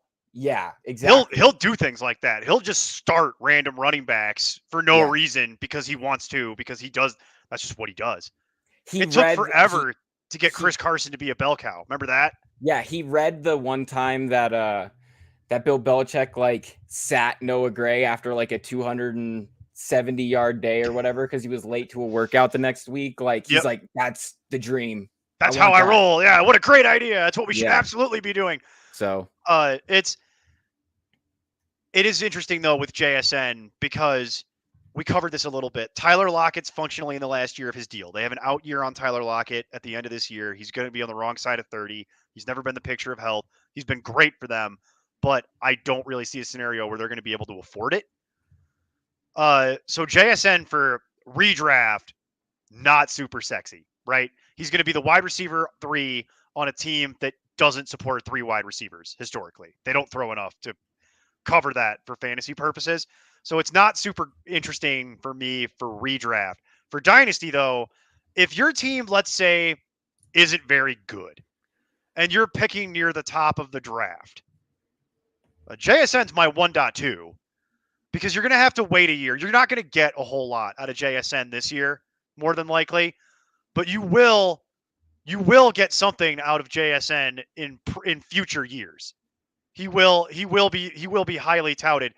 And I've seen someone barge their way into the studio. He came running. He heard his name. I was told that you had the day off today, sir. You know, I figured instead of just commenting so much, I'll just jump on the stream for a little while. I thought you were. Well, we're only going to be going for about another hour. So yeah, if you want to ride it out with us for the last hour, we're gonna shut her.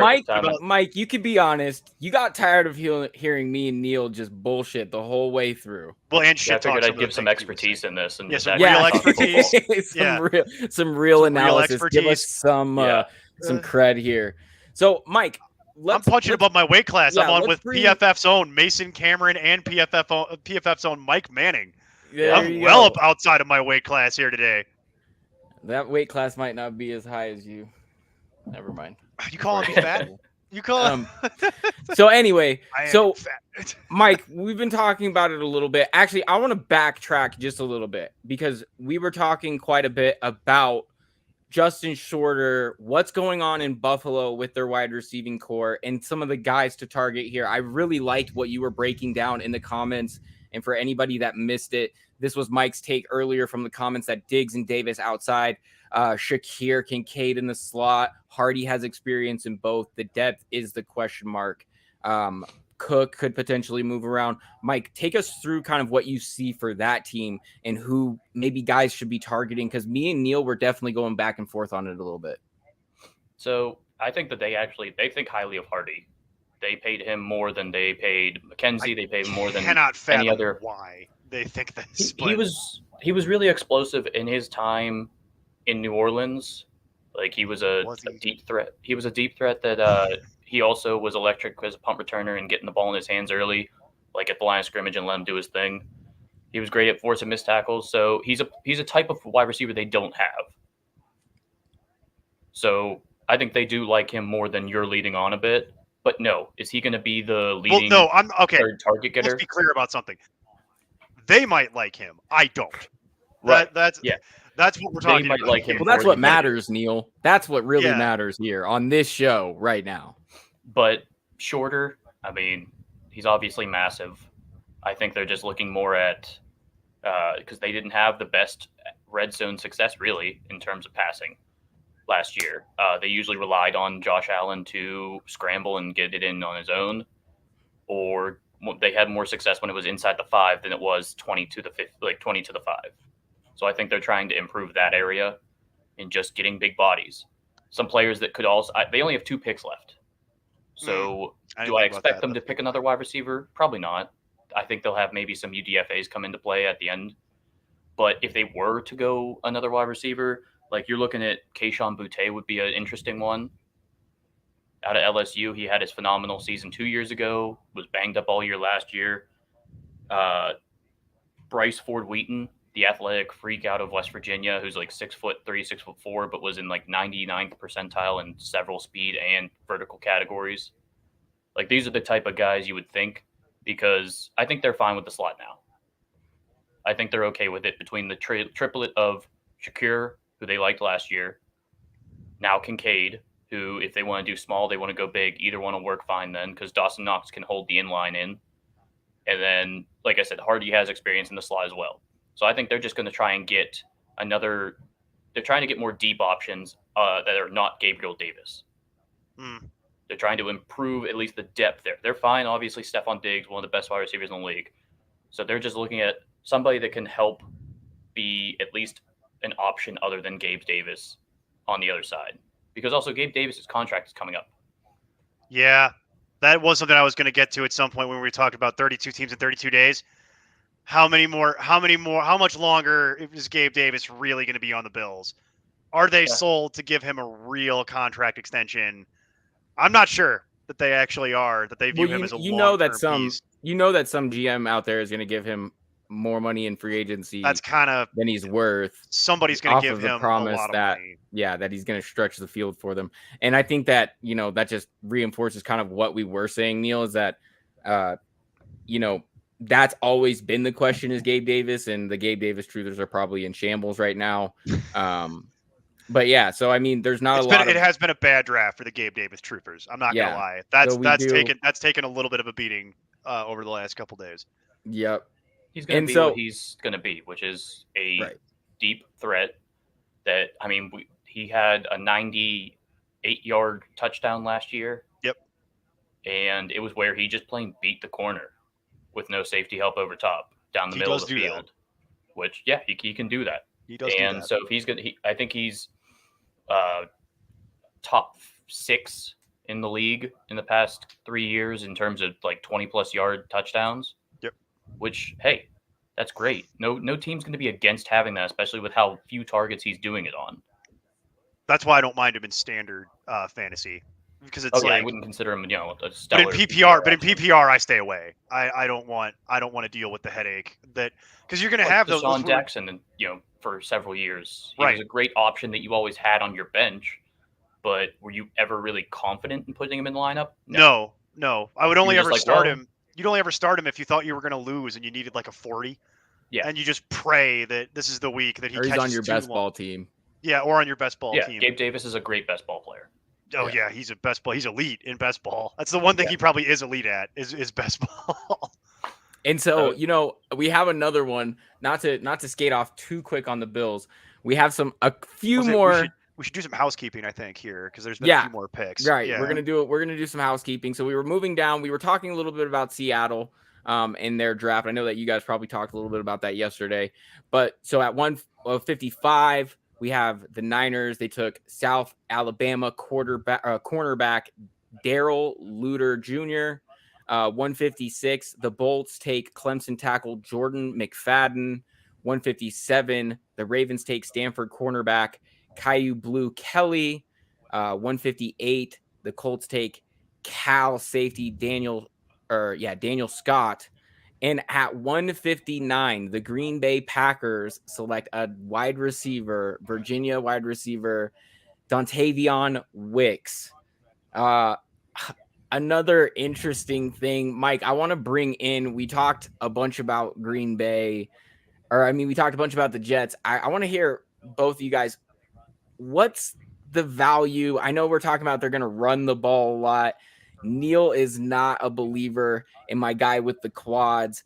Is Aaron Jones the only real value out of this offense this year? I mean, I don't know. Because is Aaron Jones going to be the focal point of this offense? Probably. But then I think it becomes more of a...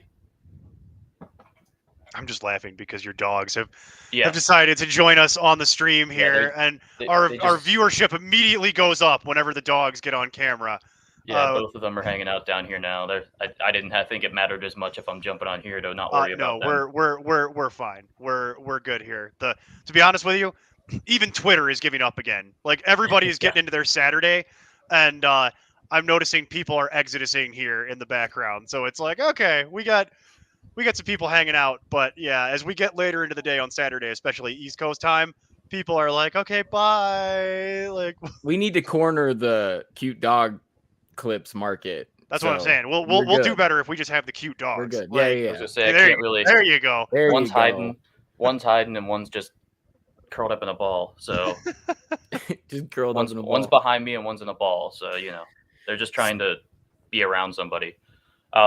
Green Bay, I don't know. Like Aaron Jones is obviously one of the more electric and better receiving running backs in the NFL, but he's not going to be a 20+ touch a game player. We've seen that, especially at his age now. They are going to limit his touches probably even more so than he did last year. Just not even for the because they think that he's losing a step or because they think that AJ Dillon deserves more. Just because of, he's getting older. Well, he's the focal point of our offense. We need to keep him healthy. Yeah. So AJ Dillon's still going to be a part of this offense. He's still going to get tread on the tires. It's inevitable, especially with what this receiving core looks like, both in the wide receiver room and the tight end room now. It's just, you got a quarterback that is going to start for only a second start of his career in week 1. He's only thrown, I don't know, not even 30 passes in his career at this point, maybe 35. So and his biggest thing in college was he was sporadic. turnover prone. He'd hit a guy in a window about this big that only fit the football, but the next play he'd scramble out and throw it straight into a linebacker's chest. So how do you kind of relegate that to a little bit like easier to work with? You run the ball a lot. And their offensive line is still solid. It isn't what it's been in past years, especially if Bakhtiari is not going to be his usual self. He was very in and out last year at the end of the year after he returned from, I think it was ACL injury that he had the year prior. It's just going to be a headache of an offense, I think. You're going to see big plays from Christian Watson a lot, but it's going to be not all the time. It's not going to be as much as you saw last year. If you can bank in on Christian Watson this offseason in Dynasty and things like that, by all means. I didn't like him that much coming out. I didn't love the landing spot. I just don't think he's a consistent player. And now you're looking at a quarterback that is not consistent in his own right. So if you have inconsistency plus consistency, not something I want to deal with. No. That's why I was saying before you hopped on, the Christian Watson truthers will be outside my door with their pitchforks and torches, but I'm right there with you. If I could trade Christian Watson for his 2022 value in my Dynasty League, well, I'm absolutely doing that. I want off the ride, please. And the dirty little secret with me, though, is I don't really have any Christian Watson shares in any of my Dynasty Leagues because I've never been a fan, so it's not really a problem I directly deal with, but I wouldn't want it. And then as it relates to Dontavian Wicks, the only really thing I can say about Dontavian Wicks is that it's a depth add. At least in the combine, he tested well from like a vertical perspective. He can jump high. That was like the big note on him, is he had like a 39, 40-inch vertical or something like that. So you can hang your hat on that, but there's a reason why he's going in the 5th round. There's definitely more players out there right now that I would think run circles around a player like Wicks. He had a 1.45 yards per route run. That is abysmal in college. That is not good. That's abysmal in the NFL. But if you do that in college, oof.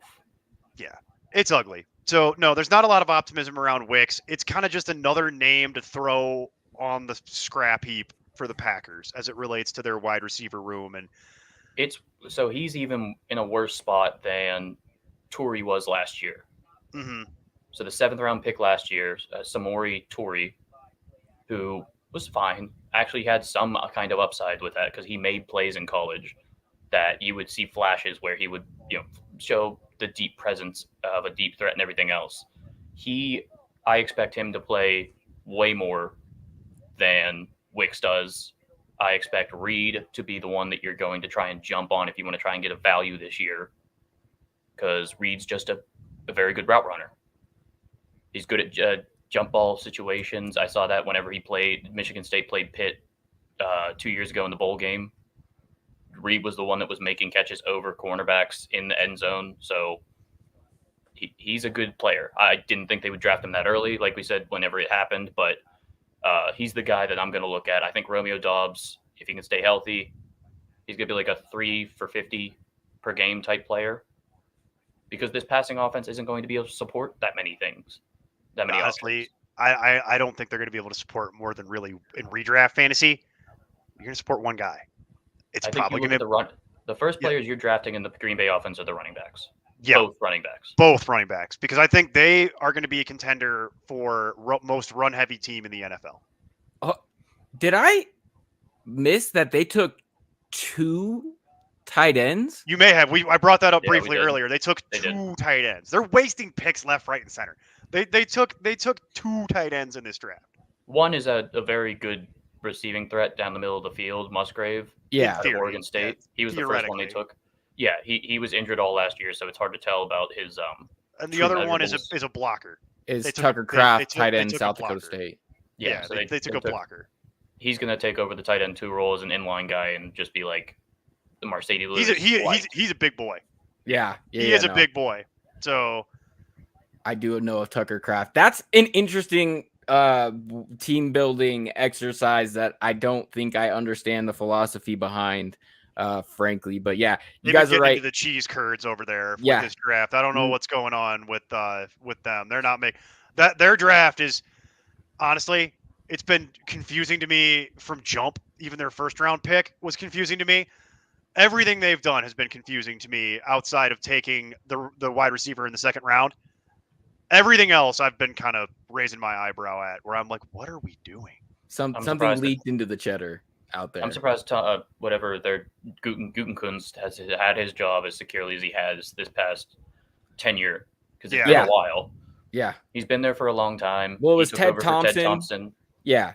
And they're almost this. You could tell that he was from that same regime because they're the same type of guy, the same type of drafter, and it's just like it hasn't worked and it doesn't make sense and it's not working, and they continue to just do it.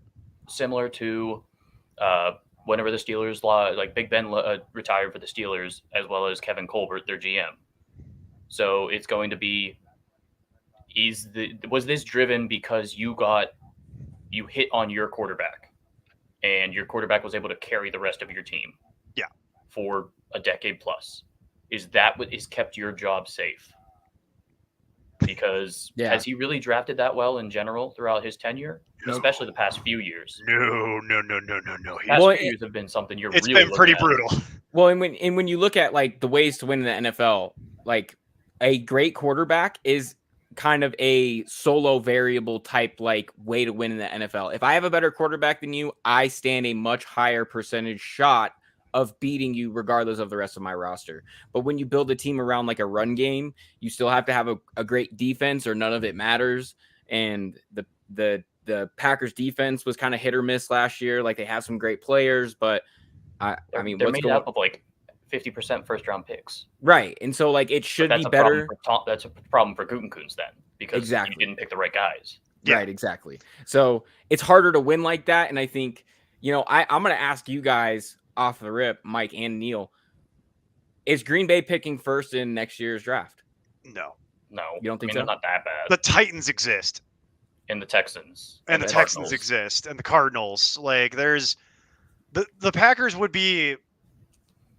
There's also the issue where the Packers are... similar to where they are this year. Yeah, they're also playing in a division that I just don't believe in.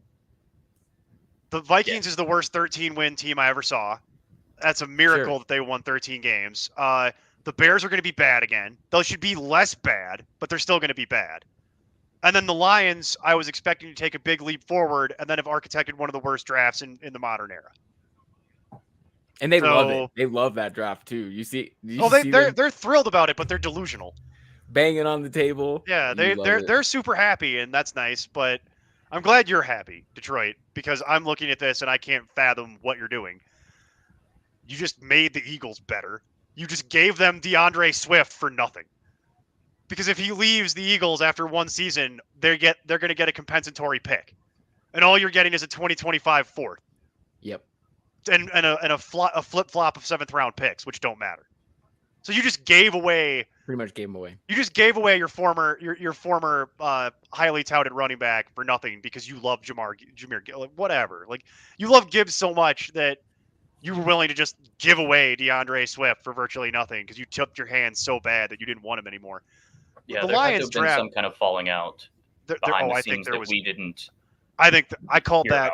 I called that last year. That I think there was some sort of argument between Swift and Dan Campbell, and I think Dan Campbell won because I'll be honest with you. So you know how in the NFL they talk about playing injured. You're injured versus hurt. I think Dan Campbell is one of those guys that even if you unless you're on crutches, he wants you out there. That's why I love Williams over. And that's why he loved Williams. And I think Swift isn't that guy for you. I think Swift is one of those guys who's not going to go out there if he's not healthy, and he's not going to produce if he's not healthy. Yeah, that's his game. Yeah. If he has a hurt ankle, he can't play. His thing is lateral movement and speed. Yeah. Yeah. Swift was a guy that had over 5 a carry last year when healthy. Yep. And he had 0.22, one of the highest. So he had tied for the highest missed tackles forced per attempt last year at 0.22. That's tied for first among running backs. The only player it was behind was Lamar, who had 0.23. So yeah, elusiveness is his game. If he's not there, and that's the type of back that you have to understand. And it makes sense why they were probably because they want to run it down your throat and type things and not run the outside zone. Well, they also want a scat back though. And that's what's so frustrating is you had a scat back, but you just didn't like him because he wasn't willing to go out there and play hurt for you. Right. And Dan Campbell won't tolerate that because he's from 1985. In week 1 against Philly, Swift went off. Yeah. Right. He had an amazing game. He did everything also, you would. I think that's also part of why this happened. It's because how we watched it, and he's like, okay, like kicked our butt. Might as well get him. Whoop me pretty good. Here's a 4th round pick in 2 years that doesn't matter that I'll get a compensatory pick for. That's all it takes. Cool. Yeah, follow me. You're all stupid. We go back to Mason's argument about building Howie's statue at the 50-yard line and making everyone play around it. This could be similar. I don't think it's going to have the exact results, but this is a similar move to last year when James Bradbury got cut by the Giants, and the Eagles got him for free. Yeah. Is he going to become am I saying Swift is going to become an All-Pro level running back? No, but he's going to have an impact on this offense, and they gave up nothing. Yeah. That's been the story of the Eagles draft. A proven veteran that is going to have success in their team. Well, and they're not on the hook for anything. He has no contract left. Yeah, he's got 1 year left. So if it doesn't work, again, similar to Bradbury, he was there for 1 year. Yeah. He succeeded. They paid him, so good for him. Yep. But they're this has been the story of the Eagles last 2 years, but especially this draft. The rich get richer. Players fall to them left, right, and center. They get another help in the running back room because Rashad Penny's not going to play the whole year. So you need something else. Kenny Gainwell has been good, but he's not really what I would consider to be a bell cow. You know what I mean? And then you have Boston Scott, who they like, but he's only in the NFL because the Eagles pay him $1 every year to come back and play. The Giants actually exist too. Yeah, that's true. That's true. Yeah, he's like 18 rushing touchdowns against the Giants and like 2 against every other team in the league. Right. He'll play against the Giants and destroy them, and then that'll be his entire season. But you're not paying him anything. But just think about this. Paying him like the veteran minimum on a 1 year deal. So you have Devontae Smith out wide, AJ Brown out wide, Dallas Goedert in line. Throw Hurts and then Rashad Penny in the backfield, and then throw DeAndre Swift in the slot. Sure. Like, why not? Or run 2 running backs back there. Run a bunch of motions. Yeah. Use your ghost motions. Use players changing positioning in the play, all that stuff. You just have versatility. You have explosiveness. Start the play with Hurts in the shotgun, and you've got Swift to his left, and Penny to his right. Yeah, and then just start motioning people in and out, and no one's going to know what you're doing. They already have a hard enough time with Hurts as is, just trying to run the zone read against you. You add another weapon for that now. And throw Swift on a little ghost motion, and then you turn it into a little triple option. He hits the zone read. They keep. He comes out, does that little pitch to Swift, and that might be one of the hardest plays to stop in the NFL next year if that's what they decide to do. No linebacker charging in is going to be prepared for that because you have to make a choice. Yeah. And if I'm a linebacker, I'm probably choosing Hurts at this point on the keep because I know what will happen. If he gets to keep the ball, he's going to make me look like an idiot and then gash us for 15 yards down the sideline, and I can't tolerate it. So you're probably thinking, I got to commit to that. Okay, so his new option, instead of fumbling it over to Miles Sanders, is here's a little pitch to DeAndre Swift. Well, DeAndre Swift is a lot faster than Miles Sanders is. Like, it's terrifying how good the Eagles are going to be. And this is what I was saying to actually somebody I know in the background. They were like, look, how about that Eagles draft? And I'm like, yeah, it really helps when the Lions are idiots and they just leave good things on the board for other people to have at a discount. And then this happens, further solidifying. Thanks, Lions. There's a plant. There's a plant somewhere. Yeah, the Lions are just actively making the Eagles better at this point and have been all day. But this goes back to we were talking about the Packers. They're probably it's a virtue of that division. It's by virtue of that division that I don't think they'll be one of the bottom 5 teams, Mason. That makes a lot of sense. It's the AFC East for the decade. It was just god awful. Bad, yeah.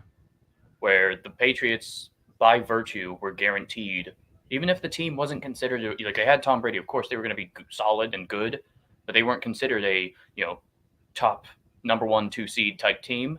But they always ended up there because they had 6 wins basically guaranteed every year because of the Bills, Dolphins, and Jets being as abysmal of organizations as they were. Yeah. Yeah, that makes a lot of sense. And, we bring up so we're talking about kind of backs that have had a lot of promise, some guys that have been coming off the board. Another one I want to get into that came down here, as we've been talking about, at 163, the Bengals select Illinois halfback Chase Brown.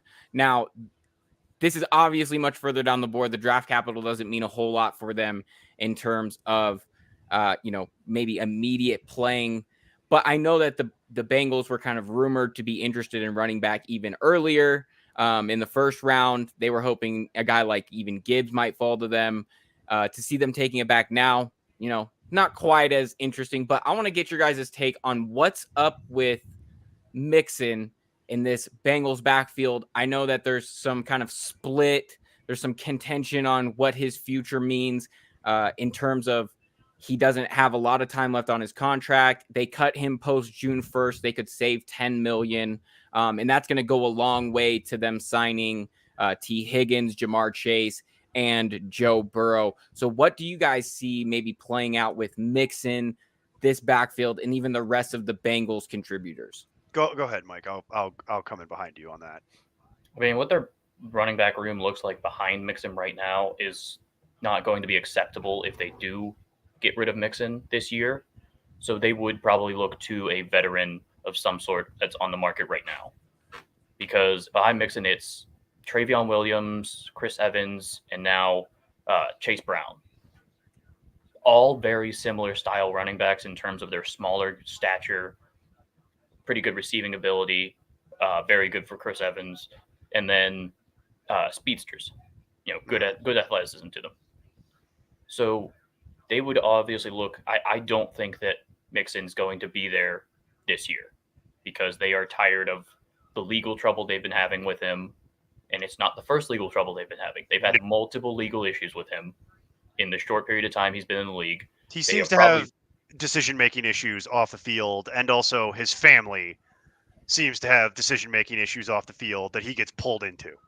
He's coming off his worst year of his career in terms of efficiency numbers. He was not very efficient last year in any category. So if he's looking at the worst efficiency numbers of his career, he's at the age that he is. He's on the back nine of running NFL running backs.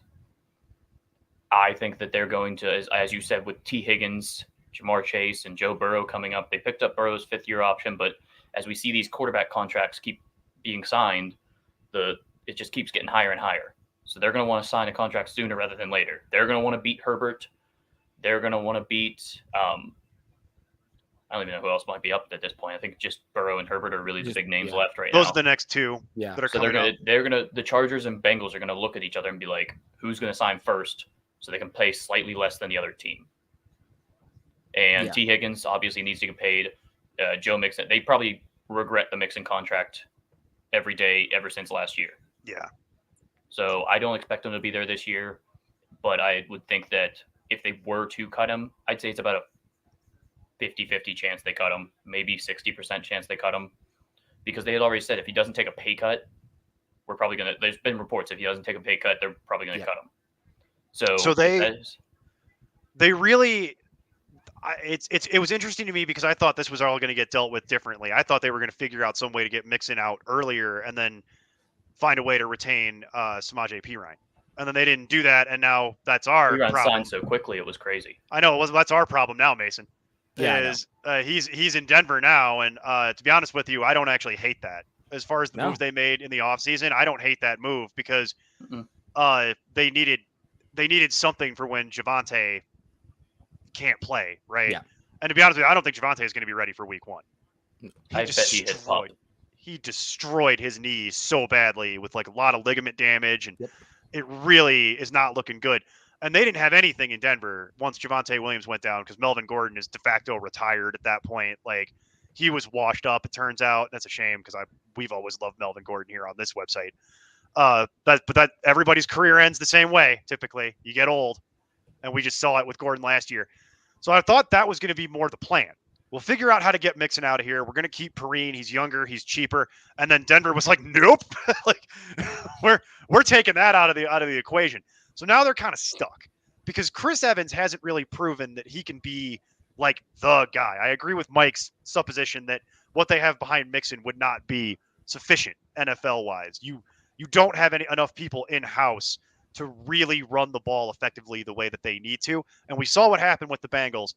They need to have some kind of running game. They cannot just have Joe Burrow running for his life over and over all day. Eventually, that's going to go badly at some point. Just looking at this, I just brought up like the currently available free agent running backs. Mm-hmm. Zeke Elliott. Yep. Perfectly would be fine. Leonard Fournette. I'd be okay with it. I'd give Leonard Fournette $1 if he wants to come in and take car crashes for me. Kareem Hunt. Nah, I'm less interested in that. Even a Jerick McKinnon. A Latavius Murray.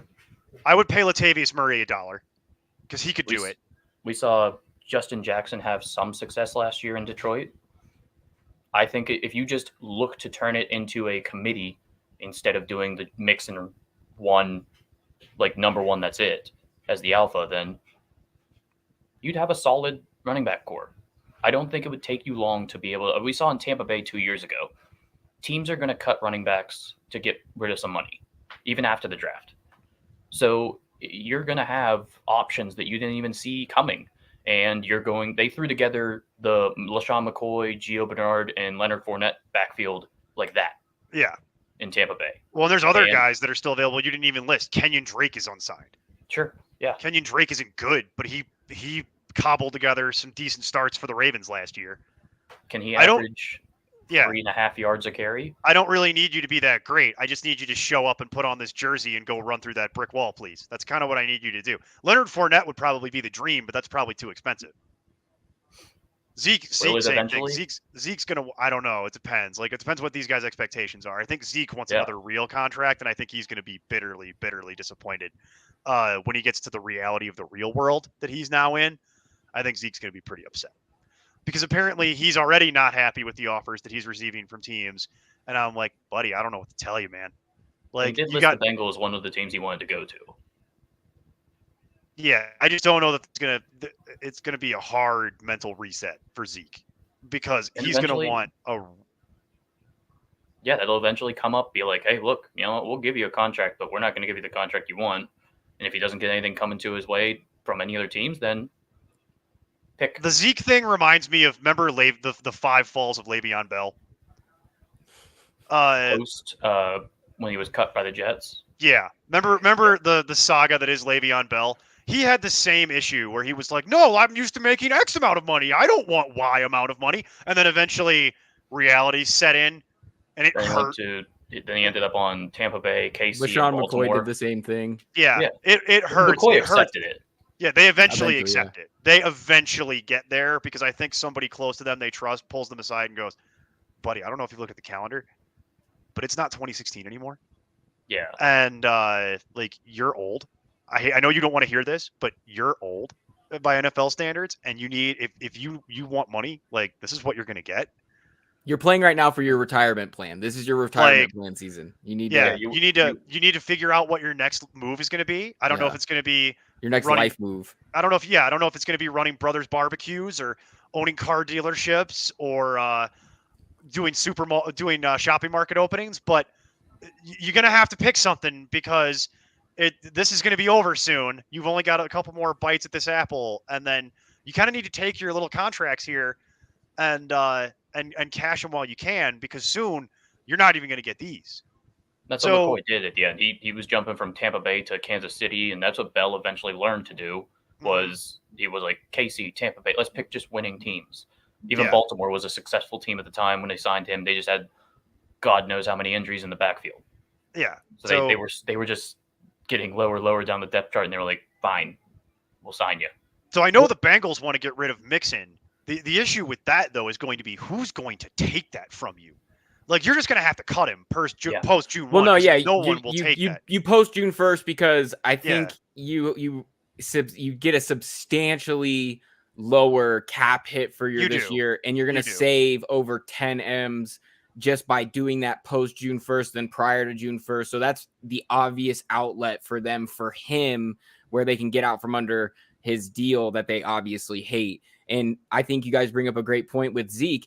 and this is a very likely situation where he does fall to them because he's interested in going there, and you got to understand that he's going to go through all of camp, like a ton of camp, like of the off-season program up into June until they actually get to the point, and he's going to have all these offers fall through, and then he's going to get there, and then they're going to get him for a mint. So the Bengals are probably going to end up that way. I really do see that happening too. And another one I want to bring up here, because not a lot of fantasy relevant picks have come off the board since we've talked about. There was one other one that I saw. There's a couple in here. It looks like at 164, the Vikings take BYU quarterback Jaren Hall. Any input on that, Neil? We knew the Vikings were going to take a quarterback. Was my whole thing here. It's just this isn't the way that I thought it would go. They would wait all the way to the 5th round. Not super high on Jaren Hall, not super high on BYU. Just something that we've been talking about for the last couple days, where we knew the Vikings were going to look at a quarterback, but this isn't the way I thought this would manifest. This is the third time they've done it in the past 3 years. I know they love doing this. They always take flyers at the end, but as we know, at this point in the draft, realistically, you don't matter at quarterback. If you're being drafted this late, you're just going to hold a clipboard. But it is interesting because we knew they would do something to address quarterback. What I do think was interesting, though, was that this is the 12th quarterback in this draft. Believe it or not, this is the 12th quarterback in this draft. That is a record in the Common Era. We have never had more QBs drafted than this year, which is just something that's kind of interesting to note. We've had a lot of QBs drafted. My argument is none of them matter. Except for the big three. Who's still left? I was just about to bring that up, Mike. Go ahead. So obviously Tanner McKee, who is just a monstrous human. He is like massive. They made a joke because if you took the past 2 Stanford quarterbacks and like combined them, you'd have a massive long. Davis Mills has a massive neck and a short torso, while Tanner McKee has a short neck and a massive torso, and it would just look hilarious. And they would probably be like 7'3". But Tanner McKee is still available, which seems crazy, especially because I never thought somebody like Sean Clifford would be drafted. Period. Not like late. No, period. And then you've got Malik Cunningham, the Louisville quarterback, who is just, a very, very poor man's Lamar Jackson. He is an athletic quarterback. If you kind of squint, yeah, like really squint down on it. That's he's got a strong arm. He can definitely sling it down the field and stuff, but he definitely has accuracy issues and stuff. And then also Max Duggan, guy that just played in the national championship game. Yeah, no one. Who his teammates are raving about him throughout the entire draft process, where they would be talking about themselves, and then all of a sudden, out of nowhere, not even prompted, bring up how much they love Max Duggan. If you throw Max Duggan on any team as a backup quarterback for just in case, it's funny that you bring that up. I've noticed that too. That it's rare that there's that much love. They love that man, and I don't know why. I don't know what. Steelers as a third quarterback, let Mitchell Trubisky go at some point, and then just Pickett and Duggan. He seems like the ultimate locker room guy because his teammates loved him, and I'm like, did they get into like a scrape at a bar one night, and he sorted it out for them? I don't understand, like, because they always players always rep their quarterback typically. Not to that level. Not to that extent. It's crazy. And then in the NFL, that means Jack K, clearly, because he's still sitting there. But then, I just thought it was interesting that we've had this many quarterbacks go. And then, Mike, you got to where I was going to get to eventually. There's still so many more that didn't get drafted, and we've drafted more than we ever have. 12 total. And it's interesting, some of the guys that went, because some of them are not who I was expecting. Stetson Bennett. Yeah, I figured Bennett would go. The one that I didn't think he'd go in the 4th, but I figured he'd go. And that was one that we talked about, Mike, and I know that you were in the comments and watching, is that was a big popular vote, was does he go undrafted? Does he make it into the round? And to see him go a little bit earlier than some of these quarterbacks, though, did definitely surprise me. In another place that we have here, not necessarily quarterback related, a little further down the board as some of these picks come in, the Buccaneers select at 171, Purdue tight end Payne Durham. And right after that, the Giants at 172 take Oklahoma halfback Eric Gray. So those are kind of the next fantasy relevant moves. And then actually a little bit Colts further. getting Will Mallory at 162. Oh, yep. Okay. You know my stance on tight end, rookie tight end, especially this level doesn't matter. So I'm not really worried about that. And it's a shame because you'd like to at least say something nice about Eric Gray. You know, good for him. He got drafted into the worst realistically possible situation that he could have been. They were content in last year with who was the speeds? I can't remember the second running back for New York that they had. I will look that up. I know what you're talking about. He was big in San Fran. You know, he's just a electric running back that will hit the long run. But it's somebody who he's been borderline relevant previously. They drafted somebody else. Somebody else with long hair from last year. Matt Breida. Yeah, they have Matt Breida and Gary Brightwell. Who they want, and they want Gary Brightwell to work, but Gary Brightwell is only he's a 6th round pick. And this is a 5th. And so Gary Brightwell's not long for this world potentially, and he's been pretty underwhelming. So I would say though that the next pick, Evan Hull from Northwestern going to the Colts, is actually something reasonable. Okay. The Colts running back room is not exactly stout. Jonathan Taylor and then a bunch of nothing. Yeah. So Evan Hull is like his measurables in terms of percentiles compared to players like Jonathan Taylor and Saquon Barkley. Like his speed score compared to his size and things along those lines, he is that guy. So I could easily see him finding his way to the number 2 spot in a run-heavy offense that we've seen. Obviously, Jonathan Taylor have some injury issues in the past year. Yeah. And to round that out, who you guys have there is Zach Moss and Deion Jackson. That's why I say it's a whole lot of nothing. Right. Those guys had success in that offense whenever Jonathan Taylor went down. Not so much Zach Moss. Deion Jackson had more volume-based success. Just isn't good. I'm tired of this conversation. We've had to have this conversation for like 4 years. It's like I'm just so sick and tired of waiting for Zach Moss to do something that it's just stop trying to make fetch happen. It's not going to happen. Like I have to admit something. I've been a Zach Moss truther for just one reason, because I know it gets under Neil's skin. I don't even like Zach Moss, but it's definitely been like that for like 3 years that I've definitely just did it just to. It's because I'll tell you why it gets under my skin. It's because I got torched by Zach Moss when he came into the league. Like I was like, oh man, and then he had that like half a good season, and I was like, yes, it's happening, and then just like just total train wreck after that. Like, you knew something was wrong when like he had that really good start to his career, and then they just benched him out of nowhere because he couldn't even beat Devin Singletary, who I think is just a guy. Like, but I will say, Mike, I do agree with the general take. They need bodies in Indy. So anybody who, even though he's like, what are we in the 6th round at that point? Yeah, we're now in the 6th. So even though he was a 6th round pick, who are you competing against? Like Deion is one thing. Deion's okay, but like Zach Moss is nothing. So he could trusted Deion to be able to hold the entire workload for a game or two. Yeah. But then they didn't trust Zach Moss to hold the workload. No, they had to mix it up with him once Zach Moss was the guy. So there's a very real chance that could actually matter. Everybody has. We've seen Pacheco. We've seen some of these guys, and Elijah Mitchell. We've had 6th rounders and so on be relevant even in their rookie year. Yeah. So he could name. That's a name to know.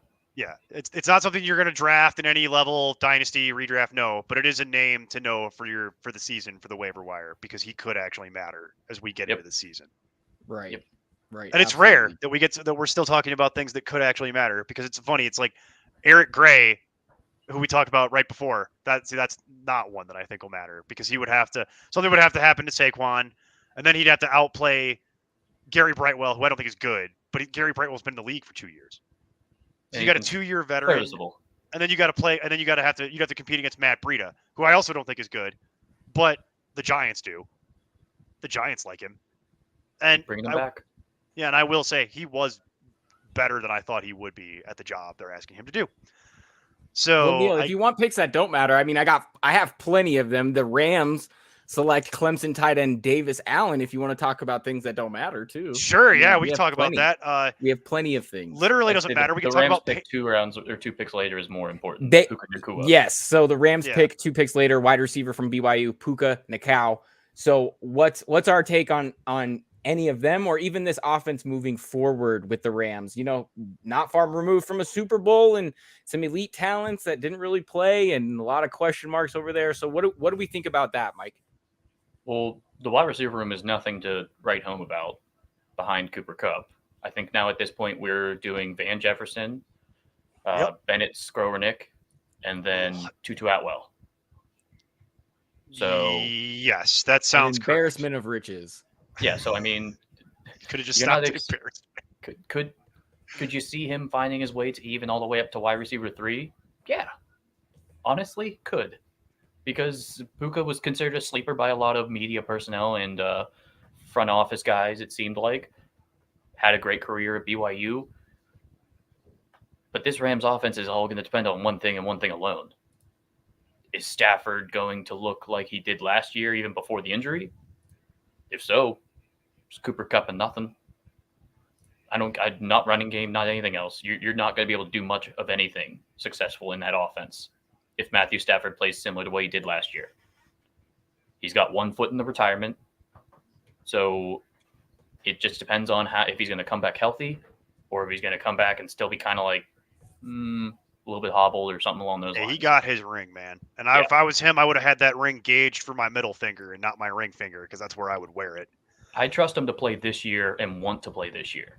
But I think we'll see early on whether he's going to make it through the whole season or if he's going to be completely in on this offense throughout the entire year. If he's going to just kind of be like, all right, well, if I get banged up, I'm kind of walk off into the sunset. We talked about this briefly, Mike, yesterday, actually. But just to talk about the Rams, I think you got to talk about the elephant in the room, really, which is this is kind of it. This is the last ride for a lot of these guys. Matt Stafford, McVay, even potentially, has talked about it, that he might want to be done. Because, you only have so many years as an NFL head coach because it's a grind, and it'll grind you out, man. You can't work 90, 120, 150 whatever hours a week you work indefinitely. You know what I mean? Why do that when you could just get a cushy media job after that pays he's already got that sign just as much off of your personality, takes half as much work, and is significantly he's a reasonably attractive looking man. Like, let's just say what it is. Like, he looked good on camera. You know what I mean? Like, so he's an easy layup to go work in TV afterwards. And you'd only have to work 3-4 days a week. Spend the rest of your time with your family. And he's relatively young. You know what I mean? He's what, 40? Yeah. I don't know if he's even 40. Yeah, he's in that neighborhood. Like, because he could easily take his, I think it's like either an 8 or a 10-year deal lined up for him in broadcasting. 37. So there you go. You could easily take 40. This deal, go through the deal. For context, I'm 36. And then come back into coaching if you want to. Yeah, and still be younger than a lot of the coaches. Yeah. Like that actually, you know what? I've just depressed myself. I have to go lie down, guys. I have to go. I can't do this anymore. Well, done all this with his life at this point, and you're like, I've just really depressed myself. Well, it's an interesting standpoint to thinking that these young coaches aren't doing what the old school coaches were doing. People don't want to be Belichick and coaching the same team for 30 years. They would rather also do the basketball thing, whereas this roster's not looking good. Yeah. I don't want to pull this out. I don't want to hurt my own resume. So you get the Cliff Kingsburys or the whatever, who are these young coaches, and they walk off and then maybe they come back Cliff Kingsbury might be a different story, but it's one of those things that it's like you weren't necessarily like pushed out or whatever. And it was kind of this like, oh, well, I'm going to leave or you're going to leave or whatever. Agreement. Yeah. The mutual departure. I've left to pursue other opportunities and there was no firing at all.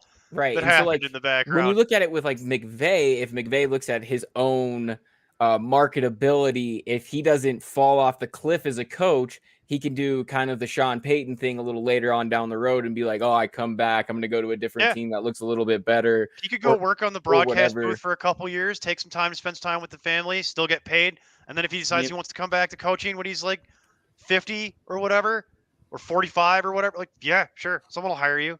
Like, so Sean Payton, even looking at him as the most recent example of he took a year off, did the broadcasting, decided, I'm going to come back. He was the most coveted coaching option. The Broncos gave up a pick in addition to paying him all that money. They gave up 2. Yeah, they did give up 2. You're right, it was 2. Imagine Sean McVay, if he took even just a few years off, came back at the young age, being the offensive guru that he's considered in the NFL, he'd have any choice of teams in the league that realistically people would look to fire their current coaches to get a chance at him. There'd be people in trouble if he left and then was coming back. There'd be people fearing for their jobs because he'd be coming for you. But it makes sense. Why trash my resume and go through a rebuild? Like, I don't owe you anything. You know what I mean? I don't. Right. If I'm McVay, I owe the Rams literal. I won you a Super Bowl. I don't owe you anything.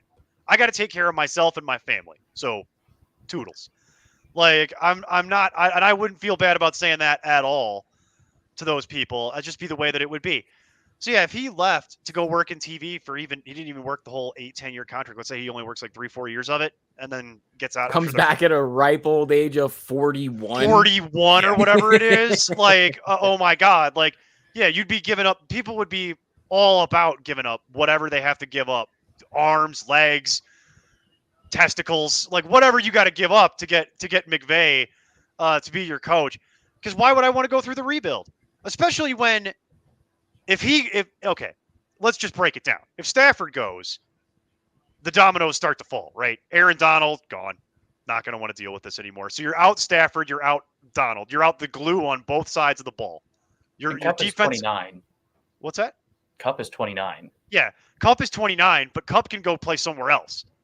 Like, he's got what? What do you think Kupp has? 3-4 more years in the league? Maybe 5? Based on his play style, I think he could, even if he wasn't going to be the he doesn't have to be the alpha in the offense.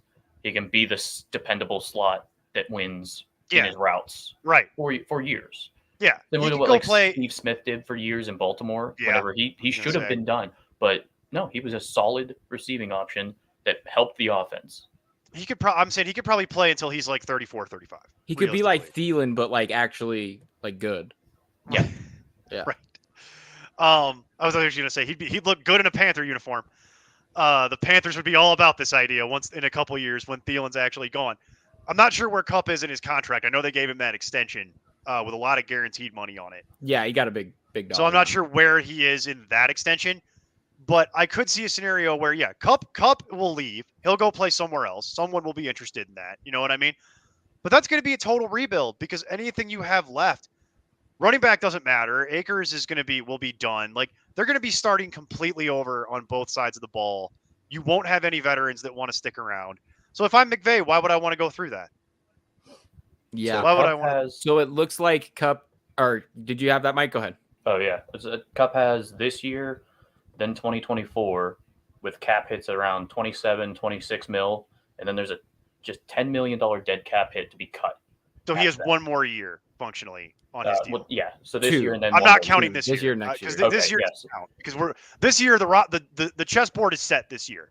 This is the he'll be 31 after leaving the Rams if that was the year he was cut. So he might have one dead year where he has to suffer through the rebuild because nobody can deal with it. But then at that point it's game over.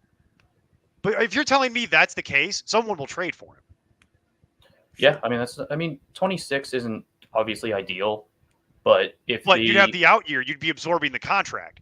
So you'd absorb that contract, so now you would have the same out year that the Rams would have had. I think they would have to do a similar round pick. They'd probably do a similar situation to Allen Robinson's deal this year, where they signed him to a big contract, right? And then they had to trade him because Allen Robinson will have a year. He can be released after this year with a reasonable dead cap hit. Yep. So the Rams paid some of the salary. They would get a better draft pick than they did for Robinson, obviously.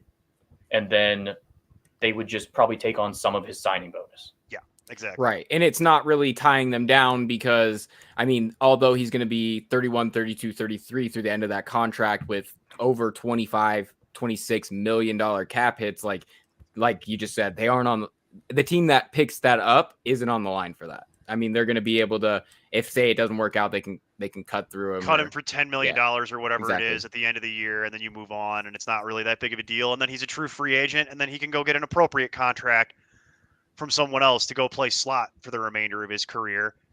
And then that's the end of it. So that's what I'm saying. The Rams are in an interesting spot because this is it. Like, this is the last ride out, I think, with this team. If it succeeds, maybe you get another year. If it fails, we're going to know pretty quickly, and then you're going to start seeing people looking for the exits. This is going to be it. The Rams are going to go all the way in the tank, and then they'll be in full rebuild. So if it does fail, Mason, back to your thing about bottom 5 teams, if Matthew Stafford gets hurt again or looks like crap, and then Cooper Kupp gets hurt, there is a real chance that if people start getting hurt on this team, because they're not deep, you know what I mean? They have good starters, but they have very poor depth. So do they have their pick coming up this year? I'm not sure about that. That's one of the things I'd have to go look up. Or is it still with the Detroit? I'm not sure about that. I have to go look that up because I'm not sure where they are picks wise because I know that they've been playing very fast and loose with their picks. So we did.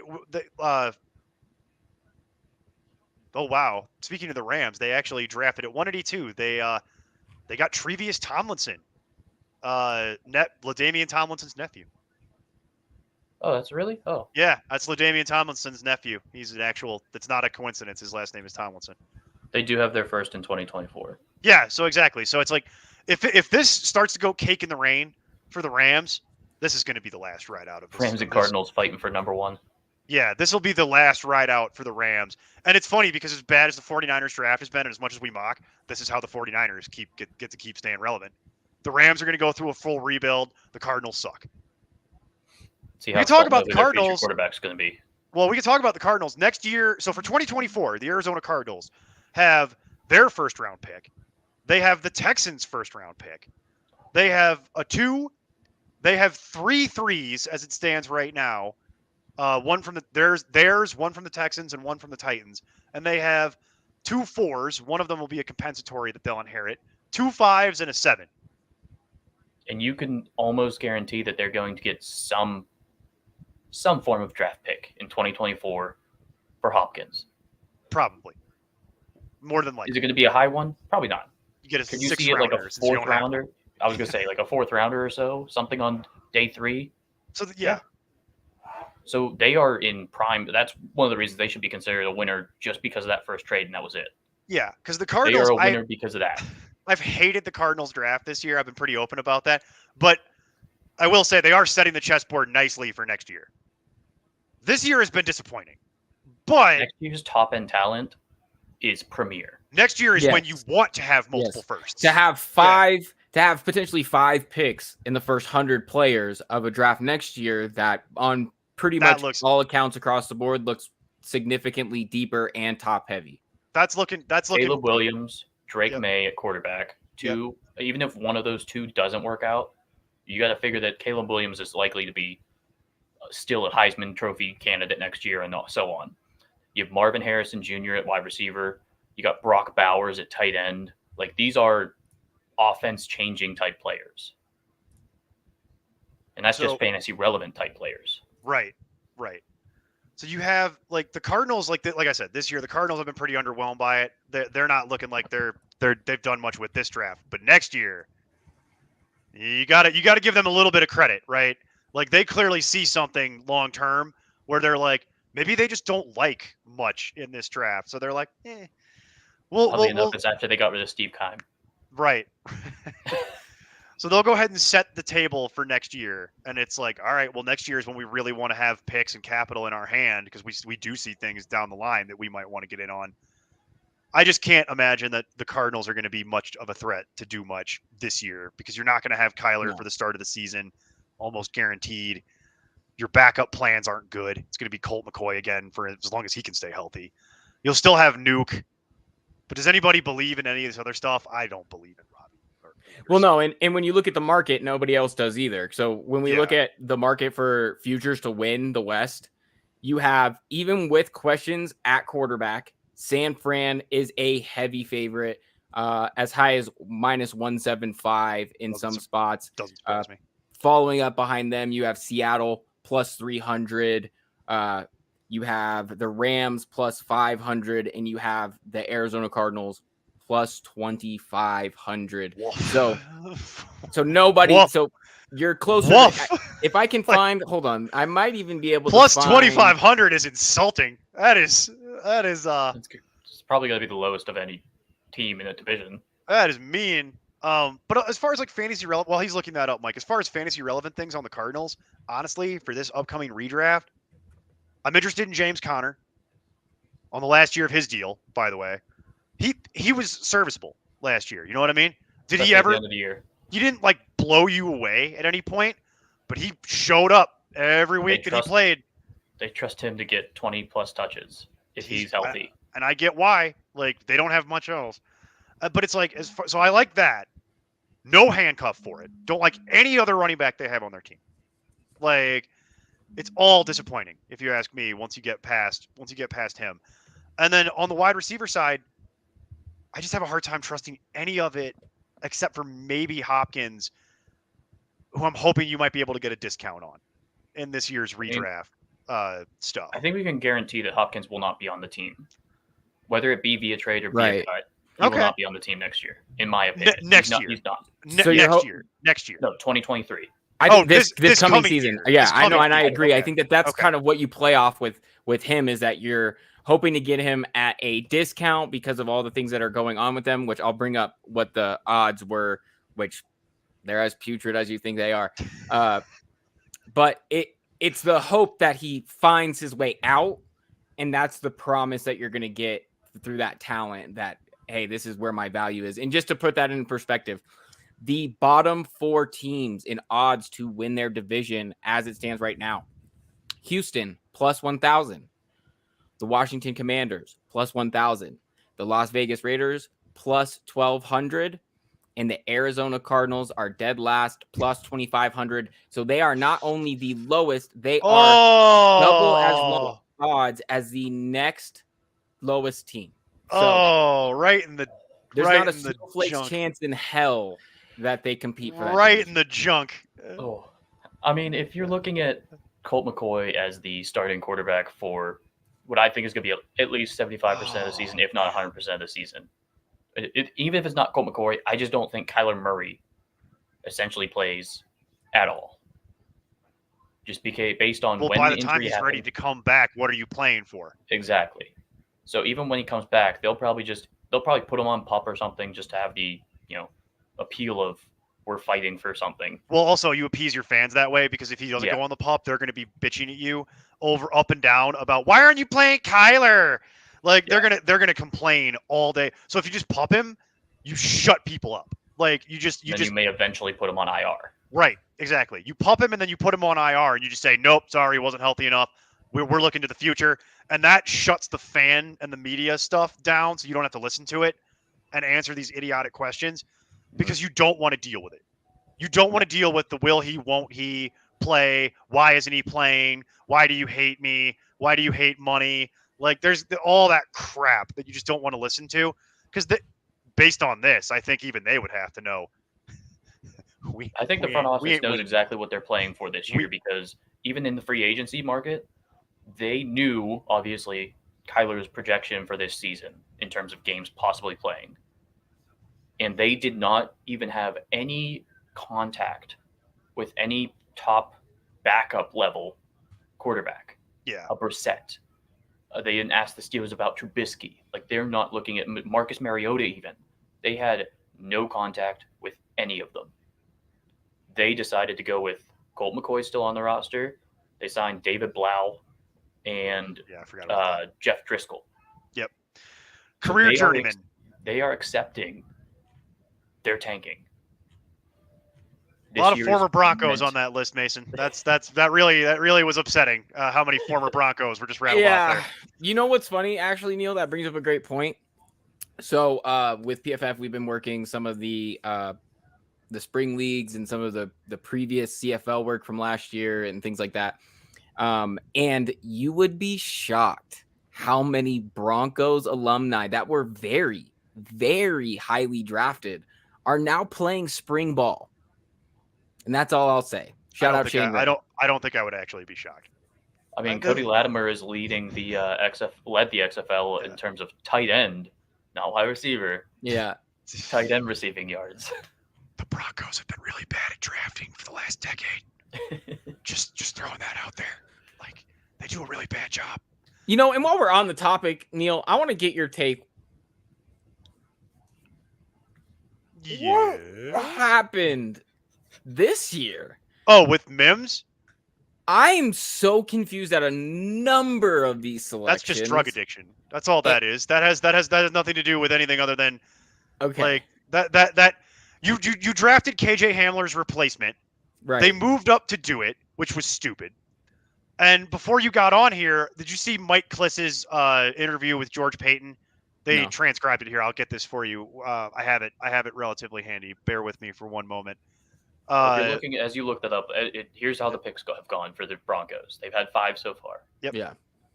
Marvin Mims, the wide receiver from Oklahoma, in the 2nd. In the 3rd round, honestly, kind of solid. Linebacker Drew Sanders out of Arkansas, and then cornerback Riley Moss out of Iowa. Then didn't have a pick 4th, didn't have a pick 5th. In the 6th round, they just took safety J.L. Skinner, who I don't know who that is. Mason, I'll just say this. Can't really help you there. I'm not overly mad about the Broncos draft, except for Mims. That's the one that sticks out like a sore thumb, where it's like, guys, you had so many limited draft picks. They traded up twice, Neil. They traded up for Riley Moss, too. Yeah, I know. So we're going to go now to, here's their justification for that, Mason. So this is from the great Mike Kliss, who you and I, we would all agree that Mike Kliss, like one of the best as far as beat reporters go in the business. Like, he's very plugged in. He's very professional. He interviewed George Paton last night after the draft. Here are George Paton's comments. George Paton on trading up for Mims and Moss. All week we had players we had targeted where if they fell close enough to us, we'd go get. That was the case with Mims and Moss. We just didn't want to lose those players. We just felt they were really good value. That's a non-answer. So that's GM George Paton on his decision to move up. Now we'll go back to George Paton. George Paton on Mims from the 2nd round wide receiver group. I don't want to say we felt the strength of the draft was in the 2nd round, but we felt that the strength of the receiver position, there was a group of 6 or 7, and one week they might be in this order, and another week they might be in another order. I'd like to pause here. So why? Then why'd you do it? Yeah, why'd you trade up to go get it? None of that made any sense. That was just a logic circle. That was just a big circle that you talked in. None of that made any sense. That was just utter nonsense. And that comes from a guy who owns a website called Important Nonsense, for God's sake. That is just the word. That is not.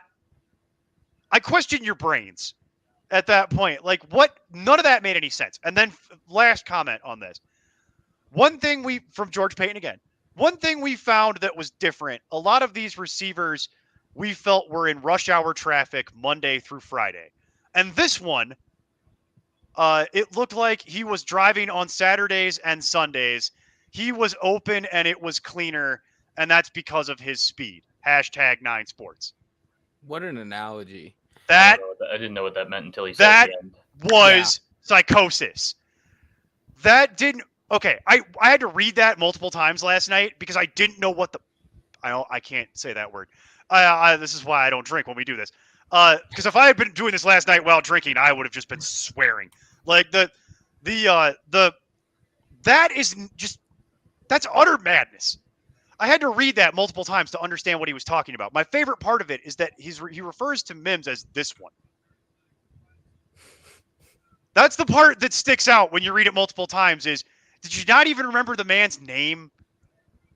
Like, it's the Mims thing makes no sense. You're drafting the KJ Hamler replacement in theory. Why? You already let Sean Payton go out and re-sign all of the Island of Misfit toys that he loves with Marquez Callaway and Little Jordan Humphrey. You got them here now. You couldn't get rid of Cortland Sutton because you wanted a second-round pick, and nobody in their right mind is going to give you a second-round pick for Cortland Sutton. You couldn't get rid of Jerry Jeudy because you wanted a first-round pick, and nobody outside of maybe the Patriots would have been willing to give you a first-round pick for Jerry Jeudy, where he is in his contract. I looked all this up yesterday. They didn't pick up Jerry Judy's fifth-year option. So nope. Jerry Judy's a free agent next year.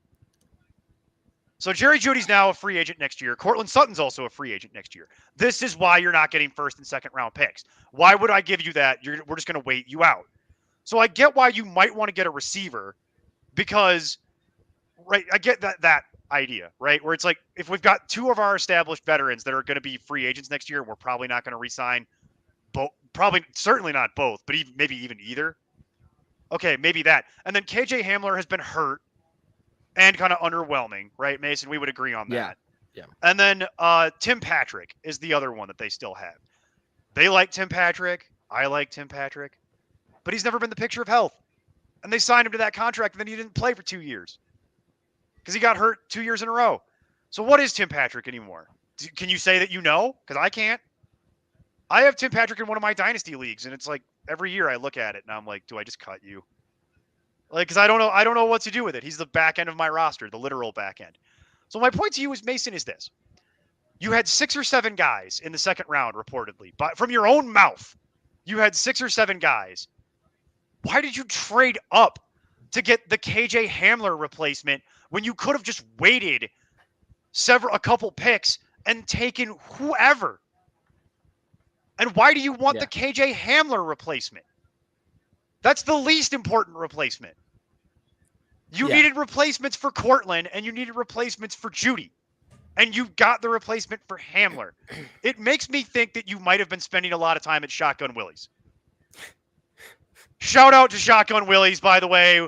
I'd love to be sponsored by you. I will absolutely wear a Shotgun Willie's t-shirt. Only Mason is laughing at this because he knows what I'm talking about. Well, Neil, do you know that? Okay, I don't know if you know this. To get completely off topic, so Mike, just take a break because Mason and I are going to get into local Denver stuff now.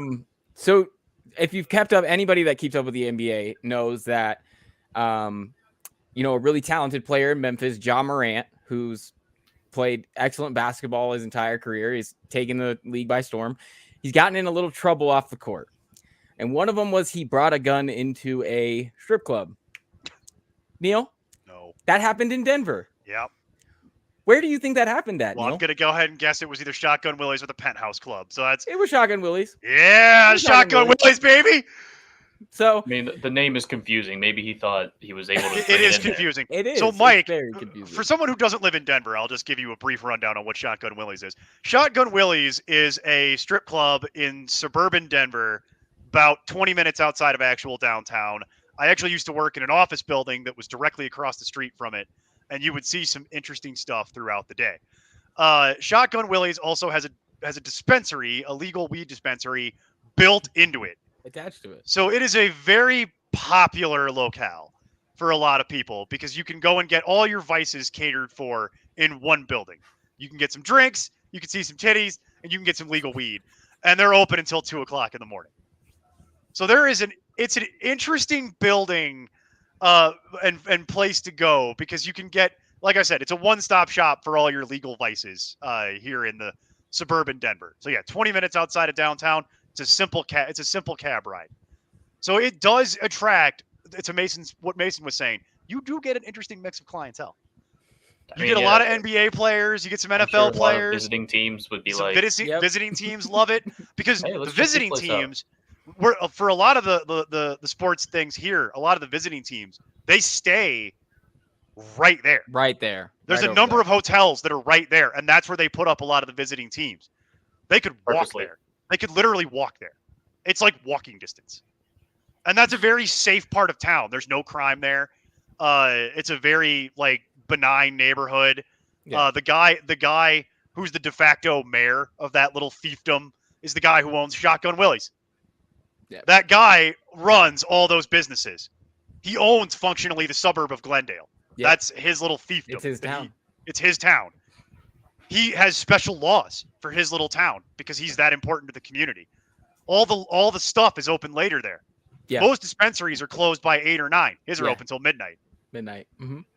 Most liquor licenses are done at about around, liquor stores are closed at 11. Not where he is. Yeah. Not in Glendale. They're open till 2.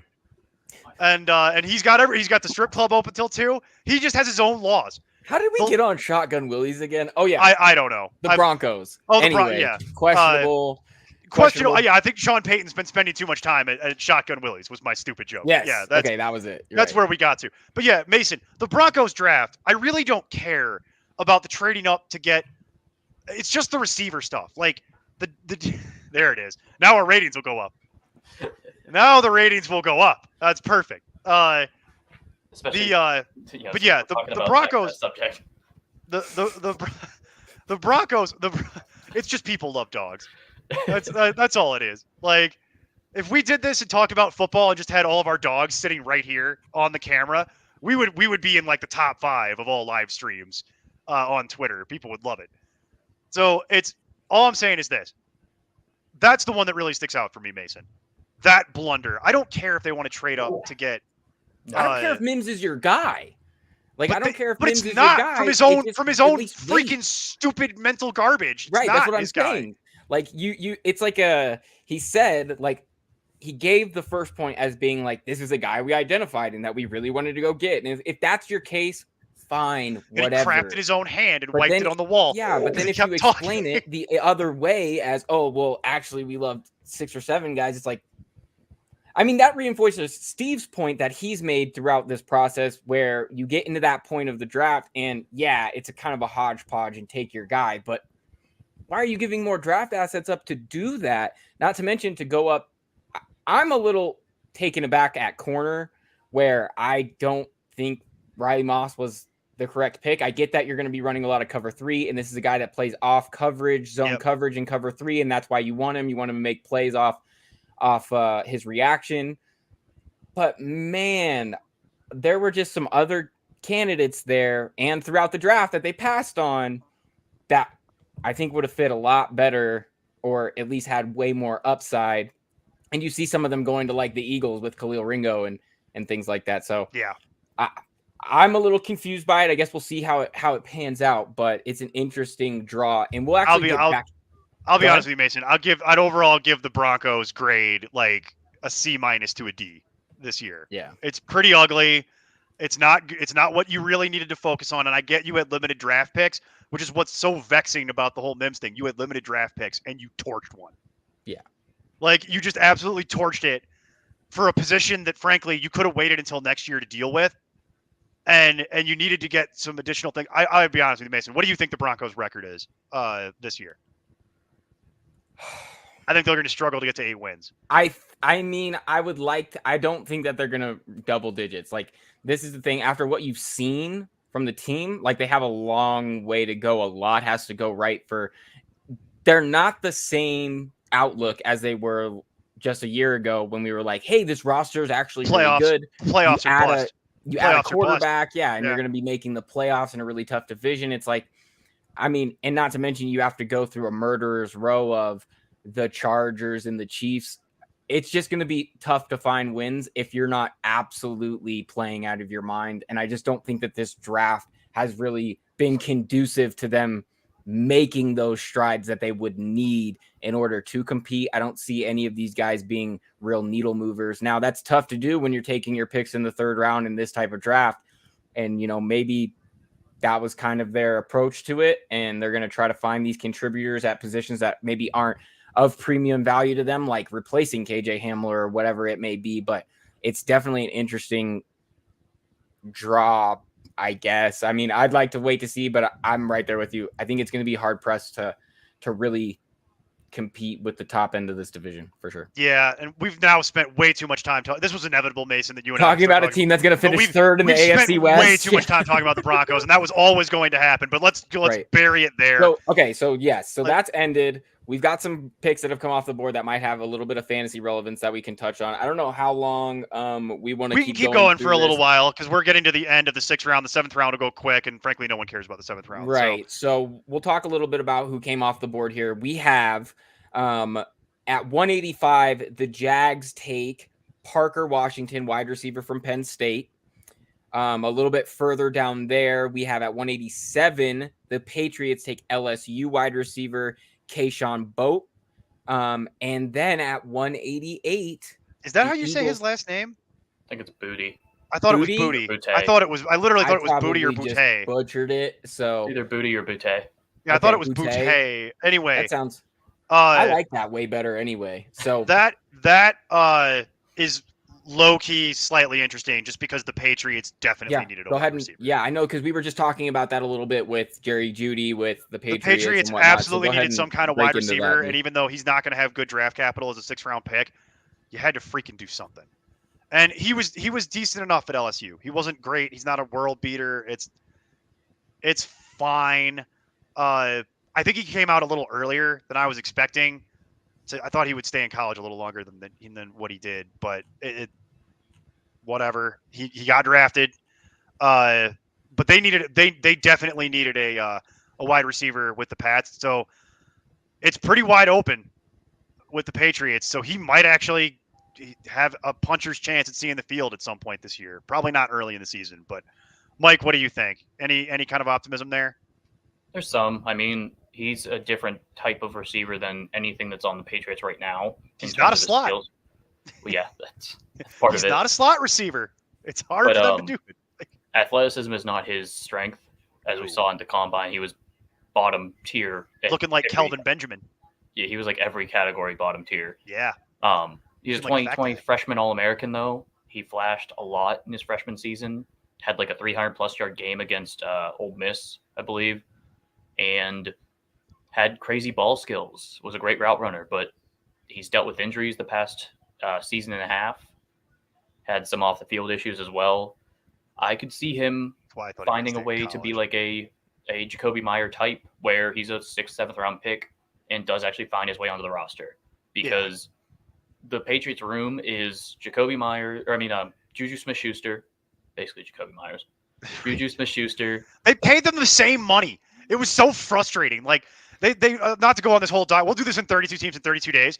But they could have re-signed Jacoby Myers, who's younger and I think better for them, for the exact same contract that they gave Juju Smith-Schuster. I think they gave and they wanted Juju more guaranteed. Stupid contract. Stupid. Like. Then there's Tyreek Thornton, the deep threat from Baylor, their 2nd-round pick last year. Then there's Kendrick Bourne, just another athletic player that they've tried to use as a deep threat, basically. And then it becomes completely wide open. Yeah.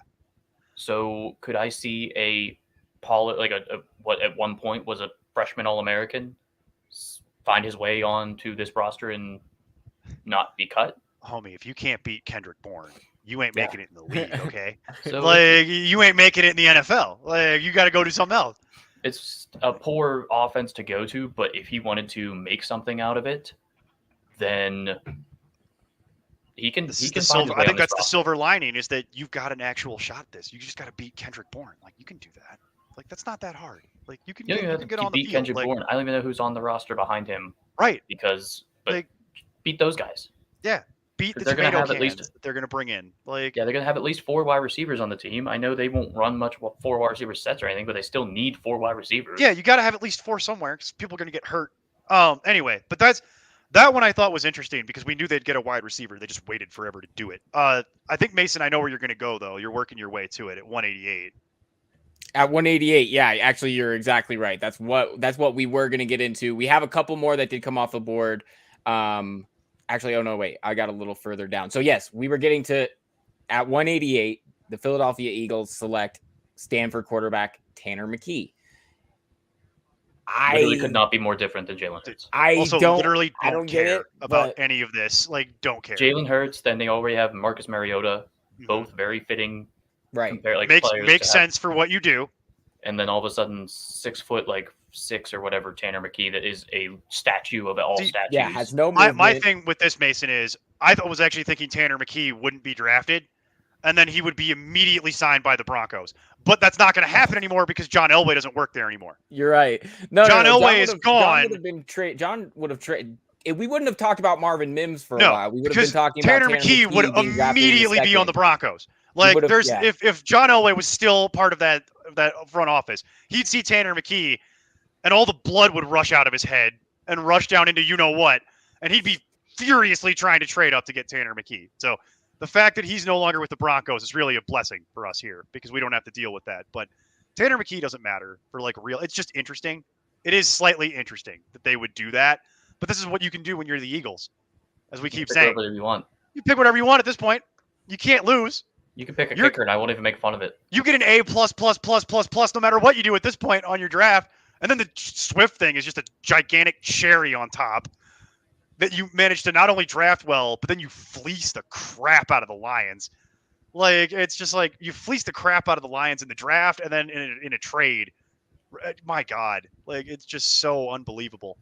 So anyway, but who's after Tanner McKee, Mason? So with Tanner McKee, that was at 188, and then we see a little bit further down the board at 191, the Bucks take Nebraska wide receiver Trey Palmer, and that gives us a good opportunity to talk about this Bucks team, which we've talked a little bit about.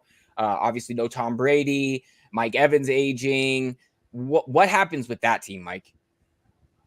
I mean, if you're looking at this team in terms of their depth chart, and if we're looking at fantasy relevancy, is it ideal? No, because it's got a lot of fantasy relevant type players in terms of Rachaad White at running back.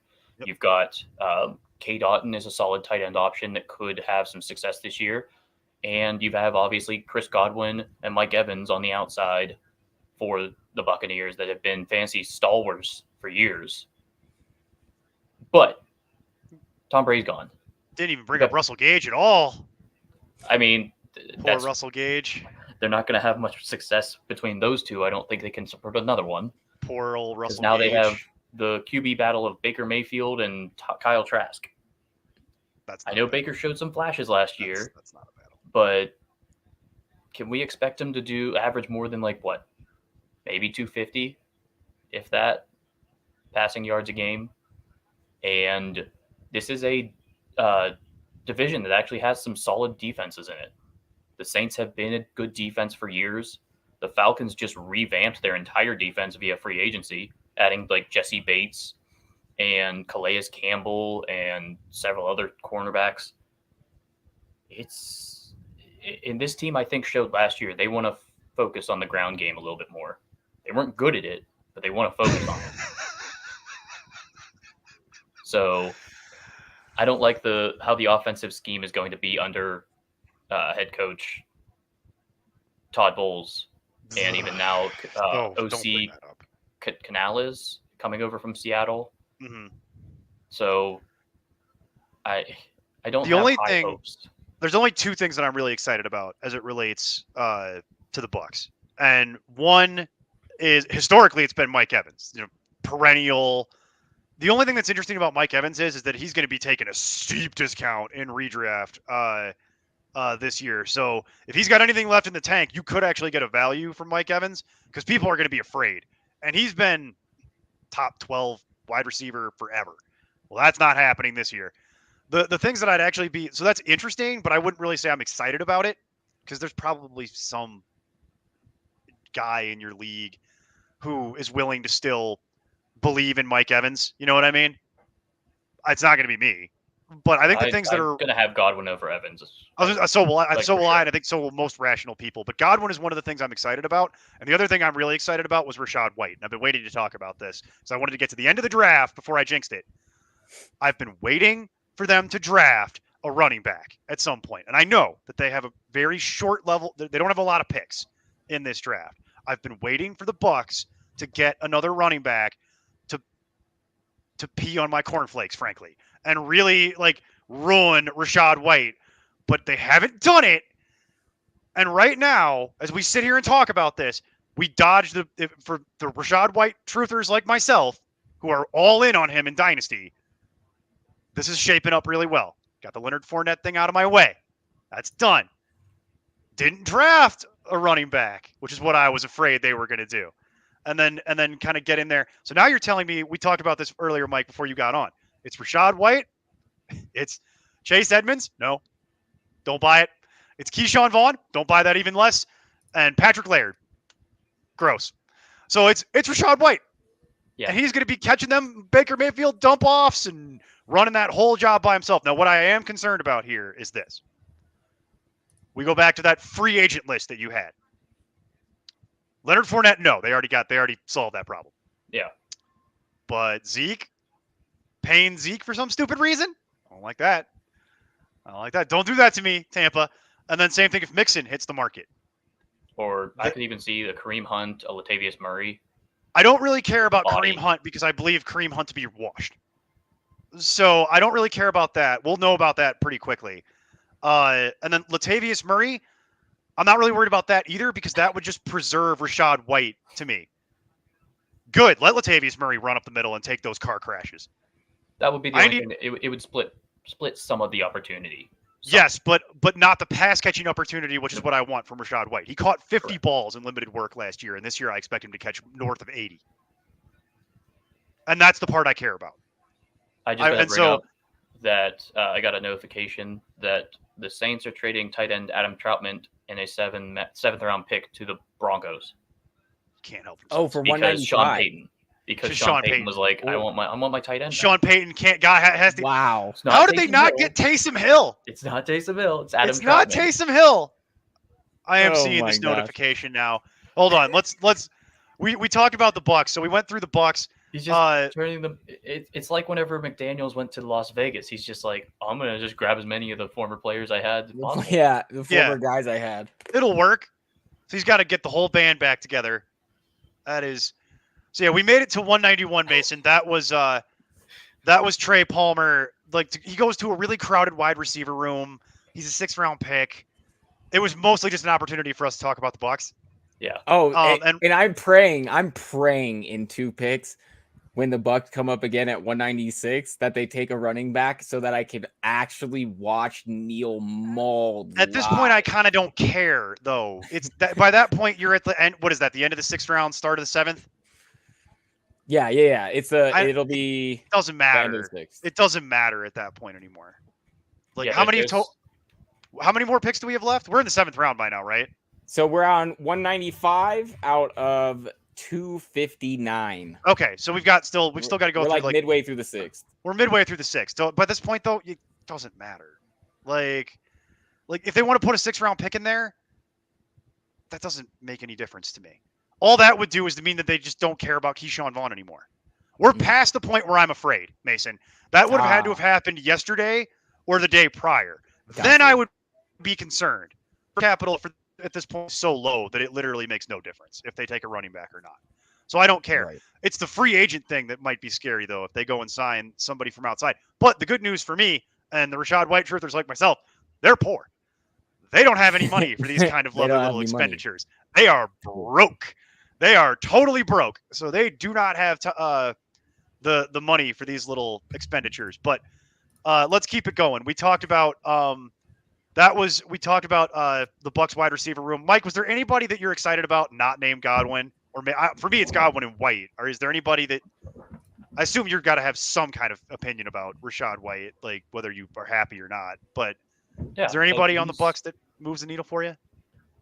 I think that Cade Otton could have some appeal as how we did Cole Kmet, similar range last year as a double-digit round tight end type pick, where how we always say where you either get the first guy or you wait and get the last guy. Right. In terms of tight ends. He's a last guy type tight end. I'll give you that. He's athletic, and Baker Mayfield certainly isn't against hitting the middle of the field. So is it going to be the most prolific offense? No. Is it going to have, 100+ yards every week or even any week? Probably not. But he's a good receiving threat in terms of the red zone, and he could have a handful of catches any given game. Yeah. Which is what you're going to go for whenever you hit 10th, 11th, 12th, 13th round in your redraft leagues. Yep. So there you go. Cade Otton, there you go. I'll better you than me. I'll let you talk about tight end. It's slim pickings when it comes to Bucs actual relevant starters. You know what I mean? Like you're hoping for in terms of that offense, Cleveland Browns of a handful of years ago when it was Baker Mayfield's best season, when Odell first got there and Jarvis Landry was there. Jarvis Landry had a good season. Yeah, you're hoping that Mike Evans is Odell, Jarvis Landry and Chris Godwin are similar, and then you're hoping that that's the success that Baker Mayfield can bring. Yeah, and you're hoping that Rashad, and if you're me, you're hoping Rachaad White can be an RB2 for you. He can get inside of RB24, which I think he is very realistic. Yeah, I think that's very. I just think that Godwin's a better talent than Mike Evans, and he's a lot younger. That's for damn sure.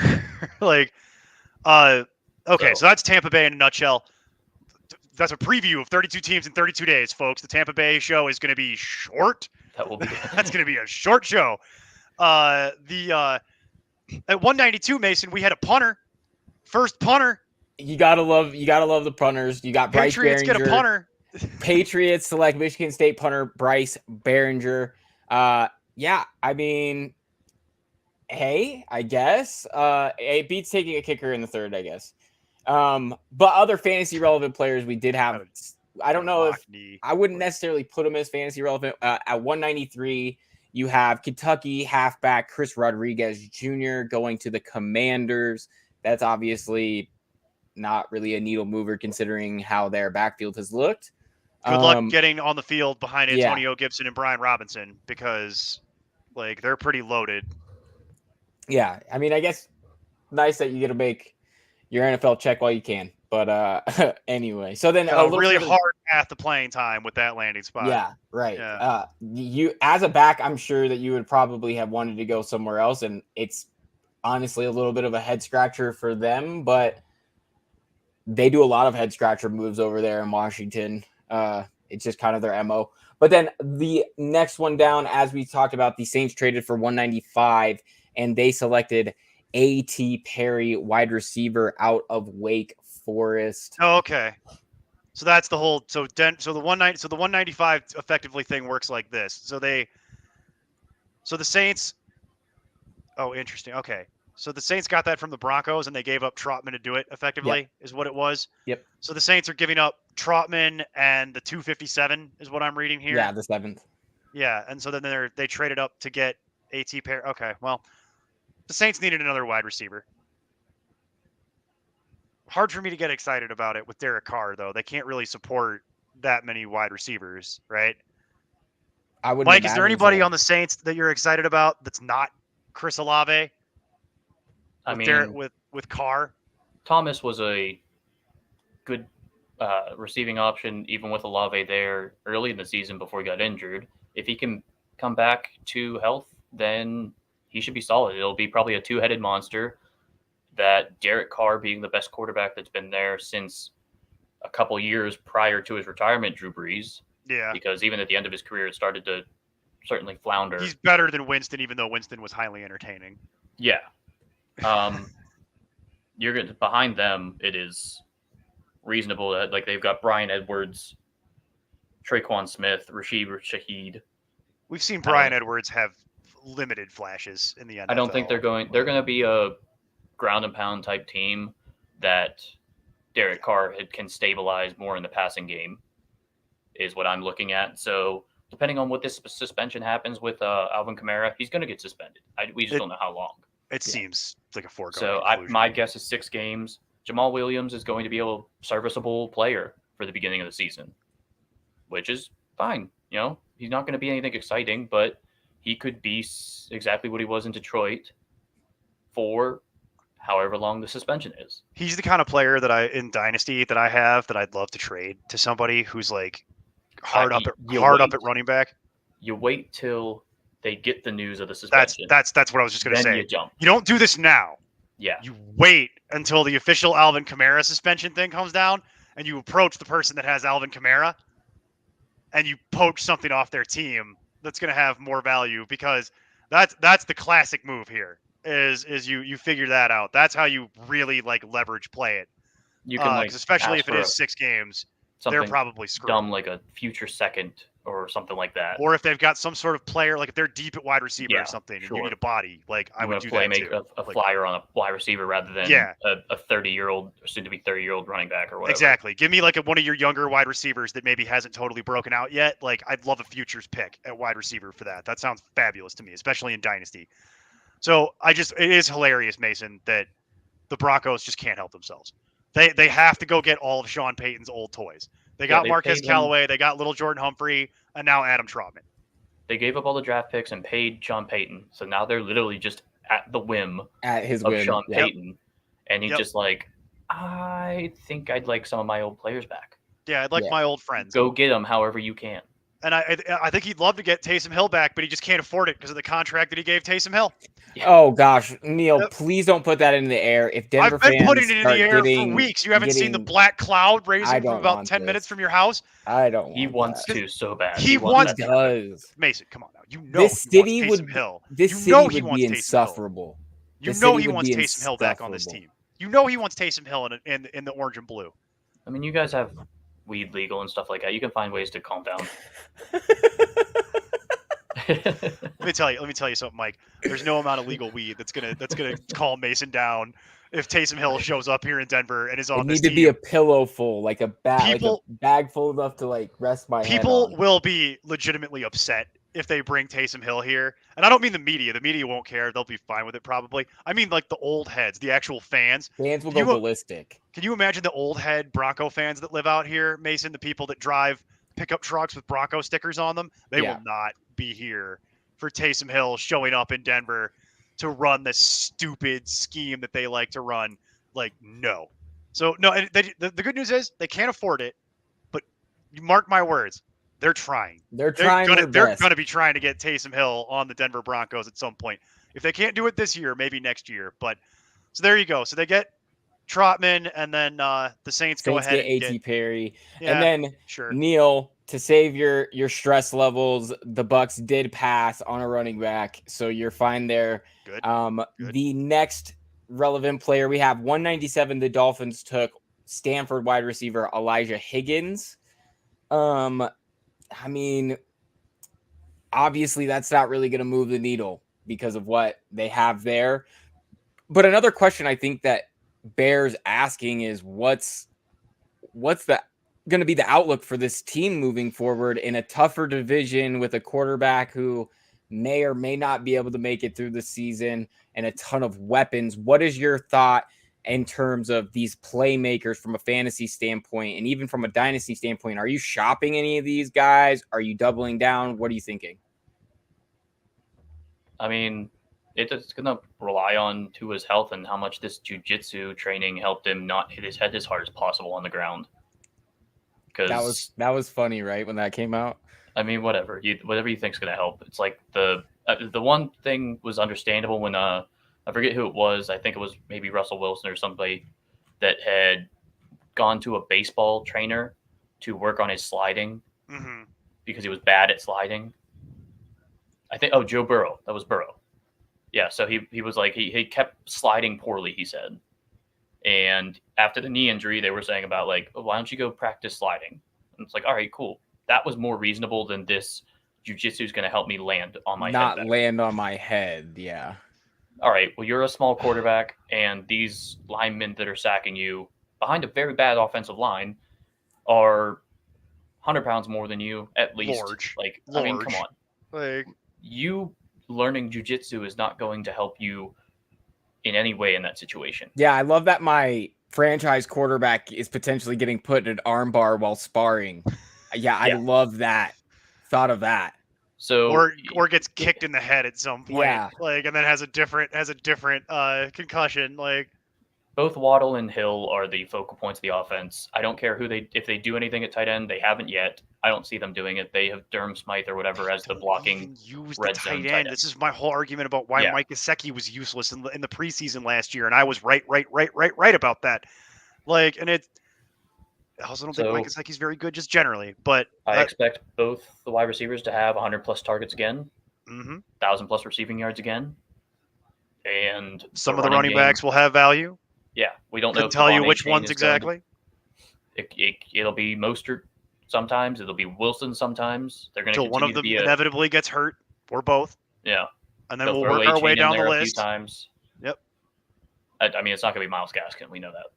Myles Gaskin, I can't believe is still on that team. It's kind of confusing to me. 7th round pick that just keeps getting small paychecks. I'm all for it. He's like a cockroach. He just won't die. He just keeps on keeping on. over I there. mean, in this division, you're going against the Jets and Aaron Rodgers now, and the Bills with obviously Josh Allen. You got to score points. Mm-hmm. Now their defense, Dolphins' defense, is going to be able to be a stout defense. Bradley Chubb on up front after they traded last year, and Jalen Phillips was making some plays. Now they have the cornerback duo of Xavier Howard and Jalen Ramsey. That's arguably the best in the NFL. So they're going to have a good team. They're going to fight for the playoffs. It's all dependent on Tua because Skylar Thompson is not going to come in and make many plays. No. He was barely able to beat the Jets last year in the final game of the season when it was – I don't even remember who was quarterback at that point for the Jets. I think it was Mike White, but Mike White might have been hurt by that point, though. So it was Zach Wilson. Maybe. Or I think Might have Zach been. came back for a little bit. Yeah, he did come back for a little bit, and then So they were barely. They needed the last second field goal to be able to beat them because I know I was watching the game very wholeheartedly as they were going to decide whether the Steelers made the playoffs or not. oh, that's right. That's right. So the Dolphins barely were able to do that. They obviously made some plays in the playoffs against the Bills, but I think that's more the Bills were very depleted on defense rather than the Dolphins were making plays with Skylar Thompson. Yeah. He had like a 45% completion rate. So that's what you got to hope for. There's- Can Tua stay healthy? Yeah. And as far as it relates to Elijah Higgins, I mean, his path to playing time is so hard that it's just like it's not something that I would be excited about for Dynasty. It's not really something that I'm excited about for In terms redraft. of Dynasty, sorry to cut you off. In terms Go of ahead. Dynasty, the news about Tyreek Hill when he said about I'm going to retire in 3 years. Yeah. Jump on it if somebody's scared. Jump on it. Oh, sure. If you want Because to talk about that. You know what? Yeah, Do you know what 3 years is in Dynasty? it's an That's eternity. That's the window you work in. Yeah, that's an eternity. Yeah, you use a 3-year window to even think about what you do with your team. Yeah. So if you have a team that's like either weak at wide receiver or a contender in any way, or a middle of the pack team, get a guy like Tyreek Hill. I agree with you there. If somebody's scared because of the Tyreek Hill comments and they want out of the Tyreek Hill business, I'm more than happy to get involved with you, and keep it and hold on to that for 3 years. Because let me put it to you this way: the way that most leagues now work, if you play on like safe leagues, My Fantasy League, like that type of stuff, like the Dynasty Orphans, if you play in those formats, they added the progressive rule. If you can win back-to-back years, it ends the league. So if you're in a certain situation where you're a win now contender and somebody wants to give up on Tyreek Hill and you think that's what's going to put you over the top in a 3-year window and you can try and win back to back, I'm 100% doing it. Yeah, use one of these mid to late first round picks this year. I'm 10,000% giving you Wholeheartedly. something for Tyreek Hill. Yeah, I don't give a crap about trying to develop long-term prospects at that point past a 3-year window. Like, nah, man, we're done. And then what sucks for Elijah Higgins is that he's showed up to a place where they already have good wide receivers and multiple people would need to get hurt for him. Cedric to matter. Wilson And was signed as a free agent last year and never saw the field. didn't play. Yeah, and they paid him a good amount of money.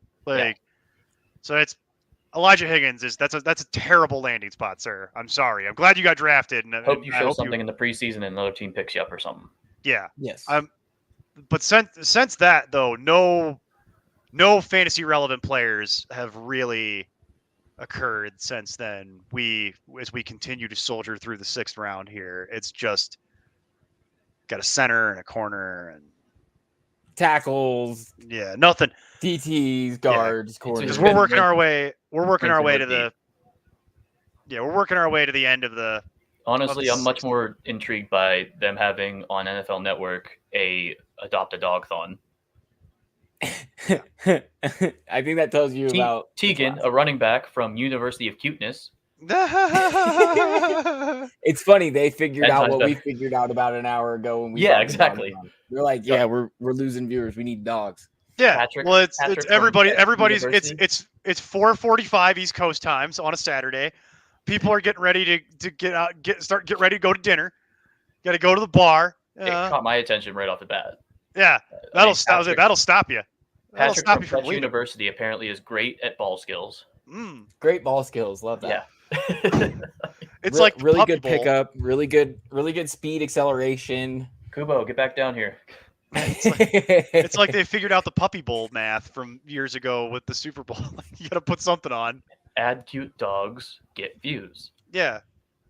It's like they figured out how the internet works. What do people like on the internet? Cute dogs.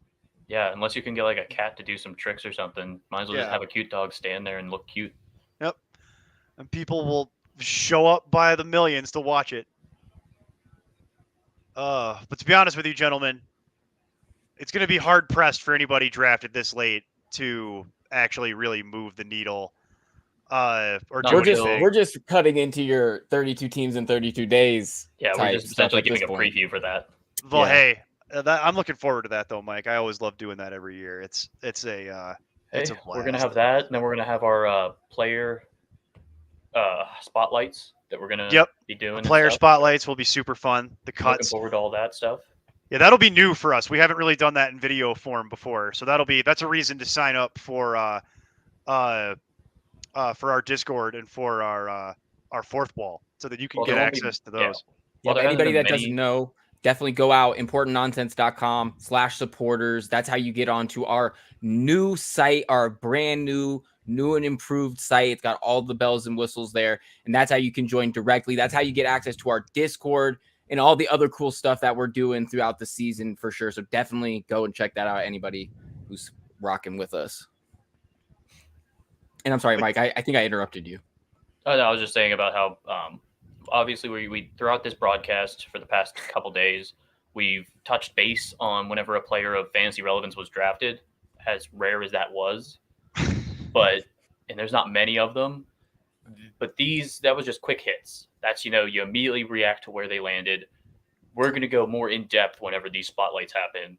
We're going to actually be able to do our research and find reasons why we may like or dislike this scenario or this situation for various players, because we had a pre-draft ranking. All of us have pre-draft rankings. Yep. They're going to change after this draft is done. I certainly have already changed my rookie rankings. I've been working on that in the background too since last night. It's finally time. It's going to be something that we're able to look into more in depth for a duration of a video to be able to explain our point of view on the player. So I'm looking forward Mike, to it. That's a good idea. As we get ready, as we wrap up here, because we are kind of wrapping up. We're not going to cover the 7th round, obviously. That's game over. We're probably going to cut the stream in about. Puppies are leaving, so I was going to say we're going to cut the stream here probably in the next 15 minutes.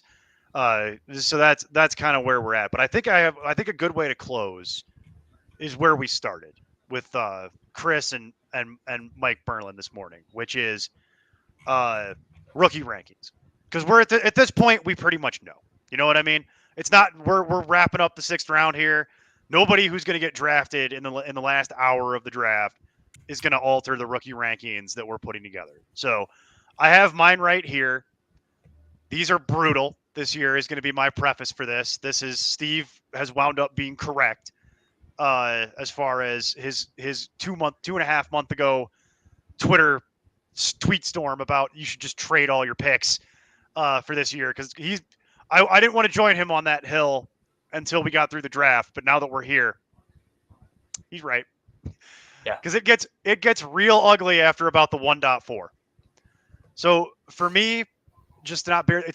I think for everyone everywhere, whether it's 1 QB or not, these are 1 QB is how I do this, not super flex. But either way, it ain't gonna matter. It's Bijan in every dynasty format, and that's the foregone conclusion. But for mine, I usually do 1 QB, not super flex. For 1 QB, my 1.2 is JSN, because I go with the assumption that if you're picking at 1.2, your team's probably not very good. So you get a mix of he'll be the wide receiver 3 in Seattle this year, and then he'll hopefully take over as the wide receiver 2 behind Metcalf moving forward. The 1.3 for me is Jordan Addison, because you get a mix of long-term value and immediate value. And then at 4, it's actually Jahmyr Gibbs. I know we've spent a lot of time crapping on the Lions over the last 3 days because of real football idiocy. But for fantasy, you don't care. You just want the points. And now the Swift situation has already resolved itself. Frankly, you could make the argument that Jahmyr Gibbs should be the 1.3. And I wouldn't even look at you crossways. Because he's going to have that DeAndre Swift role. They've made it very clear, painfully clear, their feelings about him. And now they've removed Swift entirely from the equation. My concern about Gibbs is that he is not very big, and he could literally die. So that's been my concern about him from jump, is that he weighs like 190 pounds soaking wet with rocks in his pockets. They keep trying to tell me he's pushing 200. I don't believe you. Maybe he can add some muscle mass between now and then. And then, Mike, it goes off a freaking cliff once you get off the 1.4. It goes down to Zay Flowers, Quentin Johnston, Zach Charbonnet, Bryce Young, CJ Stroud, Anthony Richardson, Josh Downs, and I might move. This is just, I did this on the back of a notebook last night. I might move Josh Downs up a couple spots, actually, to be honest with you. And then that kind of like rounds out your first round with Devin Achane. And that's kind of my first round right there. Woof. Woof, that gets ugly in a hurry. Like, so where are you at here, my friend? Where are you as we wrap up here? What do your rankings look like? I'm mostly Superflex. All my leagues are Superflex. Okay. So I looked at it more at that range. Essentially, in Superflex, just knock the quarterbacks out until like the 105 or 6.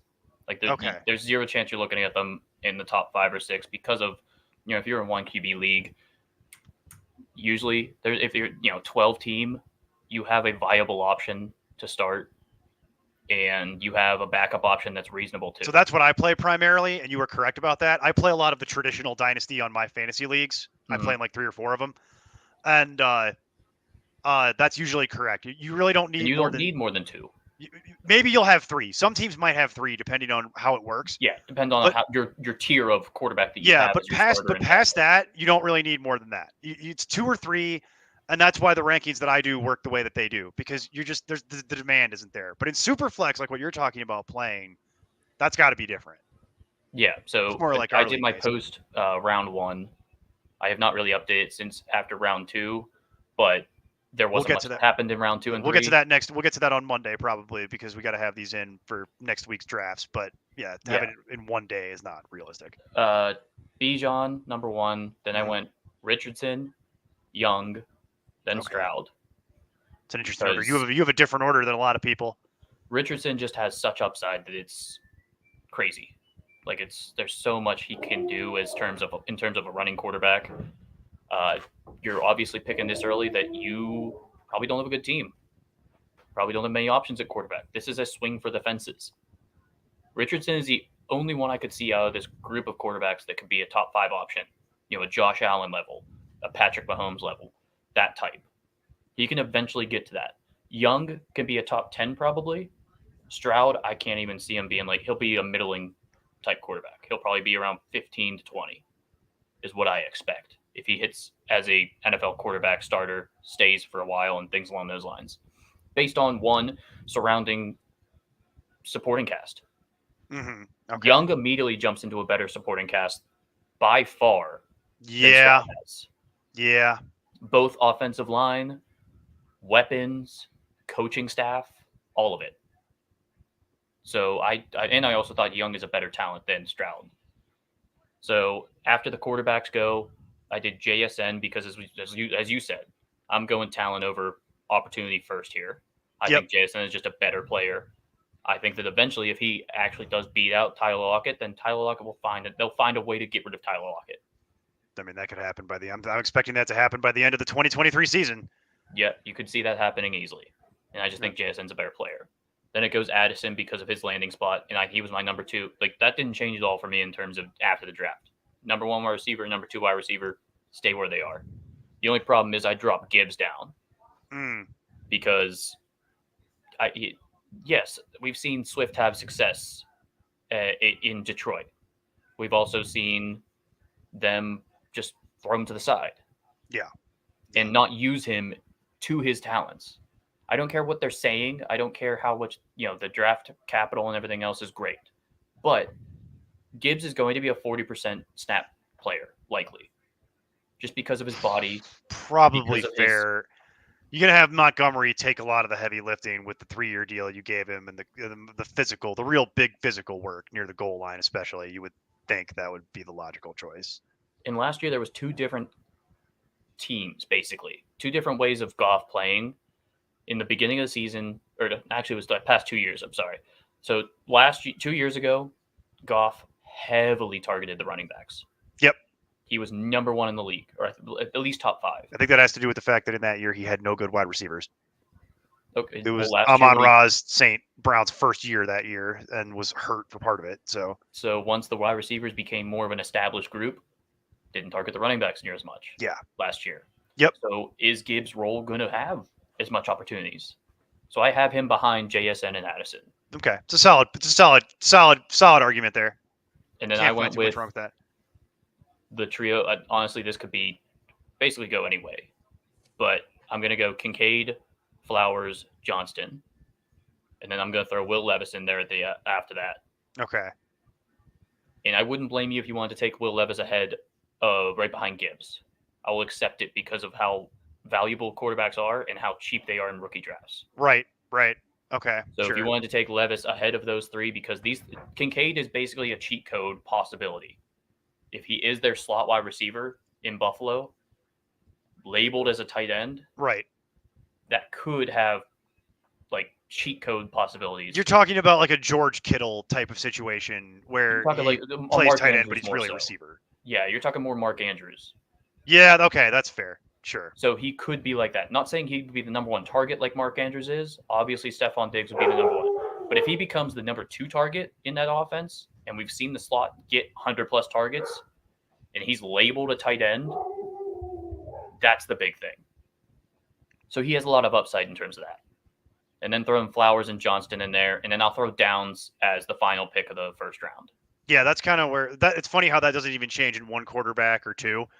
Downs functionally comes in right at the end of the first round because it's just I don't like Alec Pierce, so Michael Pittman and then Josh Downs. That's kind of where I'm at too. I've never been sold on Alec Pierce and Downs. I will say we'll see if Downs who's going to play quarter. There's still some question marks, right? It's going to eventually be Anthony Richardson. We know that, but when does that happen? The Colts don't even know that. Apparently, they've said that they're going to leave that completely up to Shane Steichen. Shane Steichen's the one who's making the call on whether it's Minshew or Richardson or when that switch is made and how it's going to happen. The thing that I think is interesting is Reggie Wayne works for the Colts, right? He's like their wide receivers coach. Well, apparently he was the one that was pounding the table to get Downs. He fell in love with him during the evaluation process and was adamant that they go out and get Downs. And apparently, according to Reggie Wayne's board, Josh Downs was the best receiver in the whole class. Now, I get why Reggie Wayne thinks that because I get that. Right. Now. Well, I also get why Reggie Wayne might think that because if he looks in the mirror and then holds up a picture of Josh Downs, there is some similarities between how those 2 gentlemen played football. So I could see a scenario. They're not exactly 1-to-1, but I could see Reggie Wayne looking at Downs' tape and being like, "That's my guy. Look at him work over the middle of the field and make that big linebacker fall down." Like I could see that being like, I know how to do that. That's very valuable. So I could see a scenario where Reggie Wayne believes in Josh Downs, and if he can get some chemistry with Richardson, they can't support 3 wide receivers. So who's the odd man out? You know what I mean? Yeah. They don't throw enough. I think what they're thinking is Richardson has a good deep ball. Mm-hmm. He's very bad when it comes to short passing. Obviously, that would benefit Alec Pierce, but I think that they got Josh Downs with the mentality to help Richardson's short passing. Yeah. Because he is just so electric and great footwork in the 0 to 10 yards downfield. Cover up some of Richardson's deficiencies. Yeah, he'll get open for Richardson easily right off the bat and just let him drop it right off to him. So it's going to be, that's it's a 3rd round wide receiver is going to be a maybe not. But that's how bad the class is, guys. Yeah, that's just how bad the class is. Charbonnet and Tajay Spears, and you're Kendre Miller. You're becoming question marks for everybody. That's why I'd rather A-Chain, because I feel like I'd rather just deal with that than Spears. Wouldn't blame you. Yeah, that's because Spears is what scares me about Spears is that he's missing the ACL on his knee. and he's already had 2 knee surgeries. Can even last through his rookie contract or something. Yeah, he's already had 2 knee surgeries, and he's like 21. I don't like that. It scares me. And they still have, for now, Derrick Henry is still on that team. So great, sweet. Like don't love that. And so I'd rather just deal with A-Chain, where it's like I'd rather just have that problem where he's buried on the depth chart right now, but he's electric when he gets out there, and then everyone in front of him is glass. Everyone in front of him is made of glass. They'll never make it through the season. So I pretty much am guaranteed that A-Chain's going to get on the field. Whereas you might be waiting to see Spears for a year, 2. He might get hurt in practice and his knee blows up and then he never plays again. Like, there's too much volatility for me to really want to get on the Spears train. And then Kendre Miller we talked about this a lot yesterday. I don't really want to deal with the Kendre Miller experience. That's a 2nd-round pick for me at this point, if anything. And in another year with a better rookie class, he wouldn't even be that. Yeah, I went through the top 12. That's what I did too. End of the top 12. Yeah, that's After what I did it becomes dealer's choice of who you feel like putting your lottery in. Yeah, because this year it gets really ugly really fast, and it usually gets really ugly really fast by the 3rd round. This year it's the 2nd round. It gets really ugly really fast in the 2nd round. There's just a lot of garbage. I don't even care if I have an early 2nd-round pick. If you have the ability to take that 2nd-round pick and turn it into a lottery in 2024, do it. Or if I can get a veteran, Sure. if I'm in that mode and I can get some kind of aging veteran or something that might help me this year, I'm all about doing it. I don't want I don't like my lottery tickets in this draft. I don't want to I don't want Marvin Mims. I don't want you don't want him on your actual team. I don't. I don't want Rashawn Johnson either. Like I'm not interested in that. Maybe you could talk me into Jalen Hylett in the 2nd, based on the idea that I've seen Darius Slayton do it. Like maybe you could talk me into Jalen Hyatt. But I don't want Tank Bigsby. I don't want Cedric Tillman. No. Like these are a lot of stuff I don't want, man. If I had Breece Hall, maybe I could be talked into Israel Abanikanda. Abanikanda. Damn it. I had it earlier and then I've lost it. It's been 2 hours since I've had to say it and I can't say it anymore. Mason was close to it. Yeah. I got pretty close the first time. Yeah. There you go. But the only reason he would have value is if like I already had Breece Hall, so I could try and get my handcuff maybe because I don't believe in Michael Carter. Breece Hall comes back week 1 healthy. Yeah, and I don't believe in Michael Carter long term, so I'm not worried about that. But and obviously neither did the Jets. Right. So it's like, but I don't want. There's so many things that I don't want. It vastly outnumbers the small amount of things that I kind of might. You know what I mean? Like there's just a lot of stuff on here that you look at and it's like, man, this gets so ugly so quickly. And if the landing spots would have worked differently, maybe we're not having this conversation. Like Zach Charbonnet, if he's not on Seattle, probably goes up the board significantly. But now he's just going to be stuck he's stuck either backing up Kenneth Walker or in a committee with Kenneth Walker. And really would only have value truly if something was to happen to Kenneth Walker. It's like, yeah. I also don't. I know a lot of people have Zay Flowers like as a mid-first rounder, and I don't want it. Like I said, he's in a trio of him, Kincaid, and Johnston. Yep. For me in a tier. I mean, I'm not sure if there's I'd probably say Mayer is next up. But that's tough too because not because of his tight end competition, but because of his wide receiver competition in an offense that's led by Jimmy Garoppolo. It just he can beat out Austin Hooper and OJ Howard by day one. Yeah, he can do that. But he's not. Devontae Adams is still going to get 100+ targets. Mm-hmm. Jacoby Myers and Hunter Renfrow still are going to get at least something, 60+, maybe. Like, what's left? That's Not what it much. becomes. Yeah. Even like Luke Musgrave and Laporta for Detroit, Green Bay, and then Detroit, you're becoming like, hey, these guys could have a role, but they're on. Detroit never used Hawkinson to the high enough level. No, right. And Green Bay. That's why I was confused by the whole Laporta pick to begin with. Is not expected to have the most prolific passing offense either. Yeah. So you're really got a lot of question marks surrounding all these guys. It gets super ugly super quick, and I think this might be one of those years where, depending on how rookie drafts work, if you do the 4 rounds of rookie draft, usually what happens is you do 2 that are purely rookies, and then you come back in August, and then that incorporates the free agents in there that you can pick up. Probably going to be looking at whatever's available free agency wise more so than some of these rookies by the time we get to there, because we just went through it. You are struggling to get to 24 rookies you actually want for Dynasty.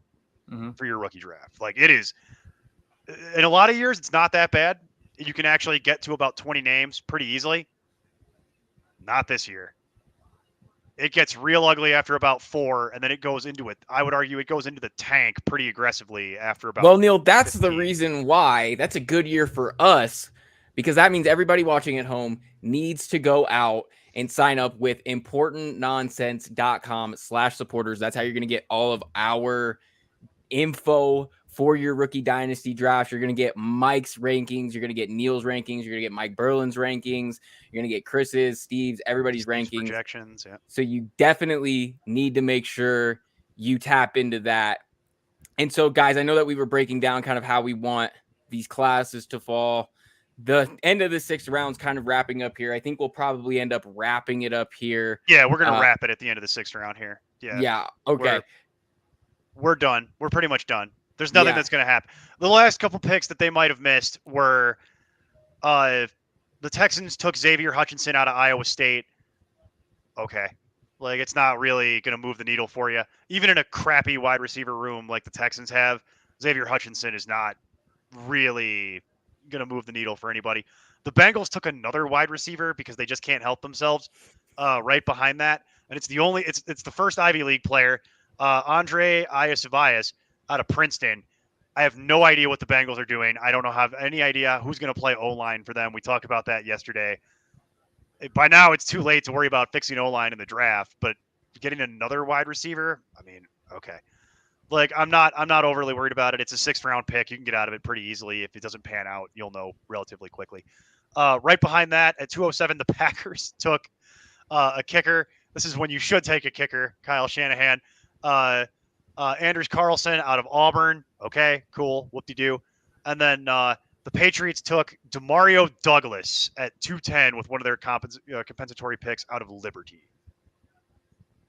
So the Patriots needed another wide receiver, so I can't say I'm surprised by them doing that. None of these guys at this point are going to move the needle, right? They're all just guys. They're locker room guys. If they'd be very lucky for many of them to see the field.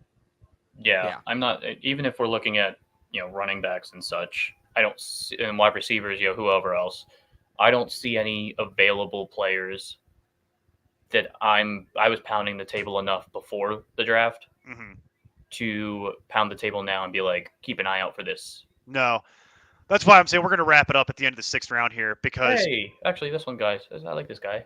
Did the Cowboys get somebody good? At 212, the Cowboys select Kansas State halfback Deuce Vaughn. Oh, he finally went. Oh, good. We can close with Deuce Vaughn. Good. I wanted to talk about Deuce Vaughn. Go ahead, Mike.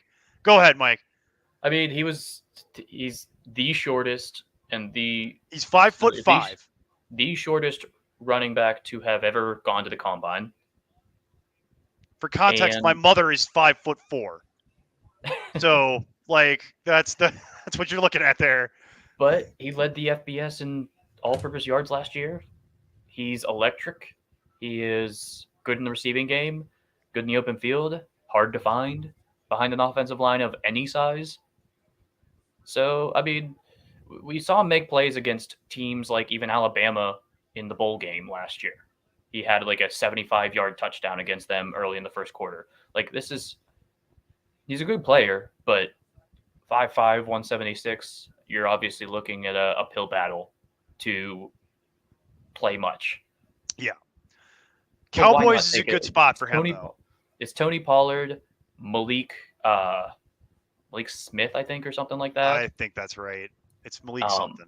Yeah, it's sitting behind him, and then now you're going to have a crapshoot as to who's going to be the RB3. They needed another pass catcher that's not Tony Pollard. with Zeke gone, Tony Pollard's your obvious alpha, right? And he can run it and he can catch it, as we know. But if something was to happen to him, they don't have anything behind Pollard anymore, which is kind of like so they do have a weird depth issue. And their backup to Tony Pollard currently is not a pass catcher, right? Malik Davis. Malik Davis. Okay. Malik Davis is not a pass catcher. He's a between the tackles runner. So he's kind of short. So so there's definitely not much size. It makes sense to me that you would take a late 6th round shot with one of your compensatory picks on Deuce Vaughn, because it's not going to cost you anything to see it. I would have thought they would have looked at somebody more along the lines of a Sean Tucker. Yeah, and that's kind of weird that Sean Tucker is actually still available. Apparently, he has a heart condition. Yeah, I didn't know that. He had an issue at the combine, didn't get a workout, and it ended up being a heart thing. Okay, I didn't know that. He that fell would explain because of a lot. That would explain a lot about that. So yeah, Deuce Vaughn it's not somebody I'm really interested for fantasy at any level because I just think he's too small. Could be a fun guy to watch in preseason stuff. Yeah, he could be super fun to watch at some point though, because if you think Darren Sproles was short, this guy's smaller. Like this is Darren Sproles had some weight to him. Yeah, like this is going to be very interesting because we've never seen somebody this size really try to get in and play NFL football. So we talked about this with Mike Berland. He was interested to see what would happen with Deuce Vaughn. So I think as far as landing spots goes, this is a decent one for him. Like he's got a shot to actually make the roster and to really be on the team. And we'll see it. He could certainly be a heck of a return man. Yeah, exactly. Even just kickoff. There's no reason not to see what he can do. Yeah, he's not somebody I'm interested in for fantasy really at all. But as far as like real NFL goes and interesting things to watch, Deuce Vaughn will be interesting. Yeah. He'd be lucky to have the career of Darren Sproles though. Like that's and Sean Tucker were the two biggest names left on the board. And like we said with Sean Tucker, we don't expect now. Yeah, Tucker might not get drafted. Now, based on his heart condition, that as we said, a lot of the big name players that had all the measurables you would think in terms of size and everything else, and were productive in college, when they drop at the level of a Darnell Washington did into the late third round, and as we seen with some of these players like Sean Tucker in that, 9 times out of 10. Something medical happened in the background that wasn't brought to light. Right. That we didn't hear about. Exactly. Yeah. So, because we have 4 picks left in the 6th. It's just the last couple compensatory picks. The Patriots are on the clock Buffalo right now. picks another wide receiver. Yeah, Buffalo might pick another wide receiver. But at this point, Mike, I agree with you. I'm looking at my board over here, and all the names are gone. At this point, you're just looking at lottery tickets and flyers, and anybody who's a 7th round pick, as we know, is we're well past fantasy relevance here at this point. Deuce Vaughn was kind of one of the ones that was highlighted. But for me, he's not a fantasy prospect. He's just something that's interesting. It's just interesting because he's the smallest guy that's ever really tested at the combine. Yeah. Nobody smaller than that has ever actually made it to that level. But my concern with Deuce Vaughn, he was the shortest one to ever be drafted at the running back position. Yeah, and my concern with Deuce Vaughn literally is this: he's so small that if he actually gets hit square at some point, that he just dies. It's like when Charlie Brown gets hit by the baseball and he spins and all his clothes come off. Like that's what I'm expecting with Deuce Vaughn. Like he'll get hit out of his shoes. He's just too little. Like if anybody catches him clean, it's gonna hurt. Like he might not be long for this world. But for while he's here, that will be the interesting thing about him running kicks. You know what I mean? Like if he was going to be running kicks, that could get scary. Yeah, he's a great playmaker. Well, it could get scary in that way if it's going well, but it could also get scary if he tries to catch something that he should have taken a fair catch on, and then that's the end of his career. Well, that doesn't happen anymore on kickoffs. That's true. They've kind of taken that out of the game. Well, that's true. Nullified that. I'm thinking more punts is more what I'm thinking. But he probably won't run punts. He'll probably just run kickoffs. Yeah, he is low key kind of interesting, but he'd be hard pressed to be anything more than like a strictly speaking third down back long yardage pass catcher and special teamer, and really just returner because there's no way he could be a jammer or anything like that. Yeah. So I think this is we're about at our limit here. No, we're done. I'll leave Buffalo if you want, but we're pretty cut out of options. No, we're done. We're done here. I was just waiting for the last couple picks to come back through, and then Mason will come back, and then we'll sign everybody off here. That's why I just wanted to go through with you the final run of rookie rankings that we have, and obviously for anyone still watching, we'll publish our rookie rankings coming up here on the site. And good luck to everybody in your rookie drafts this coming week. Yeah, I got one that starts Monday. Yep. And one that waits till around the preseason, actually. I've got one that starts on the 6th and one that starts on the 8th are the two that are the most immediately happening. And the one that's on the 6th is a super flex one. So yeah. And it plays with the Scott Fishbowl rules, actually. So and like, last year, interceptions are bad. Yep, interceptions are -4, incompletions are negatives, sacks are negatives for your QB. So anything negative that a QB can do gets taken out against you. My QB in that league is Joe Burrow. I spent a tremendous amount of draft capital when that league started to acquire Joe Burrow. I gave him the max contract that I could give because it's super flex. I've not done a auction style before. That one has that league also has like it works like Madden Connected Franchise. So you actually write contracts. You have a salary cap. Oh, okay. So the salary cap mirrors the actual NFL salary cap. So you have an actual salary cap, and you have to keep that in mind as well. Of course, Buffalo traded out. Yeah, sure. Of course they did. Of course they did here. So yeah, the one team we cared about, like seeing what they would do, and they traded out. And we're wrapping up the last. Yes, I'll say the Rams cannot possibly be taking anybody here that will matter. So we've got 3 picks left in the 6th, and then we're going to shut it down for the day here. Mason, Mike, and I were just talking about some of our upcoming rookie drafts that we have starting in the next week. But yeah, we're going to shut it down for the people here after the 6th round, and then the 7th round will tick over in the background. You have any final words, Mason? Parting thoughts for the draft? I appreciate you sticking it out here for the. Oh man, parting thoughts. You know, I feel like when you look at as much stuff as it comes off the board and as absolutely dreadfully boring the ends of these rounds are, the insight that like you guys can provide on these ending players, these players at the end of these rounds, in the analysis of these rosters is where that goes so much further, and why I think more people need to get in the door and join our Discord and talk to you guys and get more info, because I mean, that's where all the real magic happens and how we've continued to cook things up. Everybody's going to want to get in on that. So definitely everybody make sure you come and check all of us out at the Discord, importantnonsense.com, all that stuff. But yeah, I mean, like, I love talking to Mike. I'm glad Mike jumped in here, because for anybody that doesn't know, Mike was not actually scheduled for today. No, we made it a point of not scheduling you actually after you worked the last 2 days. We were like, yeah, I had some lunch, was relaxing with the dogs, and then was like, you know what, if I'm going to keep commenting on this and stuff like that, I might as well just jump on. I thought you were going to that like beer festival or something. So I was like, Mike's not even going to be around today. I'm going to get a shirtless picture from him at some point when he's at whatever festival he's going to. We found out when we woke up this morning that you had to actually buy tickets, and they were sold out. Whoops. I did that going to the Bacon and Bourbon Festival down. I know about that. Yeah, I know about that. It was called Barks and Brews. Yeah. Yeah, dog yeah. Slash. They have a couple. They have a lot of beer festivals out here in Colorado, Mike, and they all sell tickets. Yeah, I got a buddy that lives in Colorado Springs. Yep, they have a good one. One time. They have a good one. There's one in Fort Collins every year. That's a little bit of a hike, but is worth it. I figured this one was smaller, and it was at an animal shelter, and I was like, oh well, I'm not gonna be anything crazy. Yeah.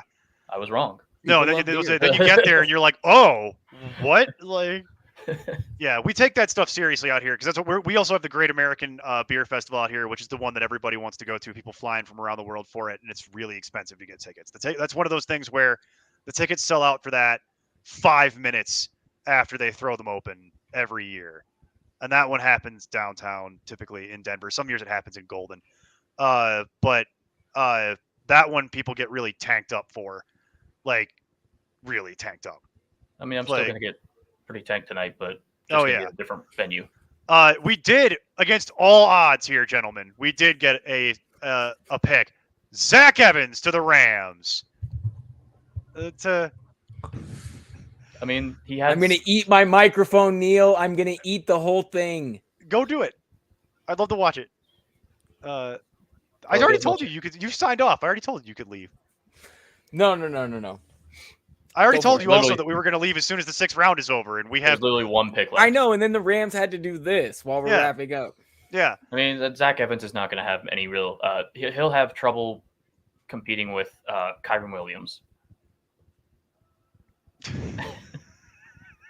Who? Don't worry about any of these people in the comment section.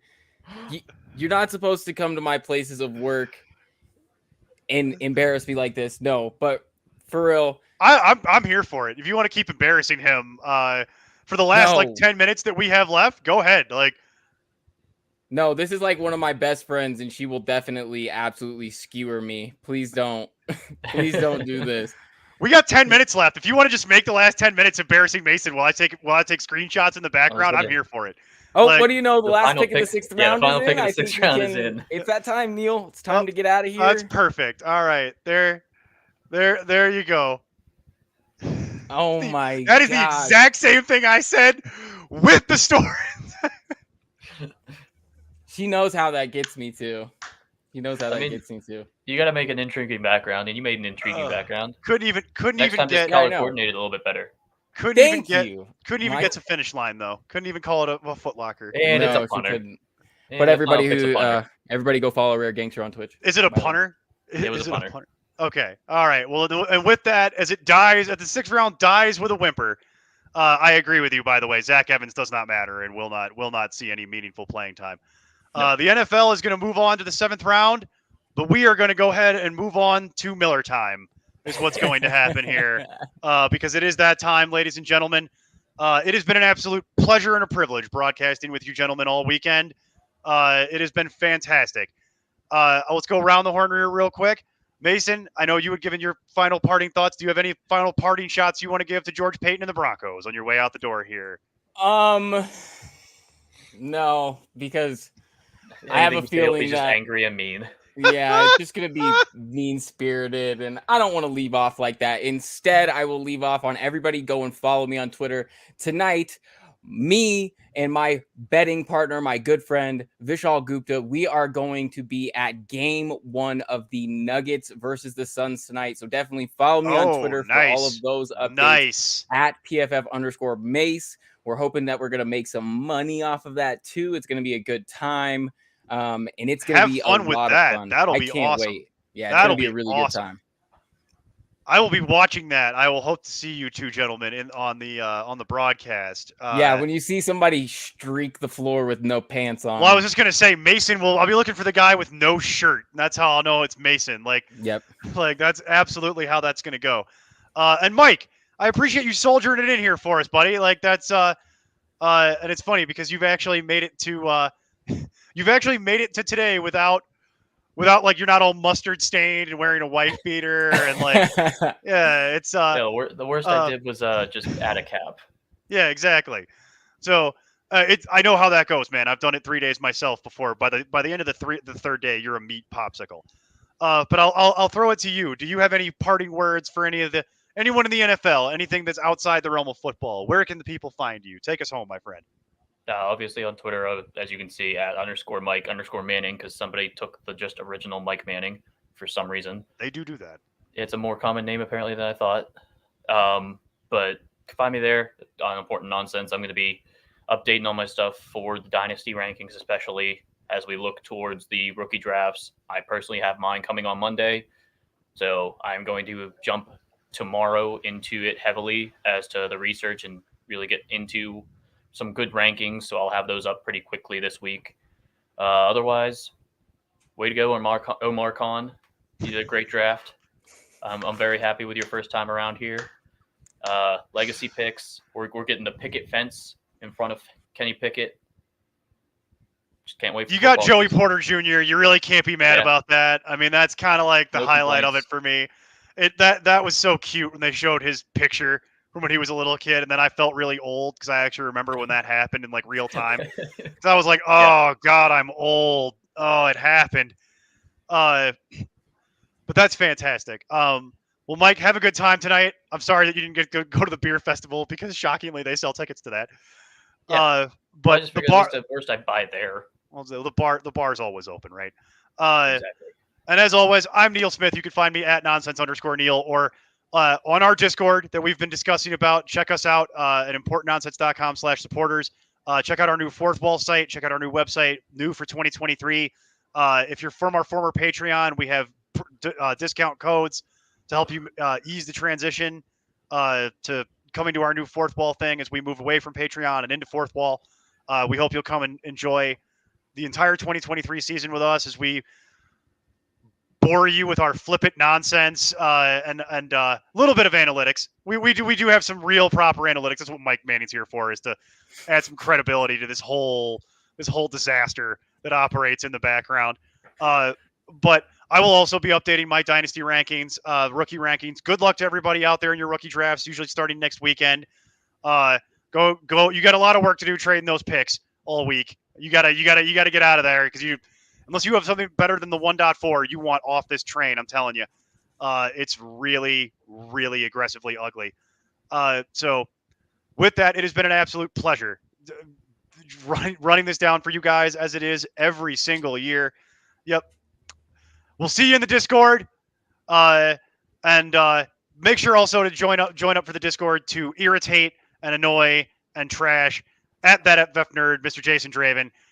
It wouldn't be a fantasy season without all of us winding him up and annoying him about his Chargers.